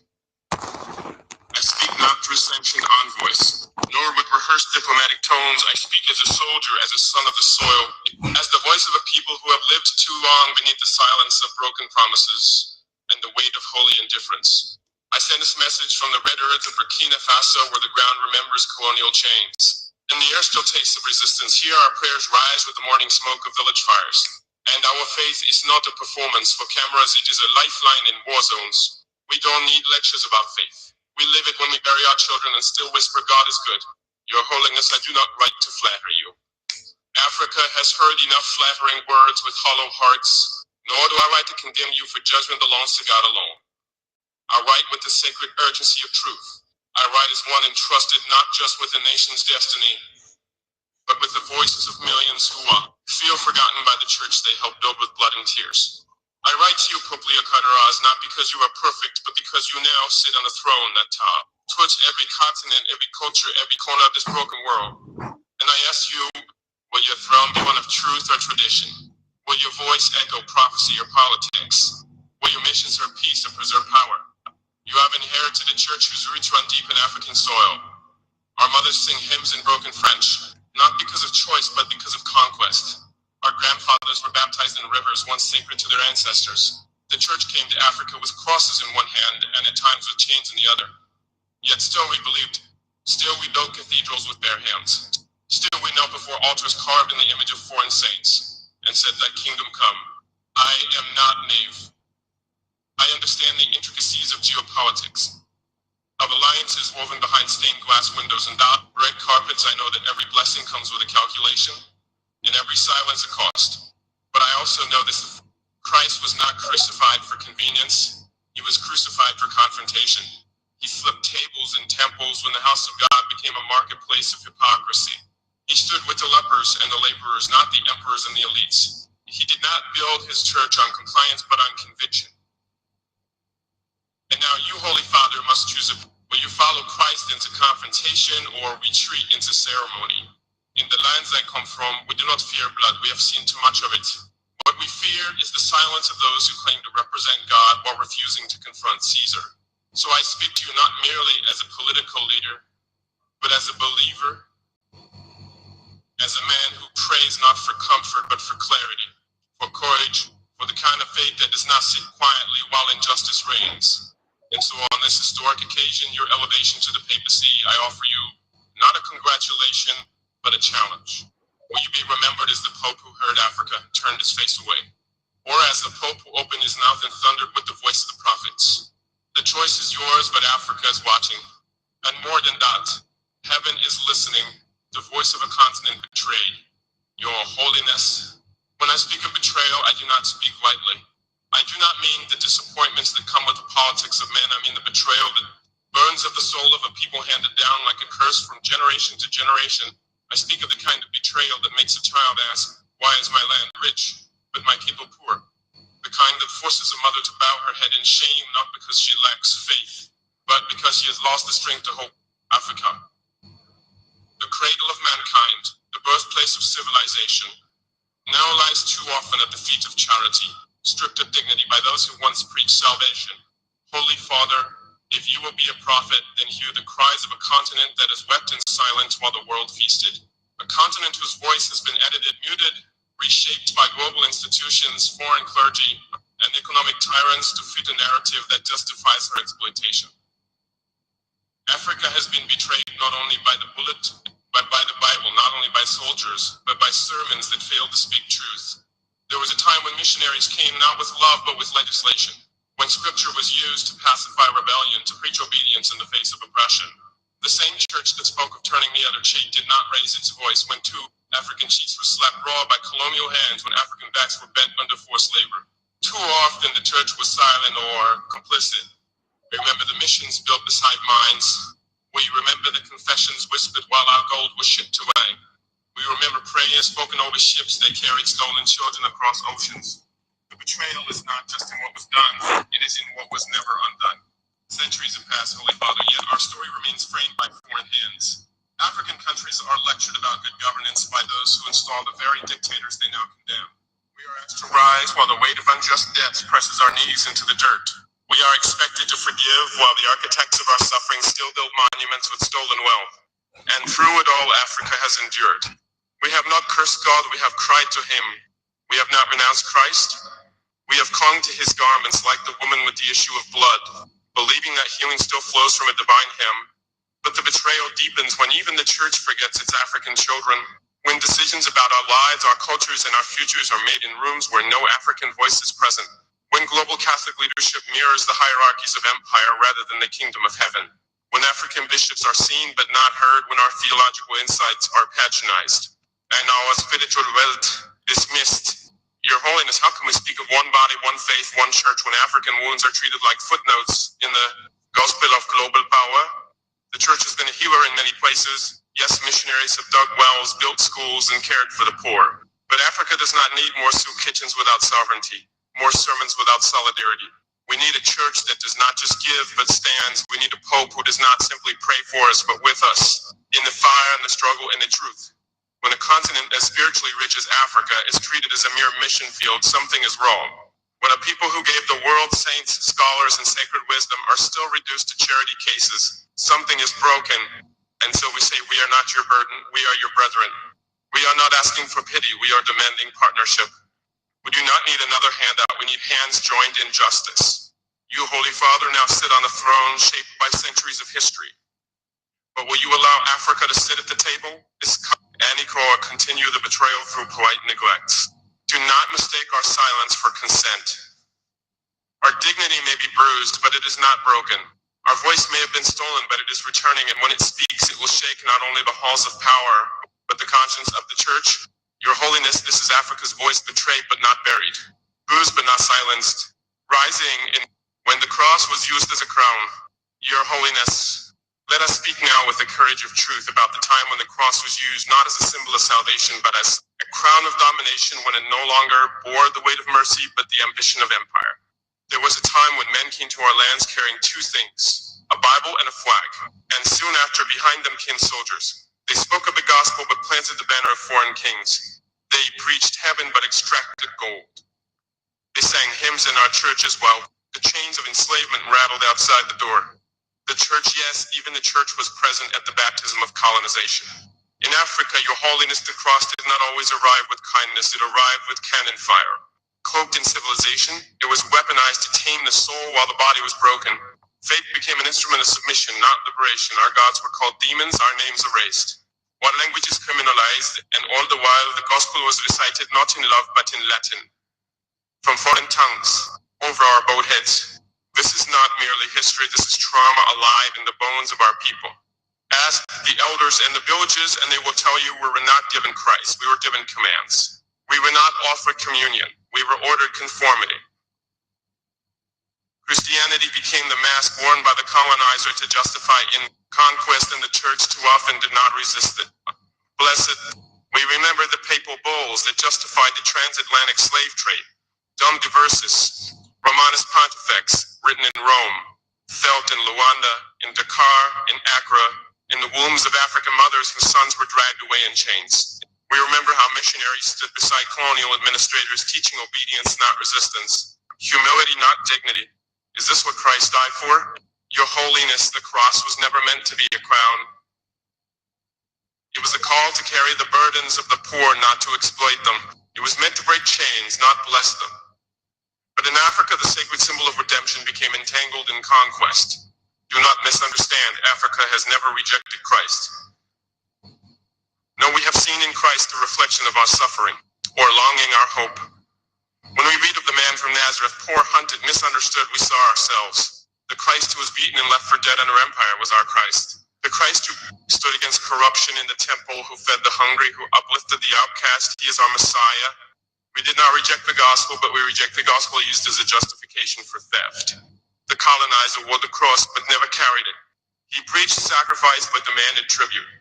He spoke of eternal life while shortening ours. He called us heathens while treating us inhumanely. And so, a new question must be asked in the sacred moment of your pontificate. Will the church acknowledge this unholy union of faith and empire? Will it denounce not just the violence, but the theology that excused it? Will it stop sanctifying silence in the face of suffering? Because there are cathedrals built on land stolen from African ancestors. There are seminaries funded by resources mined. From blood-soaked soil, there are saints canonized while the stories of African martyrs go unrecorded to unknown, uncelebrated. The crown used to silence us must be melted so that the cross may once again free us. Your Holiness, we do not speak these truths to shame, but to summon conscience, to remind the church that repentance is not weakness, but strength, that reconciliation is not just a prayer, but an action, that Christ came to liberate, not colonize, to lift up, not tear down, and until the church in Rome walks this path, its message in Africa will remain hollow, beautiful in tone, but void of trust. Africa is still here, still faithful, still forgiving, but we will no longer pretend. We will no longer confuse silence with reverence. We will not honor a history that dehumanized us in holy language. The time has come to separate Christ from conquest, to unbind the gospel from empire. Let the cross be lifted once more, not as a tool of control, but as a torch of truth. A torch to light the way to justice, a torch to burn away denial, a torch to guide us all, African and Roman alike, back to the heart of Christ, the sacred role of Africa in the soul of Christianity. Your Holiness, permit me now to speak not of accusation, but of affirmation, to recall what the world has forgotten, and what too many still ignore, that Africa is not a spiritual orphan. Africa is not a newcomer to the house of faith. Africa is the ancient wellspring from which Christianity first drank. Before Rome built its cathedrals, Africa birthed its saints. Before Europe debated theology, Africa lived it. Before the Vatican stood in marble glory, the gospel had already taken root in Ethiopian soil. Africa is not merely a mission field. Africa is the mother of the faith. It was in Egypt that the Holy Family found refuge when Herod hunted the Christ child like an animal. Africa was sanctuary to the Son of God before he was even known as Savior. It was in Cyrene that Simon the Black Man bore the burden of the cross when others had abandoned him. Let the world remember in his moment of greatest weakness, Christ's burden was carried by an African. Do we not see the sacred symbolism? Even at the foot of Golgotha, Africa was there, not as a servant, not as a student, but as a bearer of sacred weight. And in the centuries that followed, it was Africa that gave birth to giants of the early church thinkers and martyrs whose names are uttered with reverence in every theological hall. Augustine of Hippo, that towering mind of Christian doctrine, was African. Tertullian, who helped define the Trinity, African.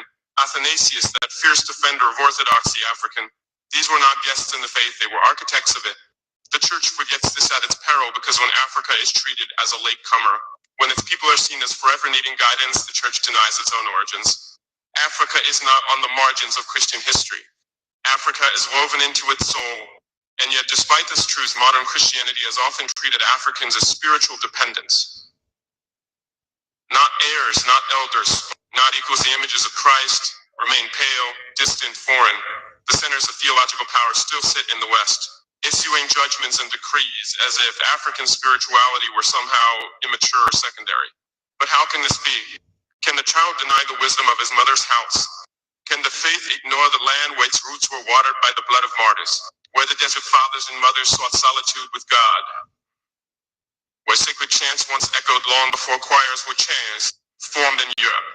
Your Holiness, this is the time to restore memory, to proclaim from the highest pulpit, Africa was never a mission. Africa was always a missioner. This is why the wounds of conquest run so deep, because they were not just political. It was spiritual. Colonization did not only take land, it took legacy.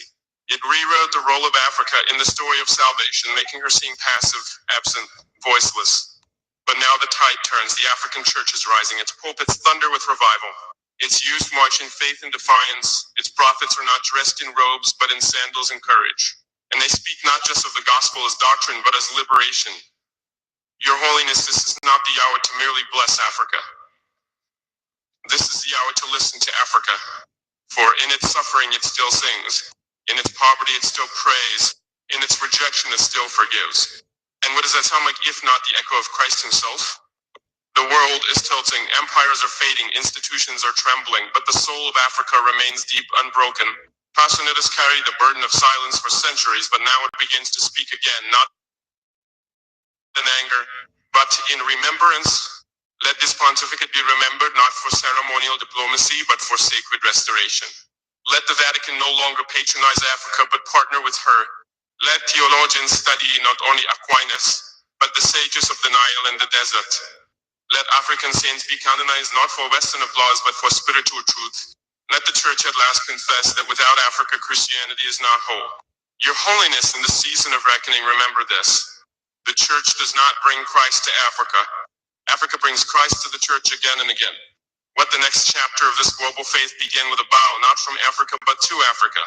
For it is not the richest nor the most powerful that holds the torch of spiritual clarity in this age.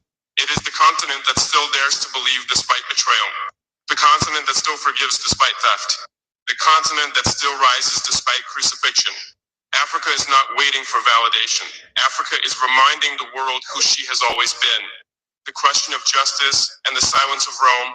Your Holiness, there is a sacred power in silence.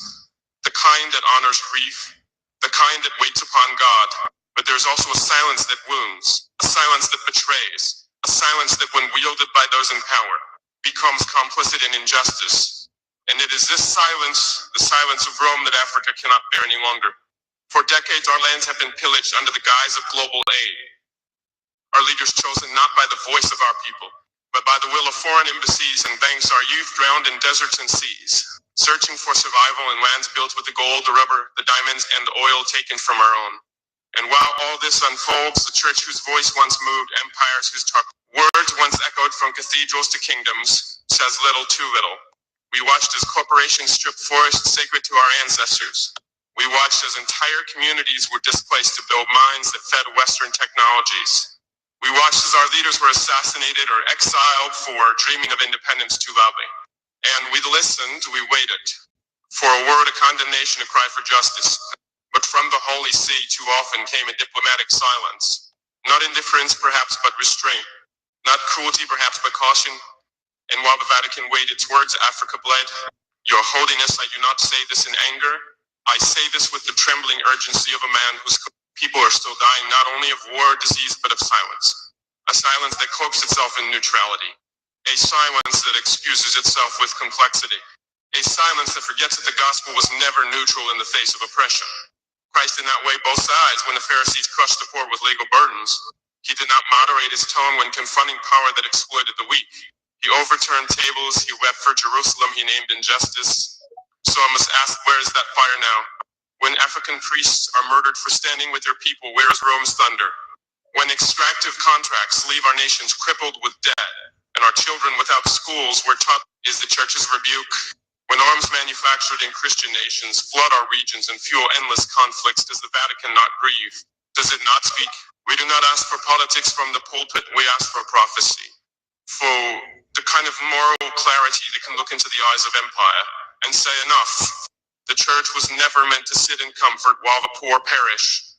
It was meant to disturb the comfortable, to defend the crucified, to challenge Caesar even when Caesar wore a crown woven of gold, not thorns. So I ask again, why has the Church not called out the debt traps, the structural adjustment programs, the exploitation disguised as aid? Why has it not joined the voices demanding reparations for centuries of plunder? Why has it not named the hypocrisy of nations that preach democracy abroad while propping up tyrants at home? So long as that the resources keep flowing, this silence, Your Holiness, is not neutral. It is noticed and it is mourned. For the faithful in Africa, it becomes harder to explain why a church that preaches justice seems so unwilling to name injustice when it is committed by the powerful, when bishops speak boldly on morality, but quietly on murder, when the cries of the African child do not echo through the Vatican halls with the same urgency as the crises of wealthier nations. And yet we do not give up on the church, because Christ has not given up on it. We believe this silence can be broken. We believe the Vatican can find its prophetic voice again. Not to choose sides in politics, but to choose the side of the voiceless. not to campaign, but to cry out like John the Baptist in the wilderness for repentance, for justice, for the kingdom of heaven that does not mirror the kingdoms of men. This is not about blame. It is about becoming again what the church was meant to be, a refuge for the broken, a mirror for power, the voice that cannot be bought. Your Holiness, the world is watching, but more importantly, God is listening. May this pontificate be remembered not for its discretion, but for its courage. Speak not for Africa alone, but for truth. Speak not with fear of consequence, but with faith in Christ. Speak because silence is no longer holy when it protects the unholy. Africa is not asking for pity, it is asking for solidarity. And the time for it is now. The fire next time must be for prophetic leadership. Your Holiness, there is a fire rising in Africa. Not the fire of destruction, but the fire of awakening. A fire that has long smoldered beneath centuries of suppression, shame, and stolen sovereignty. It is now finding oxygen in the courage of a new generation. A generation no longer content with survival, but hungry for dignity. And yet this fire is not without danger, because if not guided, it may consume. If not honored, it may turn to rage, and if not recognized, it may become a revolution that knows neither friend nor foe. This is why I write to you not simply as a leader of a nation, but as a witness to a continent's breaking point. Because what we need now is not more diplomacy, not more roundtables, not more statements carefully edited to offend no one, and say nothing. What we need, Your Holiness, is prophecy. Not the prophecy of foretelling doom, but the holy boldness to name the truth. To speak to kings and CEOs with the same clarity as you speak to sinners. To comfort the afflicted, yes, but also to afflict the comfortable. The fire next time, as Brother James Baldwin once warned, the world will not come with apologies. It will not ask for permission. It will rise from the ashes of neglected justice and will demand an answer, not just from governments, but from pulpits, from Rome. For too long, prophetic leadership has been outsourced to the margins, to poets, to exiled thinkers, to street preachers. But the church was once the heart of such prophecy. Where are our modern-day Dietrich Bonhoeffers? Where are the voices that can thunder like Tutu, weep like Romero, and rise like Christ himself against systems that crucify the innocent? Your Holiness, you now occupy one of the loudest pulpits on earth. What you say ought. Refuse to say ripples across every ocean, and your silence like incense fills the chambers of power. But your voice could shake the very foundations of empire. And make no mistake, empire still exists. And may wear suits instead of armor, wield economic reports instead of swords, and offer aid instead of tribute. But it still demands obedience. Still punishes defiance. Still fears a truly free Africa. We, the children of this continent, do not want a faith that comforts us into submission. We want a faith that compels us into action. We are tired of sermons that skip over justice. Tired of charity without change. Tired of prayers that float above the pain of the people instead of plunging into it. So we ask, will this papacy dare to be different? Will it risk upsetting those who dine well while Africa starves? Will it confront the pharmaceutical cartels that price our people out of healing? Will it challenge the arms dealers, many of them in Christian countries who profit from our wars? Will it declare loudly, unapologetically, that debt without dignity is economic sin? That borders built on racism and extraction are a moral abomination. We do not need the church to become a political party, but we do need it to remember its prophetic roots. To once again speak with the fury of Isaiah, the passion of Amos, the radical compassion of Christ, because the youth of Africa are watching and their patience is not endless. They are no longer fooled by empty partnerships, no longer hypnotized by imported dreams, no longer willing to die nameless deaths in deserts and detention centers while their elders debate theology. They want a church that not only prays for them but fights with them. A church that teaches them they are not victims of history but authors of its next chapter. A church that lifts the veil on injustice and names it even when the world demands silence. This is the fire next time. It is the cry of generations buried beneath the weight of stolen futures. It is the voice of ancestors who died in chains whispering, do not let them do it again. Will you hear them, Your Holiness? Will you speak not just with gentleness but with thunder? Because the world does not need another diplomat in robes. It needs a prophet in Rome. Let the Vatican once again be a place where truth flows louder than politics. Let your voice echo with the courage of Christ, who turned his face toward Jerusalem, knowing what awaited him and when anyway the cross was not safe, neither is justice, but both are holy. May your papacy be remembered not for how well it managed power, but how boldly it disrupted it. And may the fire now rising in Africa find in Rome not fear but fellowship. We are ready up. Or you guess a continent at the crossroads. Choose your legacy. Your holiness. There are moments in human history when a single decision echoes far beyond its time. Moments when a choice made by one man in silence or in speech, in courage or in compromise can steer the fate of millions. Africa is at such a moment, and so respectfully are you. We stand now at a crossroads, not merely of politics, but of destiny. On one side lies the well-trodden path of neglect, where foreign interests dictate our futures, where exploitation is masked in diplomacy, and where the church wants a voice foretold. The voiceless becomes a background whisper, speaking only when convenient, never when it costs. On the other side lies an uncertain, difficult, but sacred road, one paved with truth, reconciliation, in prophetic clarity, a road where Rome does not simply observe from a distance, but walks beside us, shoulder to shoulder, into fire and into freedom struggle. Your Holiness, this is not just about Africa. It is about what kind of moral leadership the world can expect from the church. In this era of global disillusionment, we are witnessing the collapse of false promises. The climate crisis, economic injustice, mass displacement, and the spiritual hunger of billions all demand the church does more than hold masses. They require a church that moves mountains. And Africa is the mountain right now, the youngest continent on earth, the most resource rich, the most spiritually fervent, and paradoxically the most exploited. How will history remember your response? Will they say Pope Leo XIV presided over yet another papacy of cautious diplomacy and ceremonial handshakes? Or will they say this here was a pontiff who, like the prophets of old, did not flinch before kings, capitulate to empires? He chose to speak life into a silenced people. He chose Africa. Let us speak plainly. Africa has always been more than a recipient of charity. We are the womb of civilization, the birthplace of mathematics, medicine, and monarchy. We are the soil where prophets once walked, where Jesus sought refuge as a child.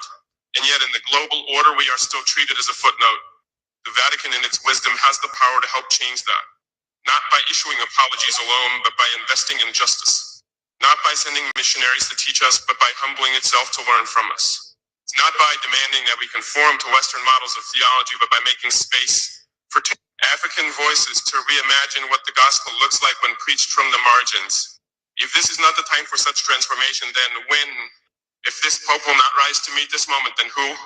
And if the church continues to wait for permission from political powers to do what is morally right, then what does it say to the faithful who risk everything daily for their convictions? Oh. The church has always been strongest, not in palaces, but in prisons, not in cathedrals, but in caves and deserts and refugee camps. Wherever the oppressed cry out, Africa is crying out now. And yet the beauty of this moment, Your Holiness, is that the church need not respond with guilt, but with grace. Africa is not demanding a seat at the table. We are building a new table. We are not begging for validation. We are inviting participation in a future where justice is not outsourced and holiness is not tied to hierarchy. We do not ask Rome to rescue us. We ask Rome to recognize us there. This is your crossroads. You can choose silence and be remembered as another caretaker of the status quo. Or you can choose solidarity and be remembered as the Pope who helped light the way into a new era of global faith. One where the church does not just stand on the side of the poor, but walks with them, eats with them, and listens to them as equals. One where the gospel is not used to pacify the oppressed, but to set them free. One where Africa is not the mission field, but the mission partner. If you choose a prophetic path, it will not be easy. You will face pressure, criticism, and perhaps even betrayal from those who benefit from the old order. But know this, that you will not walk that path alone. You will walk with the spirit of Sankara and Lumumba, with the prayers of children in Congo and Cape Verde, with the dreams of youth in Ouagadougou and Johannesburg. And yes, with the blessing of millions of African believers who are still hoping, still praying, that Rome has not forgotten how to rule with righteousness. This is your moment, Holy Father. And as Africa stands at this sacred crossroads, we do not ask you to lead us, but to walk beside us. Choose wisely, because generations will ask what the church did when the cry from Africa reached the heavens. Will they say you turned your face away? Or will they say he answered and history turned? The fire of change is already burning. The only question is, will Rome add its voice or remain a silent witness to yet another century of stolen dreams? Your Holiness, as I bring this message to a close, I do so not just with words, but with a heartfelt prayer. A prayer born from the depths of a continent yearning for justice, truth, and reconciliation. May the spirit of wisdom guide your heart, illuminating every chamber of your soul with clarity and courage. May the fire of prophecy burn bright within you. that you might speak boldly, not with fear or favor, but with the fierce love of a shepherd for his scattered flock. May the voice of the oppressed echo through your conscience, so that silence is never an option, and justice flows like a mighty river. May the grace of humility enfold your every decision, reminding you that true power is servant power, a sacred trust to uplift the lowly, protect the vulnerable, and unite the fractured. And to the people of Africa, young and old, hopeful and weary, may you find strength in this moment of reckoning. Knowing your story is sacred, your pain is heard, and your destiny is intertwined with the divine. This is not a plea for pity nor a demand for charity. It is a call to partnership, a summons to the Church Universal to walk beside Africa in a new covenant of respect and renewal. May the legacy left by your papacy be one of prophetic boldness and unwavering solidarity, a beacon that shines not just over Rome, but across the vast plains, bustling cities, and quiet villages of Africa. Together may we forge a future where faith is alive with justice, where the wounds of history are met with healing, and where the sacred bond between Africa and the Church is restored and celebrated. In this sacred task, we stand united, not as conquerors or subjects, but as brothers and sisters in faith, hope, and love. May God bless you with the strength to rise, and may God bless Africa with the dawn of its long-awaited day. Thank you. Thank you so much. Thank you so much, Ture. This is what we need. Yes, Mazina Nekano, thank you for awakening many. Thank you so much. Those who are in position to do something right and they refuse, if shame on you. You people that are long ago, you sold our destiny, you bargained for your self-interest. I'm telling you, at this generation, doesn't matter what you think. And I'm telling you as an African, especially West African, Nigeria is your problem. Any country that is against this man is your problem. If you want to take those who is your problem. You as an African, West African youth, any country government is against this Ibrahim Traore is your problem. Yes, any country that is against Mazen Nnamdi Kanu is your problem. Any country that is against Prime Minister Simon Ekpa and what BIAFRANS ambassadors is your problem. Okay? I had people talking about Pan-African, Africa Pan.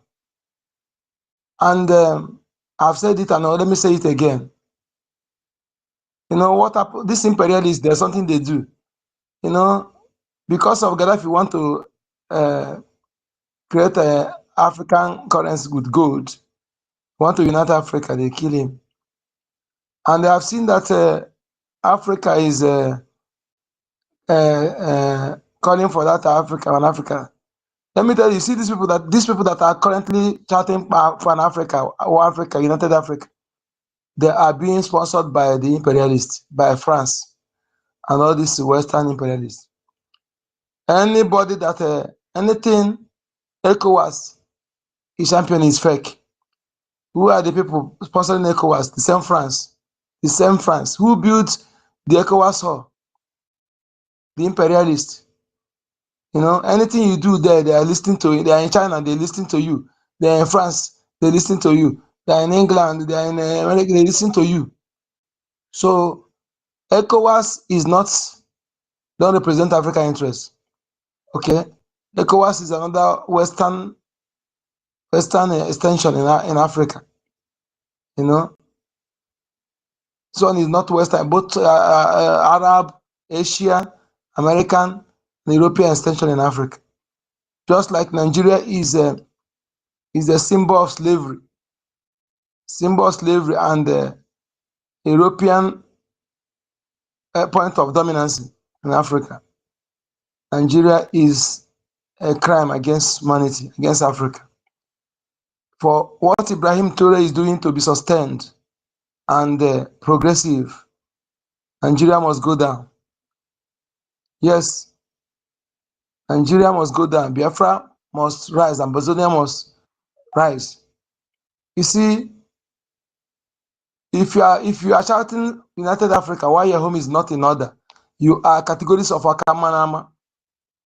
the worst people, those who are good outside, but they are not good at home. Their home is not in order.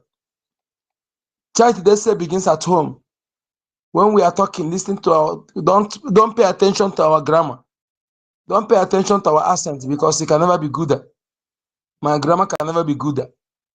My accent can never be gooder. Okay?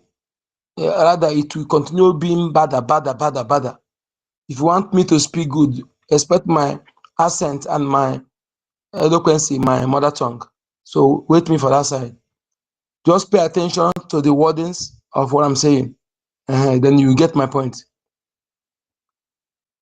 Charity, they say, begins at home. For you to canvas for unity outside, you have to start from your house. All the countries in Africa must go and correct the artificial borders. Correct the artificial borders, correct the nonsensical divide and conquer created by all these imperialists. Then be independent, not flag independent. Yes. Then when your house is in order, then you'll be able to come together to decide, not for the stooges of the imperialists to decide for you or to champion for you. And that Pan-Africa must not be based on any religion. You must keep religion aside. Okay? I'm an African spirituality. I'm an African traditionalist. And in Biafra, we have 3 religions, which we see as one. Why I see it as one? Because I don't want us to fight to discuss anything our freedom on our government issue based on religion. Religion must be aside. We must be the way we were before. Everybody is a ordinara. If you don't know ordinara, it is part of the food you are eating, part of you are dressing, the language you speak as an Igbo language, as a Usobo language is ordinara. Okay? So whether you like it or not, you pass it ordinara. That is the owner of the house. Ordinara is the owner of the house. But we welcome these ones because they are not harmful. But when you prove to be harmful, like the Arab religion of violence, we will put you where you belong. Okay? Remember Arab, they carry out this slavery. They come with Quran on one side and with their evil sword on one side. And eventually the West copy from them. They copy from them. They had to come one side with the Bible and one side with sword.